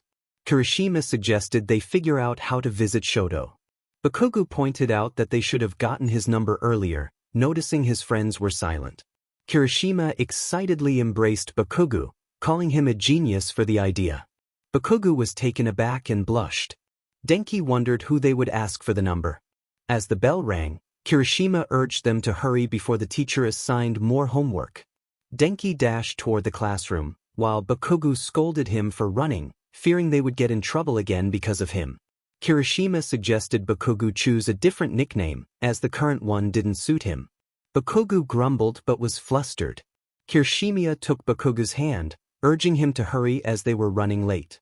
Bakugo, feeling exasperated, thought about how he would deal with the nerd when he saw him again. In another part of the building, Izuku collided with a wall, feeling frustrated with his opponents. Hawks removed a knife from his leg and another from his arm, acknowledging that Izuku was skilled in close combat. Endeavor spat out a bit of blood. Izuku realized he needed to take Hawks out of the equation to focus on Endeavor. Hawks noted Izuku was plotting something, impressed by his cleverness for a teenager. Izuku approached, landing a strike on Hawks' leg and face. Hawks questioned why Izuku had a grudge against him and unleashed a flurry of feathers. Izuku dodged a fire blast, causing the feathers to ignite. Hawks warned Endeavor about his feathers, but Endeavor was distracted by the pain in his leg. Izuku took advantage, landing another blow on Endeavor's ribs and following up with a kick to his stomach. Endeavor coughed, while Hawks realized the boy was relentless. Izuku prepared for another strike, ready to continue the fight. Hawks delivered a knee strike to the face. Feeling a warm liquid, Hawks realized it was blood flowing from his nose. Endeavor approached Izuku and struck him on the back with a fiery fist, growling that he should surrender. Izuku coughed and laughed, glancing at them, and declared he wasn't giving up. Hawks urged him to surrender, noting that he was already injured. Secretly, Izuku pulled out a hidden weapon, not wanting to resort to it. Hawks acknowledged that this kid knew how to fight, observing that his feathers were dwindling since Endeavor had burned many of them, which was part of Izuku's plan. Endeavor stood up and moved closer to Izuku, expressing his frustration over the trouble he had caused. Izuku shot at Hawks, taunting him to at least be grateful he was still alive. Hawks looked down at his abdomen, acknowledging Izuku's skill despite the coughing fit he was experiencing. Endeavor called out to Hawks, attempting to approach but was interrupted when Izuku plunged a knife into his arm, tearing it and causing a deeper wound. Izuku then stated he had things to do and bid them farewell. Endeavor glared at his injured arm, vowing that Izuku would pay for this. Izuku shot Endeavor in the other leg, laughing as he hopped away. Endeavor, struggling to walk, made his way toward Hawks. Hawks reassured him, stammering that he thought no vital organs were damaged. Endeavor, through his communicator, urgently requested an ambulance. Meanwhile, Izuku settled on the rooftop of a building, reflecting on the pain from the blow he had received. He stretched, hearing his bones crack as he sighed. Much better. Izuku noticed a bit of blood on his clothes and decided it was time to change. He had someone to visit. Arriving at his hideout, quickly changed and thought about visiting Aunt Mitsuki later that night. As he stepped outside, he checked the time and realized how much he had fought that day. He spotted Aizawa and Toshinori leaving and wondered who the older man was. He felt a strange sense of familiarity with Toshinori, sensing he was someone well known. Aizawa urged Toshinori to hurry, as his time was up. The students rushed toward their teacher, and Aizawa sighed in exasperation. Izuku watched the commotion, chuckling at their childish antics. Bakugo approached, furious, and demanded to know why they had left him behind. Kirishima tried to explain that they had come to ask their teacher something important. Bakugo was impatient, wanting to sleep. Izuku teased Aizawa, noting that he seemed to know he was there. Aizawa instructed the kids to stay behind him and asked what Izuku wanted. Izuku replied with a light-hearted jab, indicating he simply wanted to know how the bicolor-haired boy was doing. Denki shivered, feeling a chill from Izuku's laughter, which seemed different from the last time. Kirishima confirmed that Izuku was indeed the villain they had mentioned before. Bakugo insisted on confronting Izuku, wanting to verify if he was the nerd he suspected. Izuku, not wanting to fight, stated he only wanted to check on the bicolor-haired boy.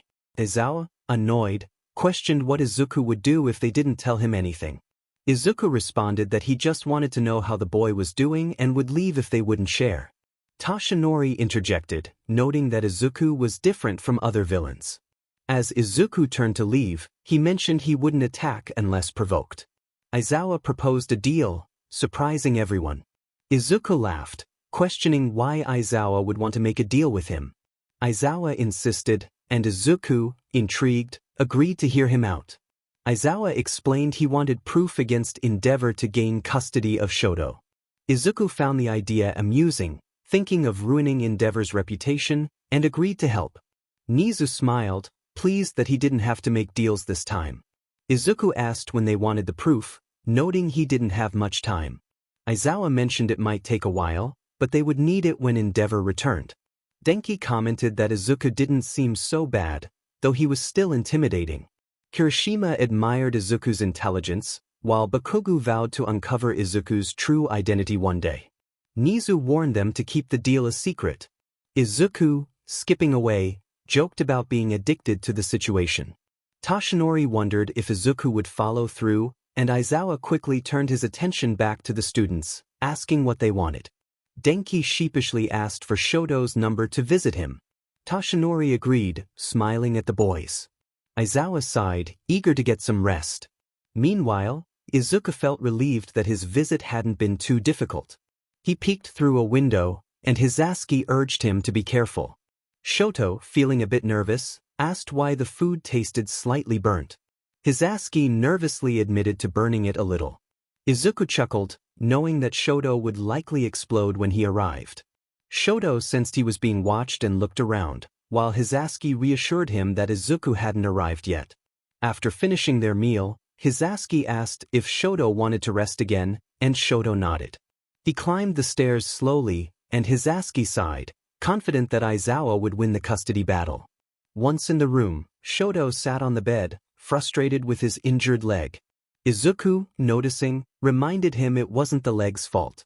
Shoto jumped slightly when he saw Izuku, who greeted him warmly. Shoto asked if Izuku would keep his promise, and Izuku assured him he would, suggesting Shoto get comfortable since they might take a while. Shoto blushed but turned away, feeling shy. Izuku understood and reassured him, teasing that he had already seen him like this. Shoto, embarrassed, agreed but asked Izuku not to look. Izuku playfully approached and hugged Shoto from behind, causing him to shiver. He then gently caressed Shoto's back, trying to be careful. Shoto let out soft breaths, and Izuku continued to tease him, assuring him it was just a playful moment. After helping Shoto change, Izuku scooped him up and jumped out the window, asking for directions. Aizawa arrived just in time, and Hisashi nervously greeted him. Aizawa noticed a burnt smell and questioned Hisashi about it. Toshinori, trying to diffuse the tension, urged them not to fight. Hisashi admitted to burning some food, and Aizawa sighed, instructing them to head upstairs. The three boys entered the house, looking around. Toshinori remarked that it was strange not to see Hisashi at school, and Hisashi explained he had been taking care of Shoto. Toshinori, feeling sad about the situation, expressed his determination to help Aizawa win custody, no matter the cost. Hisashi agreed wholeheartedly. He would no longer stay with that person, especially not in a house that no longer recognized him, feeling both sad and angry. The three of them decided to adopt him. Bakugu smiled, finally feeling that they were taking their time. Denki, with tears in his eyes, expressed relief that Shoto would finally be free and no longer a puppet. Kirishima, smiling yet teary-eyed, said that Shoto would finally see how beautiful the world was and discover many more things. Hisashi chuckled, suggesting they go see him as everyone began to head upstairs. When they arrived and opened the door, they were met with shock. Aizawa reacted quickly, searching everywhere for Shoto. Hisashi, crying, admitted it was his fault. Toshinori tried to comfort him, assuring him that Shoto was probably in another part of the building. The three of them helped search. Bakugu suddenly laughed, realizing something. Kirishima, concerned, asked what was funny at such a moment. Aizawa approached Bakugu, questioning what was wrong. Bakugu pointed out that they hadn't given Shoto any information, and he might have been taken again. Aizawa groaned in frustration, rubbing his nose. Hisashi, confused, asked who they were talking about. Toshinori suggested they explain the situation, leading Hisashi to the living room. Meanwhile, Izuku arrived at the building, surprised he hadn't come earlier. He noticed Shoto looking sadly at the structure. Izuku encouraged Shoto to go in, but doubted they would let them enter without permission. Shoto felt that if he told them he was their son, they might allow it. Izuku helped him down so he could walk a bit. Approached the reception, Izuku whispered to Shoto that he would need to speak first, as they might recognize his voice. Shoto nodded and approached the nurse, greeting her nervously. The nurse asked how she could help, and Shoto stated he was there to visit Rei Todoroki.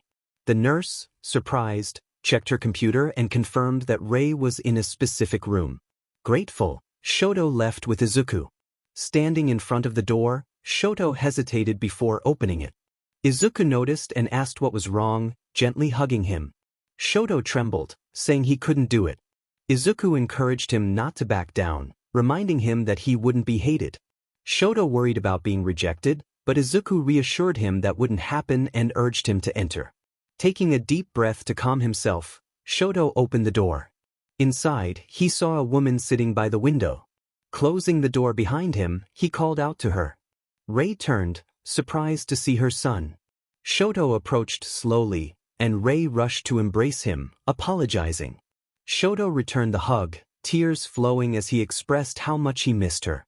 Izuku listened to their emotional reunion, thinking about the consequences for Endeavor. Once they calmed down, Rei asked if he had come alone. Shoto nervously mentioned that someone had brought him but had likely left. Rei gently caressed his scar, apologizing for what had happened. Shoto, still crying, admitted he thought she hated him and that was why he hadn't visited. Rei reassured him that she had never hated him and comforted him as he cried, expressing her desire to be by his side to see him achieve his dreams. Shoto just wanted to be free, pleading with her for that. Rei promised that he would be free one day, wiping his tears away. As Shoto noticed the time, he realized their visiting hours were almost over. Rei encouraged him to share everything with her while they still had time. After Shoto finished sharing, the nurse entered, announcing that visiting hours were over. Shoto, feeling down, asked if he could come back. Rei assured him he could visit anytime, always welcoming him with a hug. As Shoto left the room, he approached Izuku, who stood waiting. Izuku stretched and asked how it went. Shoto hugged him tightly, expressing his gratitude. Izuku returned the embrace, feeling his heart race, wondering why it was beating so fast. They both left the building together. Later, Aizawa noted that it was better for everyone to return home, as they might be waiting for them. Denki sighed sadly, agreeing. Kirishima tried to lift the mood, suggesting they might come back tomorrow. Bakugo urged them to hurry up and leave. Denki called out to Bakugo, who was already on his way out. Kirishima followed, and Toshinori commented on the love he saw between them.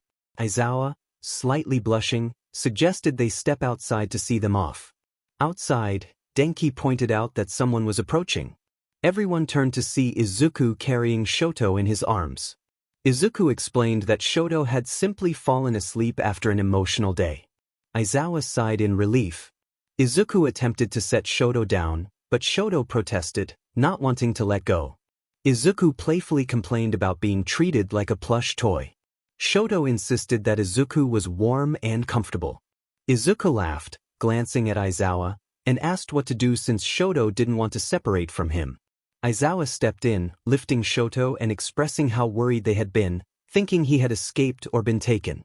Izuku decided it was time for him to leave, mentioning he had things to do. Bakugo, feeling a bit annoyed, said his goodbyes. Kirishima reminded him not to call them extras. Bakugo insisted he could call them whatever he wanted. Izuku jokingly suggested that Kirishima should give Bakugo a kiss like he had given to Shoto, causing Kirishima to blush. Bakugo, flustered, told Izuku to mind his own business. Izuku approached Shoto again, saying he had something to do. Shoto, confused, asked what it was. Aizawa, noticing, warned Izuku not to do anything inappropriate in his presence. Izuku leaned in and kissed Shoto, who shyly reciprocated. Toshinori felt it was an awkward moment, while Denki captured the moment on his phone, planning to keep it as a collection. Kirishima thought he might need to learn from this. Bakugo wondered how it would feel if Kirishima kissed him like that, feeling a mix of confusion and curiosity. The story would continue. Izuku stepped back, a playful smirk on his face as he noticed Shoto blushing and breathing a bit faster. He decided it was best to leave, turning his back to the group and starting to walk away.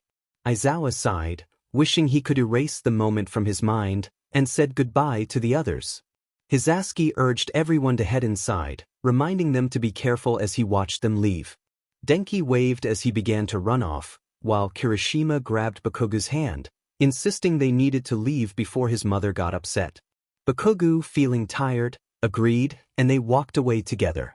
Toshinori commented on the cute couple, glancing at Aizawa and Hisashi.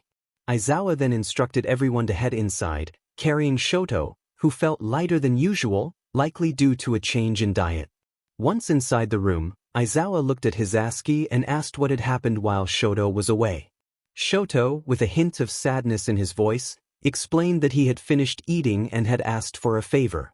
Hisashi, curious, inquired about the nature of the favor. Shoto revealed that he wanted to visit his mother, prompting Aizawa to express confusion, as she was not at home. Shoto shook his head, clarifying that she was in a psychiatric hospital. Toshinori gasped in surprise at this revelation. Shoto expressed his concern about the situation. He felt that it was his fault for what had happened, and he carried a scar as a reminder of the chaos. He mentioned that she had also suffered mistreatment while trying to protect him. Toshinori clenched his fists in frustration, realizing the weight of Shoto's words. Hisashi understood why Shoto wanted to visit her and nodded in agreement. Shoto was worried she would hate him for his left side and thought she might ignore him. Tears began to form in his eyes as he spoke. Aizawa sat beside him and reassured him, embracing him gently. Shoto felt grateful for the chance to see her again, hoping it would prevent any resentment. A small smile appeared on his face, even as tears streamed down. Toshinori reflected on Shoto, recognizing that he was not just any villain but someone who sought either peace or revenge. Hisashi tried to comfort Shoto, sitting on the other side to create a supportive space. Shoto thanked them for not abandoning him, looking at both of them with appreciation. Aizawa promised they would always be there for him and suggested they go out for dinner, offering to cook this time. Hisashi laughed and turned to Toshinori, inviting him to join them. Toshinori playfully declined, saying he had other matters to attend to but reassured Shoto that everything would return to normal. Shoto returned the embrace, feeling a sense of calm wash over him. As Toshinori left, he reminded them to behave while Shoto rested. Both Shoto and Aizawa blushed at the comment. Shoto wondered what else they could do and looked at them, asking if they were all right. Aizawa dismissed the concern, feeling a bit annoyed at Toshinori's teasing. Hisashi suggested they watch television while dinner was being prepared, and Shoto agreed, settling in comfortably. In another part of town, Bakugo arrived home, announcing his presence as he closed the door behind him. Mitsuki appeared, playfully scolding him for being late. Bakugo grumbled that it was none of her business and headed to his room, wanting to sleep. Mitsuki called out to him, mentioning she had made a special dish. Bakugo paused, reluctantly agreeing to join them. Masaru greeted his son, and Bakugo responded casually before Mitsuki reminded him to show respect. Bakugo defiantly told her not to tell him what to do, leading to Masaru's plea for peace at the dinner table. Mitsuki, slightly embarrassed, suggested they eat. Bakugo thought to himself that the atmosphere was filled with love, rolling his eyes at the situation. Izuku, watching from outside, chuckled at the familiar scene, noting how well Masaru handled things. As Mitsuki placed a dish on the window ledge, she called out to Izuku, knowing he was nearby. She encouraged him to signal that he was okay, leaving him with some food before heading to the dining room. Izuku emerged from his hiding spot, whispering his thanks as he began to eat. At the dining table, Bakugo pondered whether Izuku was outside, feeling a mix of irritation and concern. Mitsuki teased Bakugo about being lost in thought, jokingly suggesting it was about a crush. Bakugo choked on his drink, denying the accusation. Masaru laughed, recalling how Mitsuki had been with her friends in the past. Mitsuki blushed at the memory, calling Masaru an idiot. Masaru reassured Bakugo that they supported him, while Mitsuki playfully noted that it was obvious he liked someone. Bakugo shouted for them to be quiet, feeling embarrassed. Izuku finished his meal, thinking it was predictable how the conversation unfolded. He decided it was time to leave, needing to investigate further. Mitsuki, noticing the window was closed, wished Izuku a good night as he departed. Masaru suggested they all head to bed, but Mitsuki insisted on having a private conversation with him, pulling him toward their room. Bakugo, hearing the door close, groaned at the thought of his parents being alone. He retreated to his room, feeling relieved that his secret was out but also exhausted from the day's events. Meanwhile, Izuku asked Dabi if he had any updates on their plans. Dabi replied that everything remained the same but warned Izuku to be cautious as someone might be watching him. Izuku felt the urgency to act, wanting to finish things before anyone became suspicious of him. Dabi noted that Izuku hadn't revealed his villain name yet, which piqued his curiosity. Izuku assured Dabi that he would share it in due time. Dabi teased him about being secretive, but Izuku was determined to gather more information about a new drag being developed. As Izuku pondered the implications of the drag, Dabi mentioned it was designed to suppress quirks. Izuku was intrigued but also concerned about who might be involved. Dabi encouraged him to keep investigating while remaining discreet. After a long day, Izuku settled down to sleep, feeling the weight of the world on his shoulders. He reflected on the ongoing battles against villains, knowing he had to stay vigilant. As time passed, he noticed that Dabi had become less visible, prompting him to investigate further.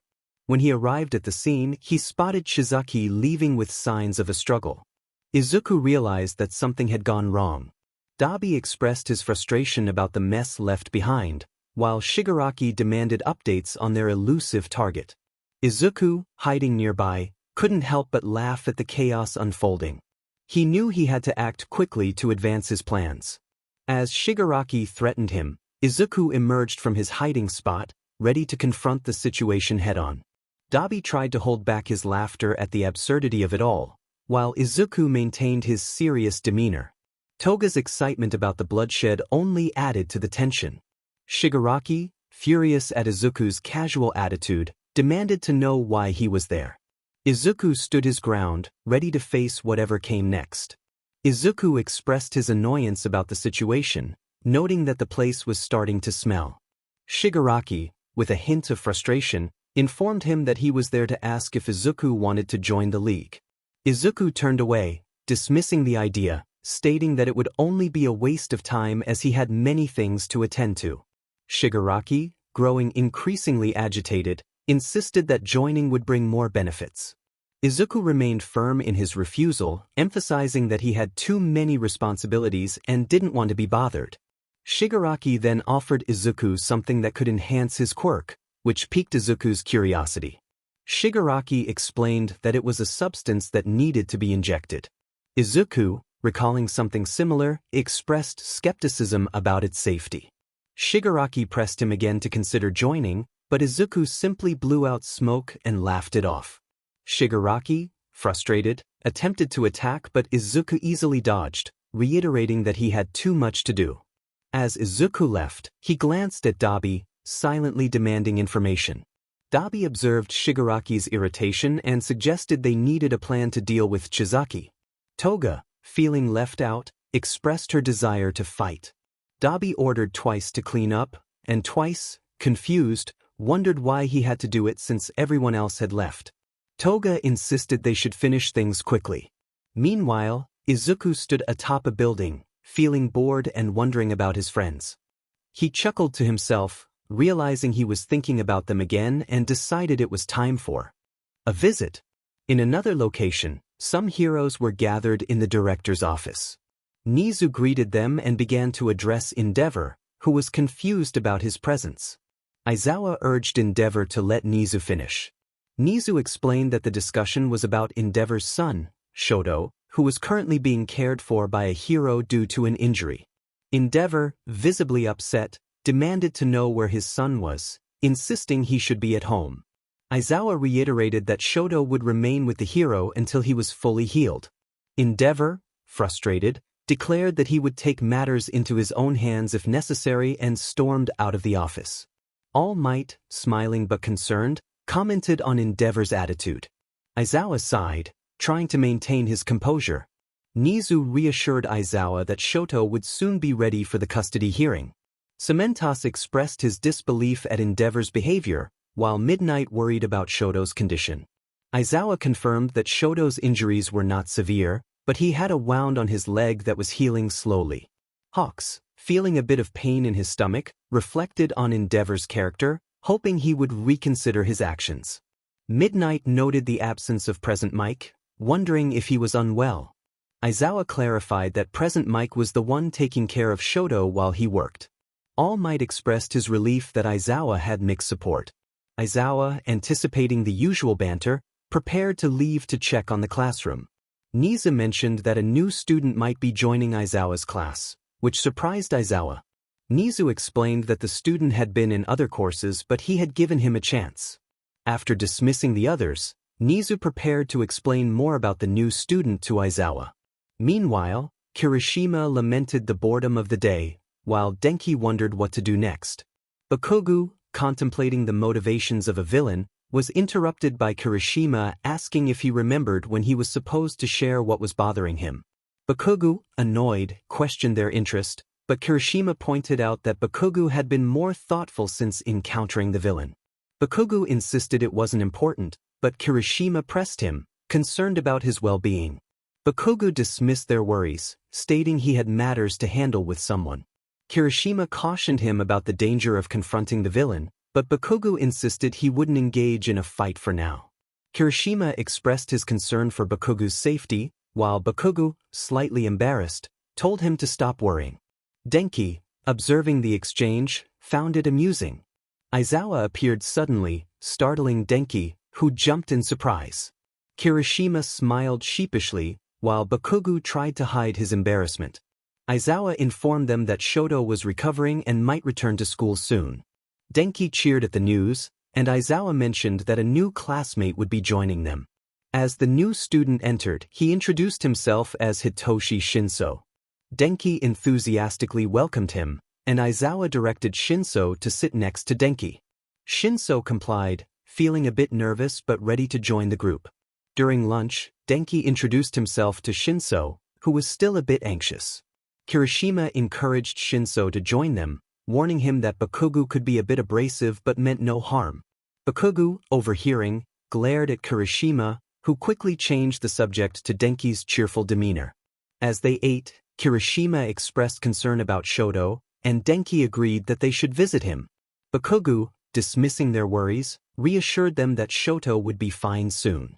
Kirishima agreed, while Denki suggested they should check on Shoto together, explaining to Shinso that he was their friend who was currently injured but would be back soon.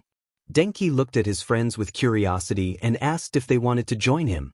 Shinso agreed, glancing at them, while Kirishima smiled and expressed his excitement. Bakugo urged them to hurry, and Kirishima reassured him to calm down. Shinso observed Denki and thought it was nice that they seemed to be a couple, which made Denki smile in agreement. Kirishima then reminded Denki to eat, showing a hint of concern. Denki reassured him that he was fine and started to eat. In another scene, Aizawa contemplated whether the new student should live with him. Nizu mentioned that while Shoto would be living with Aizawa, he also wanted Hitoshi to stay with him for training purposes. Aizawa sighed, acknowledging that at least Shoto would have someone to talk to and potentially make friends. Nizu encouraged Aizawa to speak with Shoto about it during their outing. As Aizawa watched from a distance, he noticed Shoto interacting with the others and felt uncertain about the situation. Tashinori appeared behind him, suggesting it was a good idea for Shoto to be with that group. Aizawa reminded Tashinori that he should be resting in his office. Tashinori mentioned that he was taking a break and asked about Shoto's well-being. Aizawa noted that Shoto was improving, able to move without assistance, although he wasn't exerting himself much. Tashinori then brought up the villain's tests that Aizawa had received, which were concerning. Aizawa showed him a particularly alarming message that nearly broke his phone. The image depicted Shoto with bruises and blood, standing before Endeavor, who was surrounded by flames. Toshinori was furious and demanded to know when it happened. Aizawa explained that it occurred before Shoto was kidnapped, and he had already met Endeavor. Toshinori expressed his determination to help Aizawa, wanting Shoto to experience happiness in life. Aizawa agreed but mentioned the difficulty of obtaining evidence regarding Shoto's family. Toshinori reassured him that he would assist in gathering evidence while keeping an eye on the villain. Aizawa reminded him of their agreement, stating that as long as the villain kept his end, he would too. Just then, the school bell rang, signaling the start of class.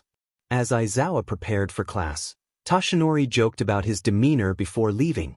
Meanwhile, Shoto was lying down, reading a book, when Izuku joined him, surprised that it wasn't a drama. Shoto jumped at the sudden presence of Izuku, who asked if he was still hurt. Shoto shook his head, indicating he felt fine. Izuku noticed the sparkle in Shoto's eyes, suggesting he was happier. Curious, Shoto asked about Izuku's well-being, concerned that he wasn't injured. Izuku reassured him, recalling his training experiences. Shoto noticed Izuku's hat and mask, and suggested he should wear them all the time. Izuku admitted that he was still trying to keep a low profile, but his plan hadn't gone well. Shoto felt guilty, thinking it was his fault. Izuku encouraged him to stop blaming himself for things he didn't do. Shoto lowered his head, and Izuku gently patted him on the head, trying to comfort him. Shoto looked up, hesitant but wanting to say something. Izuku brought Shoto closer, reminding him to stay calm and quiet. As Izuku gazed at Shoto, he playfully mentioned how he had become addicted to him. Shoto blushed and grew nervous. Izuku continued to tease him, lightly touching his scar, which made Shoto flinch and attempt to pull away, feeling self-conscious. Izuku shushed him and continued to caress his cheek and scar, assuring him that he could hear him. Shoto whispered that it was horrible, but Izuku insisted he could listen. Shoto trembled slightly as Izuku's touch moved from his cheek to his lips. Shoto's heart raced as he contemplated whether to pull away or stay still.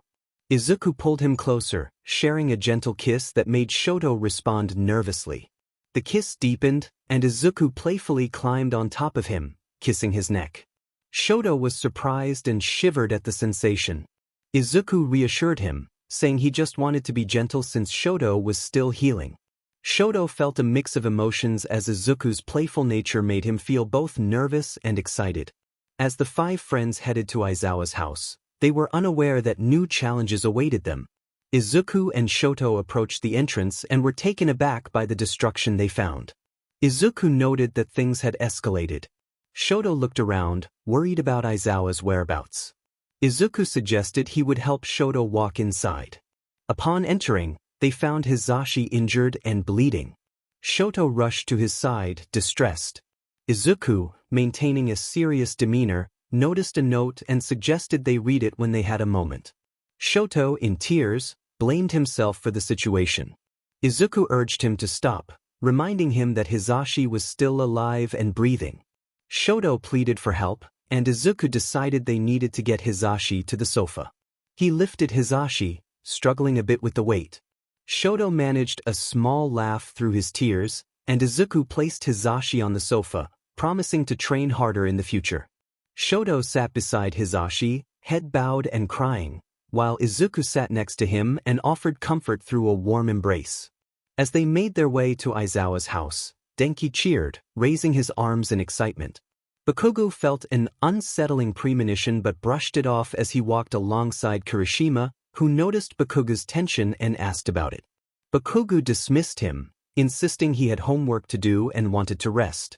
Kirishima playfully kissed Bakugo on the cheek, making him blush and call him an idiot, to which Kirishima responded with laughter. Denki took pictures, planning to show Shoto how his parents interacted. Shinso pulled Denki aside, warning him to watch where he was going to avoid bumping into a pole. Denki thanked him for the heads-up. Additionally, that post is already familiar with me. I've tripped over it before, he thought while looking at it.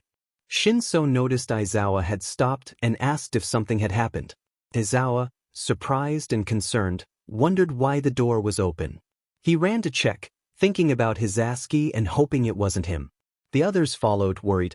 Upon entering, Aizawa saw the place in disarray with some broken glass and asked where everyone was.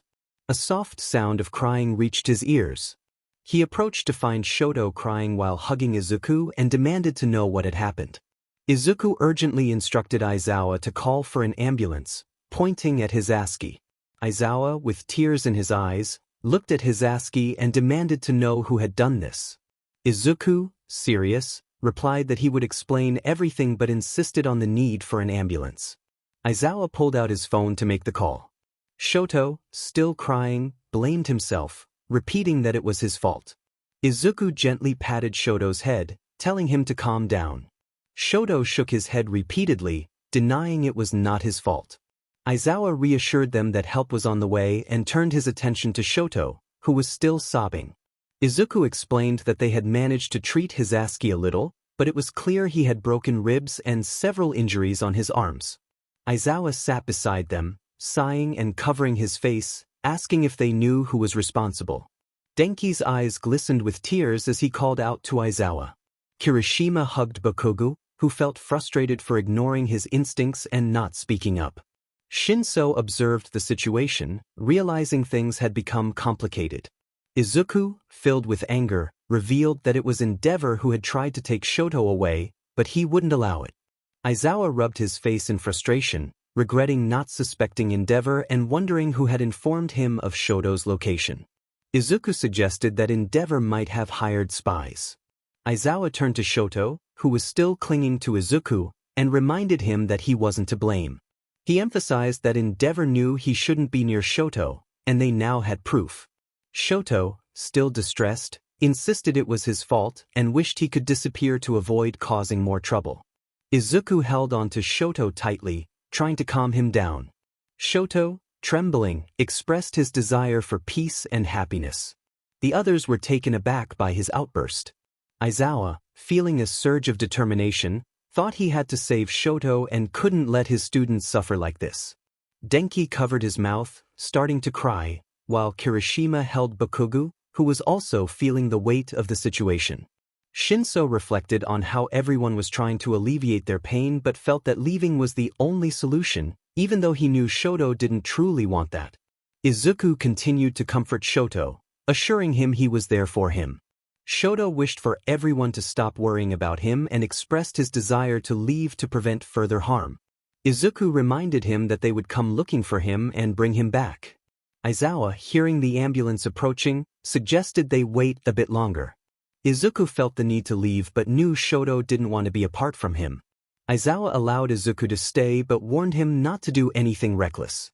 Izuku joked about Aizawa's protective nature, and Aizawa instructed the others to stay put, warning them that they could be in danger if they ventured out. Denki decided to inform his mother, while Kirishima noted that his parents were away on a trip. Bakugo, indifferent, planned to message his mother to avoid being disturbed while he slept.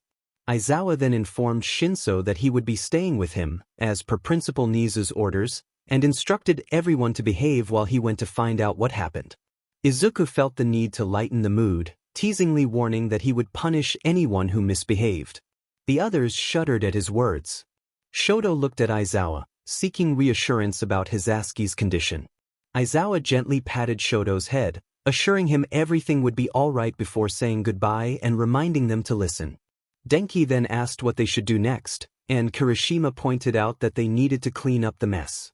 Denki protested against cleaning, while Bakugo mocked him for his inability to handle simple tasks. Denki, feeling cornered, called for help from Shinso, who was a bit nervous about the situation. Kirishima comforted Bakugo, reminding him that Denki was just being himself. Shinso quietly pointed out that Denki had a bit of blood on his nose, prompting Denki to clean himself up. Izuku noticed Shoto watching everyone with curiosity and decided it was time to get to work. He gently placed Shoto on the couch, explaining that he shouldn't move too much or lift anything heavy to avoid further injury. Shoto pouted, feeling left out, while Bakugo urged everyone to hurry up. Shoto, confused, asked who Shinso was, and Denki introduced him as a new friend. Shinso introduced himself, and Shoto nervously replied with his name. Izuku observed the budding friendship with a sense of hope. Suddenly, sensing danger, Izuku instructed everyone to duck. They all complied just as a part of the wall exploded. Kirishima activated his quirk and hugged Bakugo for protection. Izuku shielded Shoto, who got hit by a small sharp piece of debris on his shoulder. Shinso, worried, checked on Denki, who reassured everyone he was fine. Kirishima cleared the rubble off them, confirming they were okay, while Bakugo grumbled about being treated like a child. Shoto noticed Izuku's injury and asked if it hurt, to which Izuku downplayed it, throwing a knife at the source of the danger. "Get behind me now." Bakugo looked straight ahead, determined not to let anyone else take his fun.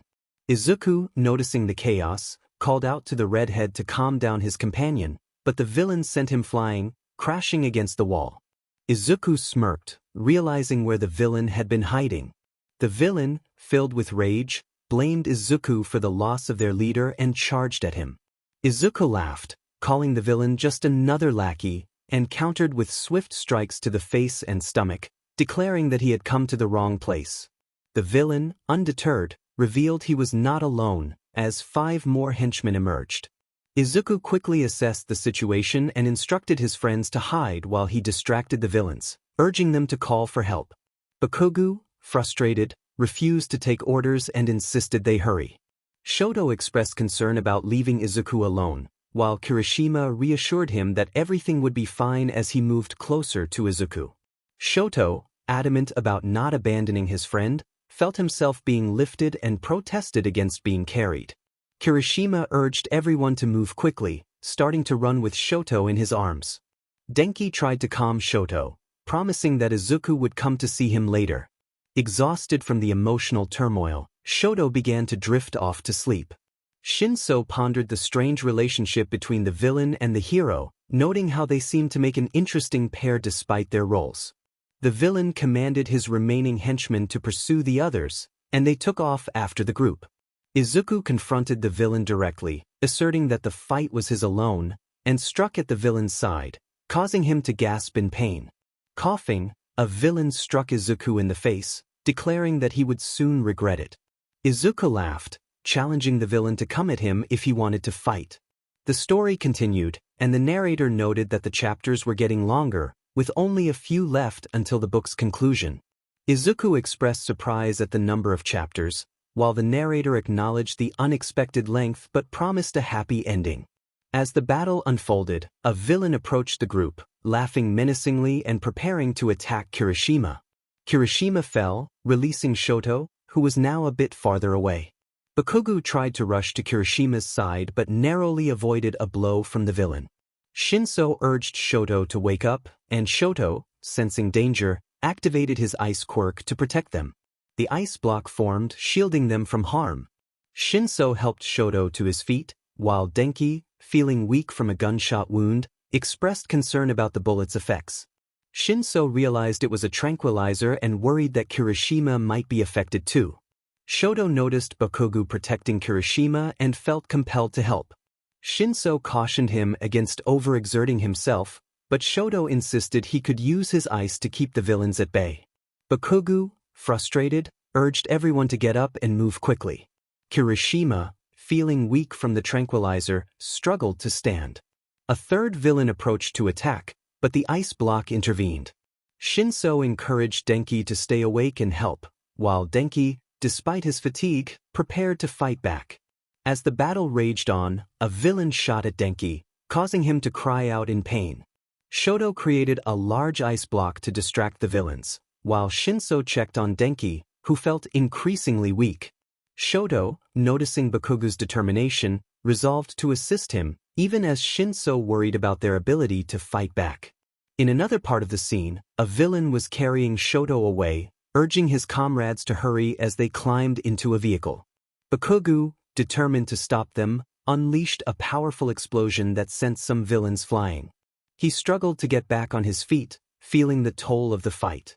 Meanwhile, Izuku approached Shinso, who was surprised to see him and warned that Shoto had been kidnapped. Izuku, realizing All Might was on his way, instructed Shinso to stay visible so that help could find them. He then rushed off to locate his friends. As Izuku neared Bakugo, he saw him struggling against multiple villains. Izuku took aim, firing at the villains to clear a path. He felt a surge of adrenaline as he approached the vehicle where Shoto was being held. Inside, a villain threatened Shoto, demanding to know where he preferred to be shot. Shoto glared defiantly, refusing to give in. Outside, Izuku, fueled by anger, prepared to confront the villains. He drew a weapon, determined to rescue his friend. As he approached the vehicle, he heard Shoto's desperate pleas, which ignited a fierce determination within him. Bursting through the door, Izuku pulled Shoto free from the villain's grasp, vowing to protect him at all costs. All Might arrived just in time to witness the confrontation, ready to assist his young allies. Aizawa soon followed, reassuring Shoto that everything would be all right as he helped him out of the vehicle. The battle was far from over, but the resolve of the heroes shone brightly amidst the chaos. Izuku was firing several times at the villain's head. He approached the others, putting away his gun, and asked how they were doing. All Might expressed concern for young Todoroki, suggesting he might not be in good condition. Izuku moved closer and saw Shoto without his HND CFFS. Shoto hugged him, tears streaming down his face, apologizing for being weak. Izuku comforted him, noticing a small blanket nearby and that Shoto had bruises on his body. Shoto explained that he tried to push the villain away, but he kept hitting him in the leg, feeling exhausted and defeated. Izuku advised him to rest for now as he picked him up. He glanced at Aizawa, mentioning the other kids. Aizawa informed him that they had already been taken to the hospital. Bakugo just needed to rest, while Denki and Kirishima were trying to remove the bullet from the villain's gun, and Shinso needed to recover from the fight. All Might decided it was time for him to leave, and Aizawa agreed to handle things from there. Izuku laughed, acknowledging how crazy the day had been, and noticed that Shoto had fallen asleep, likely due to the effects of the bullet he received. Aizawa sighed, realizing that there was still the adoption trial ahead. Izuku teased him about having so much work but noted that he was somewhat lucky. Aizawa asked what he meant, and Izuku revealed that he had gathered more evidence, but to defeat the villain completely, they needed to speak with Mrs. Ray. Aizawa pointed out that she couldn't leave, but Izuku insisted that he needed to visit her and hear about her suffering at the hands of the villain.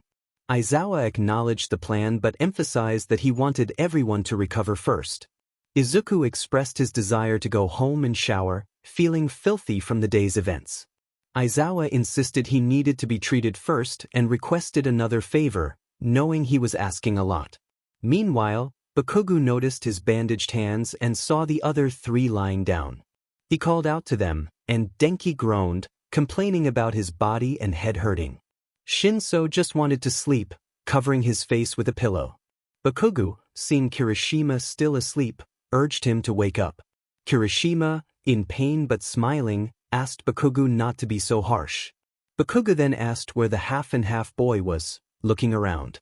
Izuku entered the room, bandages on his hands and torso, and informed them that Shoto was resting and had already been checked. Bakugo demanded to know more, and Izuku, looking serious, declared that he was offering them a chance to train with him. Outside the room, Aizawa leaned against the wall, relieved that they accepted but worried he might be leading them to their doom. He entered another room and found Hizashi awake and sitting up. Hizashi inquired about Shoto, and Aizawa reassured him that he was resting and had managed to escape in time. Aizawa asked what had happened, and Hizashi agreed to share everything, believing it could help them put a stop to the villain. In another room, Shoto opened his eyes and realized he was in a hospital. He felt pain in his leg and saw Izuku approaching, wearing a cap and mask. Izuku noted that Shoto's leg seemed worse and advised him to take care or risk losing it. Shoto nervously acknowledged that Izuku had been allowed in without raising suspicion. Izuku explained that they saw him as just a kid and let him pass. Shoto worried about the others and asked about their condition. Izuku calmed him down, assuring him that everyone was fine and resting, while their teacher was recovering too. He urged Shoto to focus on getting better first. Shoto wanted to express his guilt but was interrupted when Izuku covered his mouth, insisting he shouldn't blame himself. He reminded Shoto that his friends had come to save him and that he had to deal with the situation, which had become complicated. But in the end, they were safe. Izuku leaned in closer, expressing that he needed to understand the strong feelings he had been experiencing. Shoto, nervous, admitted he wanted to know too. Izuku playfully laughed and, without warning, kissed Shoto. The kiss started slow but grew more passionate as time passed, eventually separating with a thin strand of saliva. Izuku noticed the marks on Shoto's neck and teased him about them. Shoto expressed his discomfort with the marks, feeling ashamed. Izuku offered to replace them with his own, and Shoto, blushing, asked to see his face. Izuku replied that it wasn't time yet but promised it would be soon. Shoto, wanting to be closer, pulled Izuku down, causing him to lie beside him. Izuku, surprised by Shoto's strength, reminded him that he was injured and didn't want to take advantage of him. Shoto insisted he only wanted Izuku to remove the marks. Izuku playfully warned him that he would leave his own in return. Shoto nodded, and Izuku leaned in, teasingly liking Shoto's neck and giving gentle bites, causing Shoto to gasp in surprise. Izuku continued to explore Shoto's skin, marveling at its paleness and sweetness. Shoto shyly protested, but the sensations overwhelmed him, and he found himself responding to Izuku's touch. The kiss between them was wild yet tender, filled with unspoken emotions. They separated, gasping for air. Izuku began to tease Shoto's neck with playful bites and gentle kisses. Shoto caressed Izuku's chest and back, releasing soft sighs and little gasps. Izuku chuckled, noting how desperate Shoto seemed. He continued to lick Shoto's neck, causing Shoto to squirm slightly. Izuku reassured him to relax, gently stroking his abdomen, saying there wasn't much left to wait for. Shoto shivered and turned his gaze away, while Izuku tenderly caressed his face. Shoto attempted to look at him, feeling confused about why he couldn't see him yet. Izuku shook his head, explaining that the time for what he planned for the world wasn't right, but he was serious about making someone suffer for messing with the wrong person. Shoto shivered at the thought, feeling a chill from Izuku's laughter, which made him let out a soft sound. Izuku noted Shoto's sensitivity and continued to slide his chest and abdomen. Shoto wrapped his arms around Izuku's neck, releasing quiet sighs. Izuku encouraged him to relax, assuring him that he would let him finish so he wouldn't suffer. Shoto trembled slightly, feeling overwhelmed. Izuku moved his hand a bit faster, encouraging him to just let go. Shoto held Izuku tighter, letting out a gasp as he tried to catch his breath. Izuku then laid him down, suggesting he should rest better. Shoto nodded, beginning to close his eyes. Seeing that Shoto was asleep, Izuku put on his mask and left the room, glancing back at the others, commenting on how listening in was wrong for those overprotective parents. Aizawa, looking serious, remarked on what had happened even while Shoto was injured. Hisashi, feeling a bit flustered, admitted he hadn't expected things to unfold this way, only to receive a light tap on the head from Aizawa. Aizawa instructed him to be quiet and turned to Izuku with his quirk activated, demanding an answer. Izuku sighed in frustration, stating that there was still a long way to go. He joked about the overprotective parent comment and laughed, saying it was just some playful touches before walking away. Aizawa grumbled about Izuku's antics, deciding to wait for Shoto to wake up. Hisashi complained about the tap on the head, pouting. Aizawa told him he deserved it.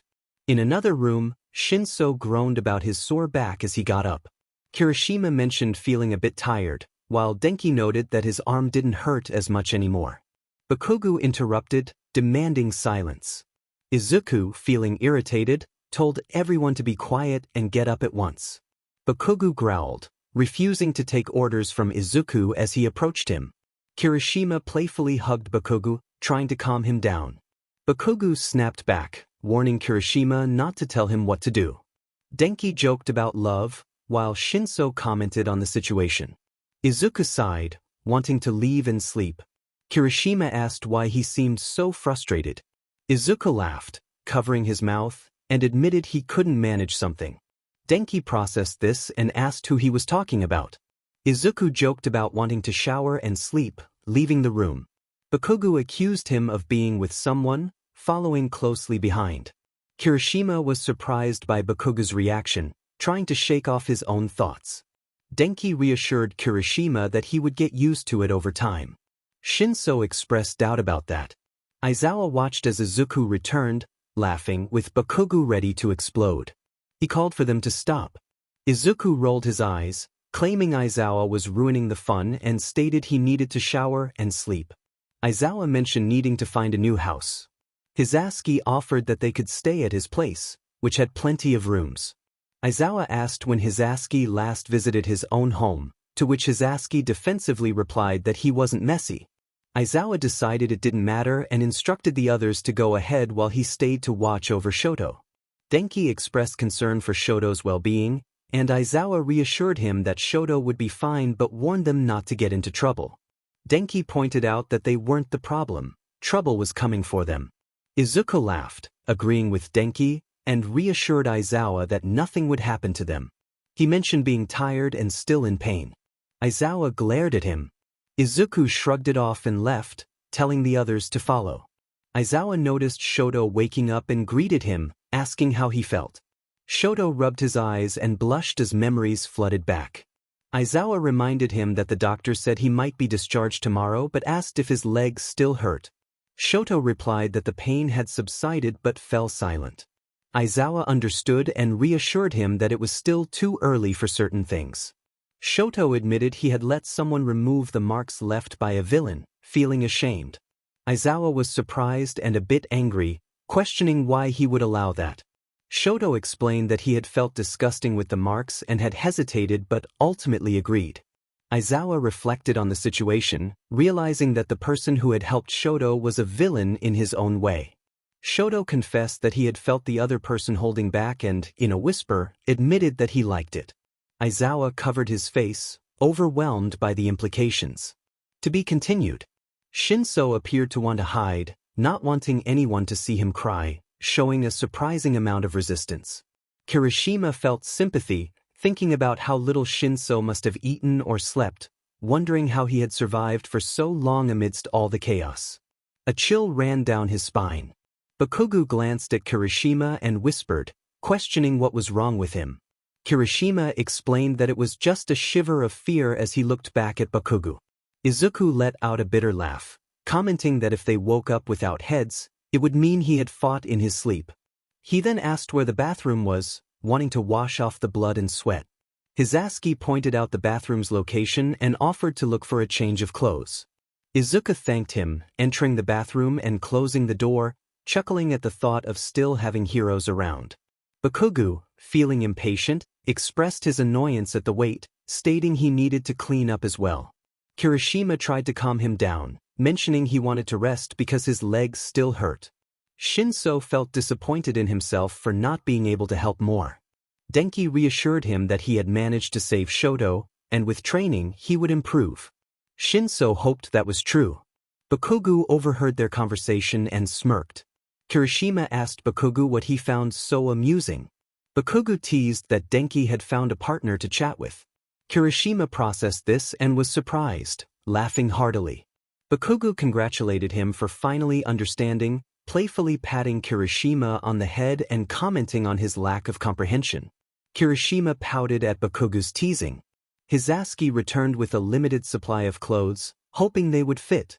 Izuku opened the door wearing a mask and a towel around his waist, asking for the clothes immediately.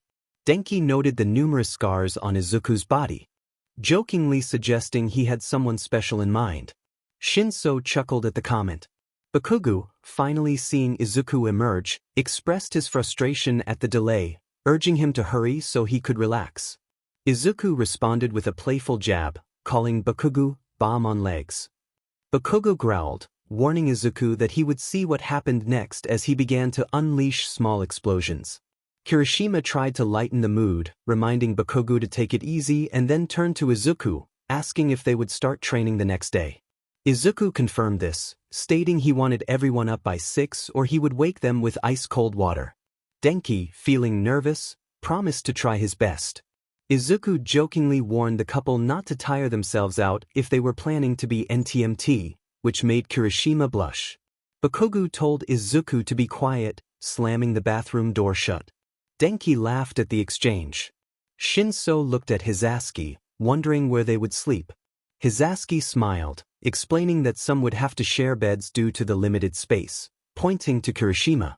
Kirishima accepted this with a smile. Hisashi mentioned that they could sleep in pairs since it seemed one of the boys had already taken a room. Denki asked Shinso if he was okay with this, to which Shinso replied that it was fine, even though his body still ached.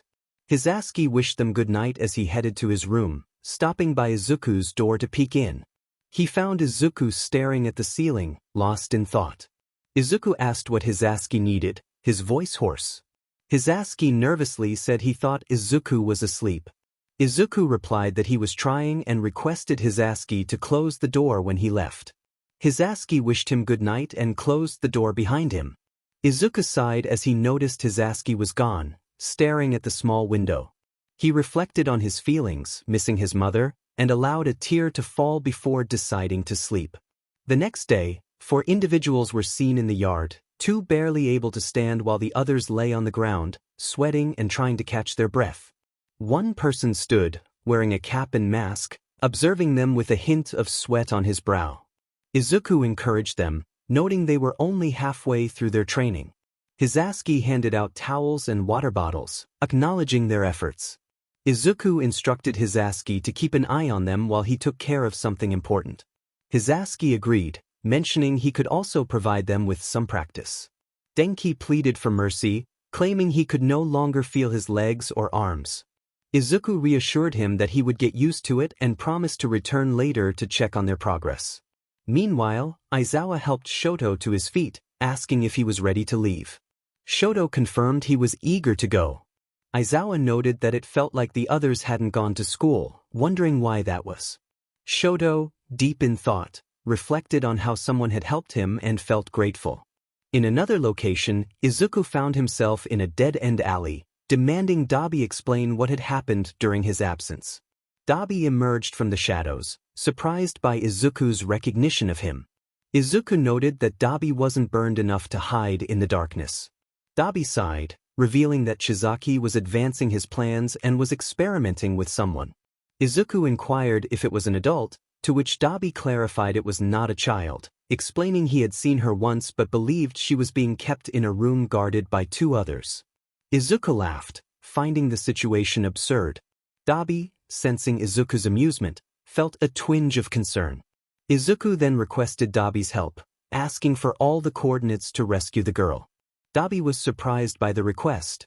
Izuku insisted that Dabi would need to deliver her to a specific address he would provide later, emphasizing the urgency of the situation as they might need to act that night or the next day. Dabi agreed, suggesting it would be better to act that night while they were off guard. Izuku pressed for more information about Dabi's true boss. Dabi explained that he didn't know much, only that they communicated through a small television without revealing their full face. Izuku remarked on how well the boss hid, joking about Dabi's pet and how it was causing trouble. Dabi laughed, mentioning that the pet was planning to eliminate Shizaki that week. Izuku, feeling the weight of the situation, expressed regret for interrupting their plans but insisted he would take the girl that night. He also instructed Dabi to retrieve the bullet and blood that had been stored, ensuring they would take the girl with them. Dabi agreed, expressing his desire for some excitement, but noted that the plan had already fallen apart. Izuku, frustrated, reflected on the chaos surrounding them, hoping that all their enemies would be gone this time. Dabi, confused, asked what he meant. Endeavor almost kidnapped him, and what is it with that kid that makes everyone want to abduct him all the time? Izuku thought about it, pondering. He considered that maybe having a strong body and being the son of the second-ranked hero would attract attention, especially if money was involved, smiling beneath his mask. Dabi, furious, expressed his frustration, saying he needed to eliminate that idiot. Izuku teased him about sibling jealousy, assuring him that he was still a virgin, but not for long, laughing as he did. Dabi was about to attack when Izuku shushed him, pointing towards where the other heroes were. He warned Dabi that if he caused a scene he would leave him behind, suggesting they needed to plan properly for the day ahead. Dabi reluctantly agreed, and they left. Meanwhile, Aizawa helped Shoto enter the area, noting that they had arrived. Shoto looked around, noticing the absence of others, and wondered where they could be. Suddenly, they heard groans, tantrums, and shouts filled with curses coming from the courtyard. Aizawa, recognizing the noise, asked if Shoto wanted to check it out, and when Shoto nodded, he decided it would be entertaining. As they approached the courtyard, they saw Hizashi sipping his juice while the others lay exhausted on the ground, some barely hanging on. Denki cried out for help, extending his arms in desperation. Shinso lamented that his body felt worse than he expected, closing his eyes in defeat. Bakugo, sitting and trying to catch his breath, dismissed their struggles, claiming they were nothing. Kirishima marveled at Bakugo's resilience, while Denki wondered what would happen next but was interrupted by Shoto's confusion over Denki's words. Aizawa commented that Denki was likely in that state due to their training. Denki, nervously addressing Shoto, asked how he felt, relieved that his pain had subsided. Shoto, slightly embarrassed, confirmed that he was no longer in pain. Bakugo, annoyed, thought to himself that this meant Shoto was no longer a novice. Aizawa, shaking his head, realized that Bakugo seemed to care about Shoto. Denki, excited, mentioned they had a gift, a photo that would surely delight Shoto. Shinso was surprised Denki intended to show it to him. Denki eagerly searched for the photo on his phone and presented it to Shoto, who looked at it with confusion. Aizawa snatched the phone, seeing it was a picture of Izuku, incredulous at Denki's antics. Denki laughed heartily, while Hizashi joined in, noting that Izuku didn't mind having his picture taken. Shoto, looking at the photo, couldn't help but admire Izuku's physique, feeling a bit flustered. Kirishima, seeing the photo, decided he would follow the same training regimen to achieve similar results. Izuku, appearing behind them, warned Kirishima that he better keep up or he would put him through an even tougher training session. Kirishima jumped back, startled, and Bakugo quipped that he would revive him just to finish him off for real. Denki, struggling to get up, complained about his aching body. Izuku reminded everyone that they had just begun their training and that they would be at UA soon. Aizawa, serious, mentioned he needed to talk to Izuku about something important. Izuku, intrigued, wondered what it could be but warned that it might be dangerous. Aizawa confirmed it was necessary, and they should let Shoto rest. Shoto, eager, asked if he could watch the training or if it was over. Bakugo, irritated, questioned if Shoto thought he was weak. Kirishima, determined, stated he wouldn't give up and wanted to stick to the training plan. Denki, reluctantly agreeing, said he only wanted to do a little more before heading to bed. Hizashi laughed, pointing out it was only midday as he handed Denki a towel. Bakugo, practicing small explosions with his hands, thought this training would help him create even more powerful blasts. Izuku smiled beneath his mask, relieved that Bakugo was finally catching on. Shoto, watching the others, felt he needed to recover quickly to keep up with them. Aizawa suggested a little rehabilitation for Shoto's leg, explaining the importance of movement for healing. Shoto, confused, agreed but was unsure about the process. Aizawa instructed him to start stretching his leg gently, reminding him to be careful due to his injury. Izuku, sitting on the ground, felt the heat and discomfort from his mask but knew he had to keep his face hidden. He noticed Shoto exercising and decided to join in, thinking about how relentless their training had become. Suddenly, Aizawa warned everyone to stay behind him as danger approached. Hizashi quickly grabbed Denki and Shinso, pulling them closer. Shoto, concerned, looked at the others, and Bakugo positioned himself protectively in front of Shoto. Kirishima joined him, ready to face whatever threat was coming. Izuku demanded to know what the intruders wanted, feeling the tension rise. Toga, appearing with a knife, casually mentioned that her plan had failed. Aizawa recognized her and wondered if she had been part of the League of Villains. Izuku, serious, pressed her for her intentions, knowing he didn't have all day. Toga, unfazed, suggested that Shigaraki wanted him to join their ranks, claiming he would look good covered in blood and deep cuts. Izuku, unfazed by her words, drew his knife, asserting that there would be no bloodshed from him. Toga, excited at the prospect of a fight, began to bounce in anticipation. Aizawa warned everyone to keep their distance, reminding them of Toga's quirk. Shinso, confused, asked what her quirk was, while Denki explained that she could turn into a clone by ingesting a bit of someone's blood. Bakugo added that she could also inherit their abilities. Hisashi watched as Izuku and Toga began to clash, impressed by the intensity of their confrontation. Toga, laughing, expressed her desire to see blood and wounds, while Izuku, dodging her knife, felt disgusted by her excitement. She reluctantly decided to use her own blood, preparing for a more serious fight.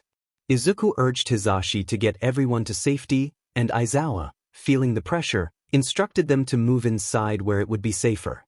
Bakugo, looking at Shoto, urged him to stay strong, and Shoto, determined, prepared to face whatever came next. Izuku felt a burning sensation in his leg and cursed under his breath, vowing that Toga would regret her actions. Toga, with a mischievous glint in her eyes, expressed her excitement about tasting blood, leaning in as if to lick it. In a swift motion, Izuku kicked her and snatched the knife from her grasp, declaring that her blood wouldn't be digested by anyone. Toga, undeterred, pulled out another knife and taunted him, promising to make a new cut. Izuku took a fighting stance, challenging her to come at him if she dared. Shoto attempted to rise and join the fray but was held back, insisting that they needed to ensure Izuku's safety. Hisashi assured everyone that Izuku would not lose, urging them to retreat inside. Once inside, they watched the intense battle unfold, a fierce exchange of blows and knife strikes. Aizawa observed the fight, noting the determination of both combatants. Izuku managed to stab Toga in the arm and ribs, demanding that she leave and informing her that he needed to speak with her boss. Toga, however, expressed her desire to see him injured, laughing as he kicked her in the face. Enraged, she declared that she no longer cared if she killed him, while Izuku mocked her anger. As Toga lunged at him, Izuku skillfully dodged her attacks, landing a punch and a kick in return. Toga coughed, blood escaping her lips, and Aizawa recognized that Izuku had anticipated her every move. In a moment of desperation, Izuku plunged the knife into Toga's back, demanding that she give up. Toga, gasping and bleeding heavily, insisted that her plan was not yet complete. Izuku shouted at her to leave and warned that he would soon pay her boss a visit, one that would make him regret bothering him. Toga, with a sinister grin, promised to take care of Izuku's loved ones before running away. In a fit of frustration, Izuku drew a gun and shot her in the leg and arm, the sounds of her cries echoing in the air. Feeling overwhelmed, Izuku unintentionally activated his telekinesis, causing objects to levitate around him. Aizawa rushed out, urging everyone to stay put while trying to approach Izuku, warning him that he was hurting himself. Izuku, in a panic, hurled objects away, telling Aizawa to stay back. Hisashi attempted to get closer, but the telekinetic energy lifted him off the ground, causing concern. Shoto, witnessing the chaos, insisted they needed to help Izuku. Aizawa activated his quirk, trying to calm him down, but Izuku clutched his head in distress. Aizawa instructed Hisashi to knock him out, but Izuku retaliated by throwing everything in his vicinity at them. Hisashi ducked and tried to approach Izuku, urging him to calm down. Aizawa warned Hisashi to stay away, but in the process of getting closer, he was knocked against the wall. Hisashi rushed to assist him, while Kirishima checked on their teacher. Bakugo, frustrated, unleashed explosions toward Izuku, demanding that he snap out of it. Izuku, looking around, began to lift heavier rocks, prompting Bakugo to shout for everyone to get back. The three managed to dodge the debris. Shoto felt compelled to help but was halted by Denki, who questioned Shinso about his quirk. Shinso, with a tired smile, mentioned his brainwashing ability. Denki advised Shoto to stay put unless things went awry, and after a resigned sigh, Shoto agreed. Denki encouraged Shinso, and the two moved to join the others. Aizawa's voice rang out, reminding them of his earlier warning. Izuku activated his quirk, frustration evident on his face. Denki looked at him, puzzled and concerned about his anger. Kirishima warned Denki to be cautious, unsure of Izuku's intentions. Denki turned to Shinso, urging him to make Izuku respond. Shinso nodded and focused on Izuku, trying to get through to him. Bakugo charged at Izuku, launching explosions in an attempt to provoke him. Izuku retaliated by lifting and throwing a large rock in their direction. Kirishima shouted at Bakugo to stop provoking him. Shinso yelled at Izuku, trying to get his attention, but Izuku ignored him and moved closer to the group. Denki, feeling anxious, expressed that this situation was not part of their plan. Aizawa intervened, wrapping Izuku in his bindings and demanding that he calm down. Izuku, still furious, sent more rocks flying. Aizawa managed to dodge them just in time. Suddenly, a massive rock was headed their way, but Shoto created an ice barrier to protect them. He called out to Izuku, who rushed towards him. Bakugo shouted at Shoto to get out of the way, approaching with his explosions ready. Izuku grabbed Shoto's arm, trying to shield him. Shoto, nervous and scared, pleaded with Izuku to calm down. Bakugo demanded that Izuku let Shoto go, but Izuku insisted he needed to protect him. Shoto looked into Izuku's eyes, realizing he was not himself. Izuku gently touched Shoto's cheek, urging him to leave for his own safety. Shoto, filled with concern, insisted that they were not bad people and neither was Izuku. He begged Izuku to deactivate his quirk. Looking around at his exhausted friends, Izuku finally relented. As he deactivated his quirk, the rocks fell harmlessly to the ground. Izuku embraced Shoto, resting his head against his neck. Shoto, feeling nervous, returned the hug. Hisashi, recovering from the chaos, commented on how close they had come to disaster while helping Aizawa. Aizawa dismissed his complaint, reminding him that it was part of their duty as heroes. Bakugo approached the others, and Kirishima checked on him, concerned for his well-being. Bakugo, slightly embarrassed, insisted he was fine. Kirishima, relieved, expressed his happiness and affection towards Bakugo. Denki and Shinso observed the interactions, noting the budding romances around them. Shoto, looking around, confirmed that Izuku seemed to be feeling better. Izuku lowered his mask slightly and affectionately kissed Shoto's neck, prompting a surprised reaction from him. Izuku then pulled Shoto closer, sharing a brief moment of intimacy. Aizawa, observing the scene, sighed, realizing how quickly their innocence was fading. Hisashi commented on how fast things were progressing, prompting Aizawa to ask him to help clean up the mess instead. As they began to tidy up, Shoto, feeling shy, clung to Izuku, who teased him about his nervousness. Shoto leaned against Izuku, feeling comforted. Izuku playfully pointed out how flustered Shoto looked, and Shoto, slightly embarrassed, tried to regain his composure. Denki remarked on the mess around them, and Shinso agreed, expressing his fatigue. Aizawa urged everyone to help out quickly so they could all rest. Izuku decided to take Shoto to the living room for a break. Bakugo, watching them, grumbled about not wanting to babysit the others. Hisashi, lifting debris, commented on the beauty of love, which Aizawa quickly dismissed, urging him to focus on cleaning. Izuku noticed that Shoto had fallen asleep and approached the others. Aizawa confronted Izuku, demanding to know why he had attacked without reason. Izuku shrugged, explaining that a certain person had pushed him to his limits. Denki, trying to lighten the mood, suggested distracting Shoto so they could watch a video. Shinso agreed, wary of the content but understanding it was necessary. Aizawa approved, suggesting that the couples could join them if they wanted. After cleaning up, they gathered in the living room, and Izuku prepared to show the video. As it played, Enji's harsh voice filled the room, demanding more strength from a young Shoto, who was struggling to comply. The tension in the room grew as they watched the painful memories unfold. "If you don't want any more punishments, understood." Shoto, trying to escape while crying, acknowledged that he understood. Enji, throwing him aside, insisted they would start again. Shoto attempted to attack him, but Enji noticed he could barely stand and urged him to attack already. Shoto knelt, breathing heavily.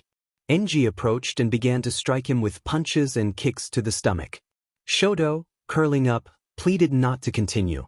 Enji, growling, grabbed him by the neck and slapped him, causing him to spit out a bit of blood, warning him to be better by tomorrow.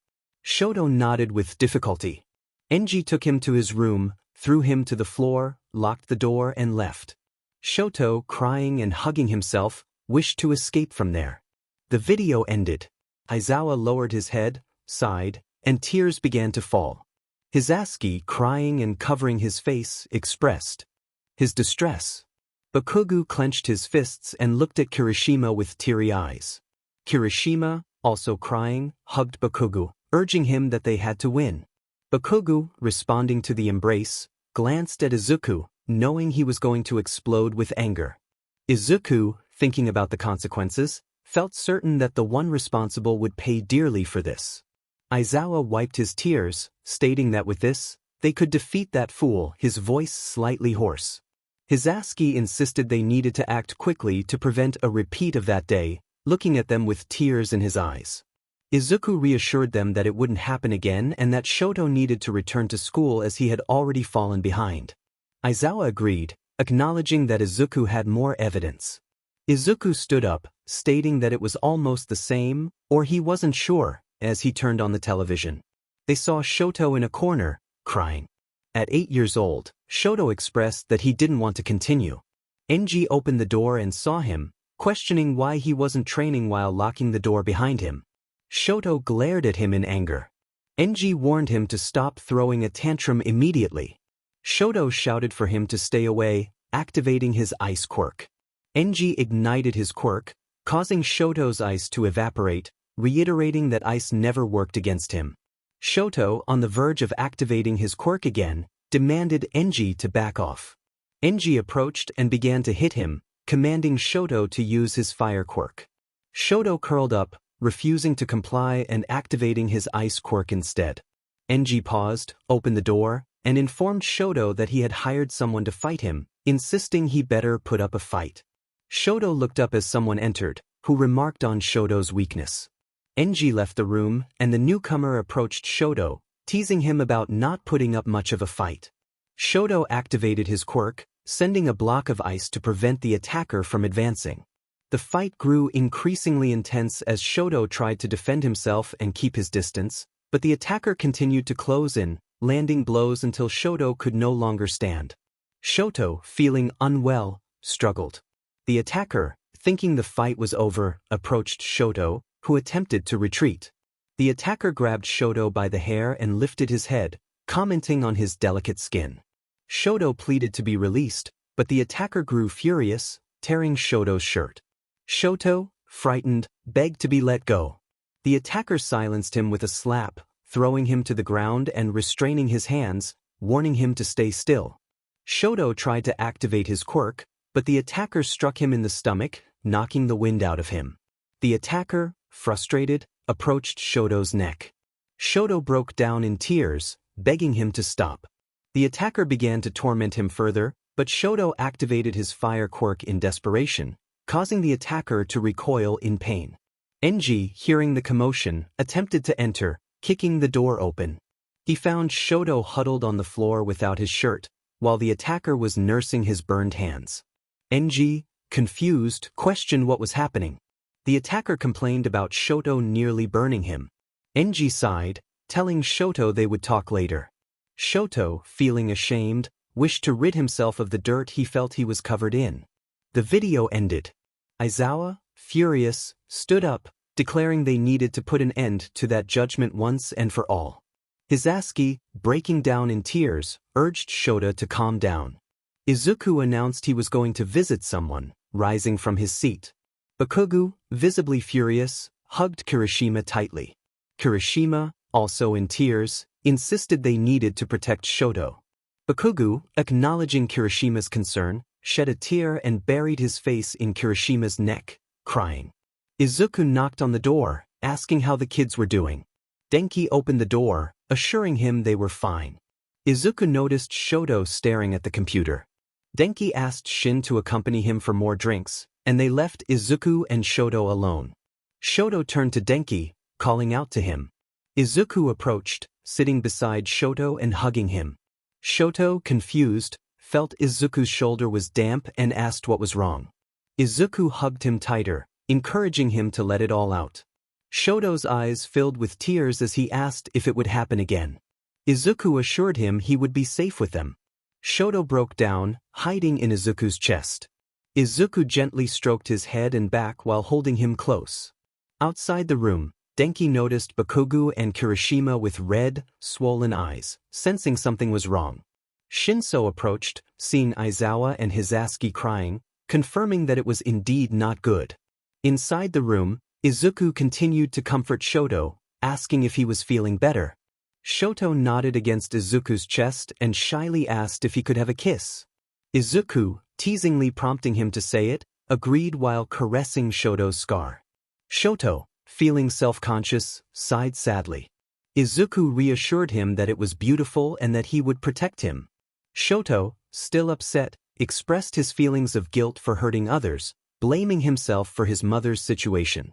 Izuku firmly reminded him that he was never to blame.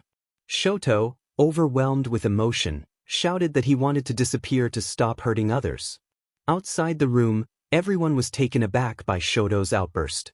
Aizawa, in tears, cursed Enji. Hisaski insisted that life was not always bleak. Inside the room, Izuku, surprised, questioned Shoto's desire to give up so easily. Shoto cried with his head bowed, feeling overwhelmed. Izuku sighed, acknowledging the weight of their situation. He had lost the person who had supported him the most, and it had left a deep mark on him. Shoto looked up at him, searching for understanding. Izuku reflected on his own struggles, recalling how he had once thought about leaving this world too. However, someone had found him and trained him to become the strongest villain, and now here he was, standing before Shoto. He encouraged Shoto to move forward, not just for himself but for his mother as well, gently caressing his cheeks. Shoto embraced him tightly, expressing his feelings of being a burden. Izuku reassured him, explaining that Shoto was the person he had become attached to, someone whose personality was unmatched. Shoto covered his mouth, trying to contain his emotions. Izuku urged him to let it out, to scream if he needed to. Shoto released a cry filled with pain and sadness, questioning why everything had to be this way. "All I want is to be happy,"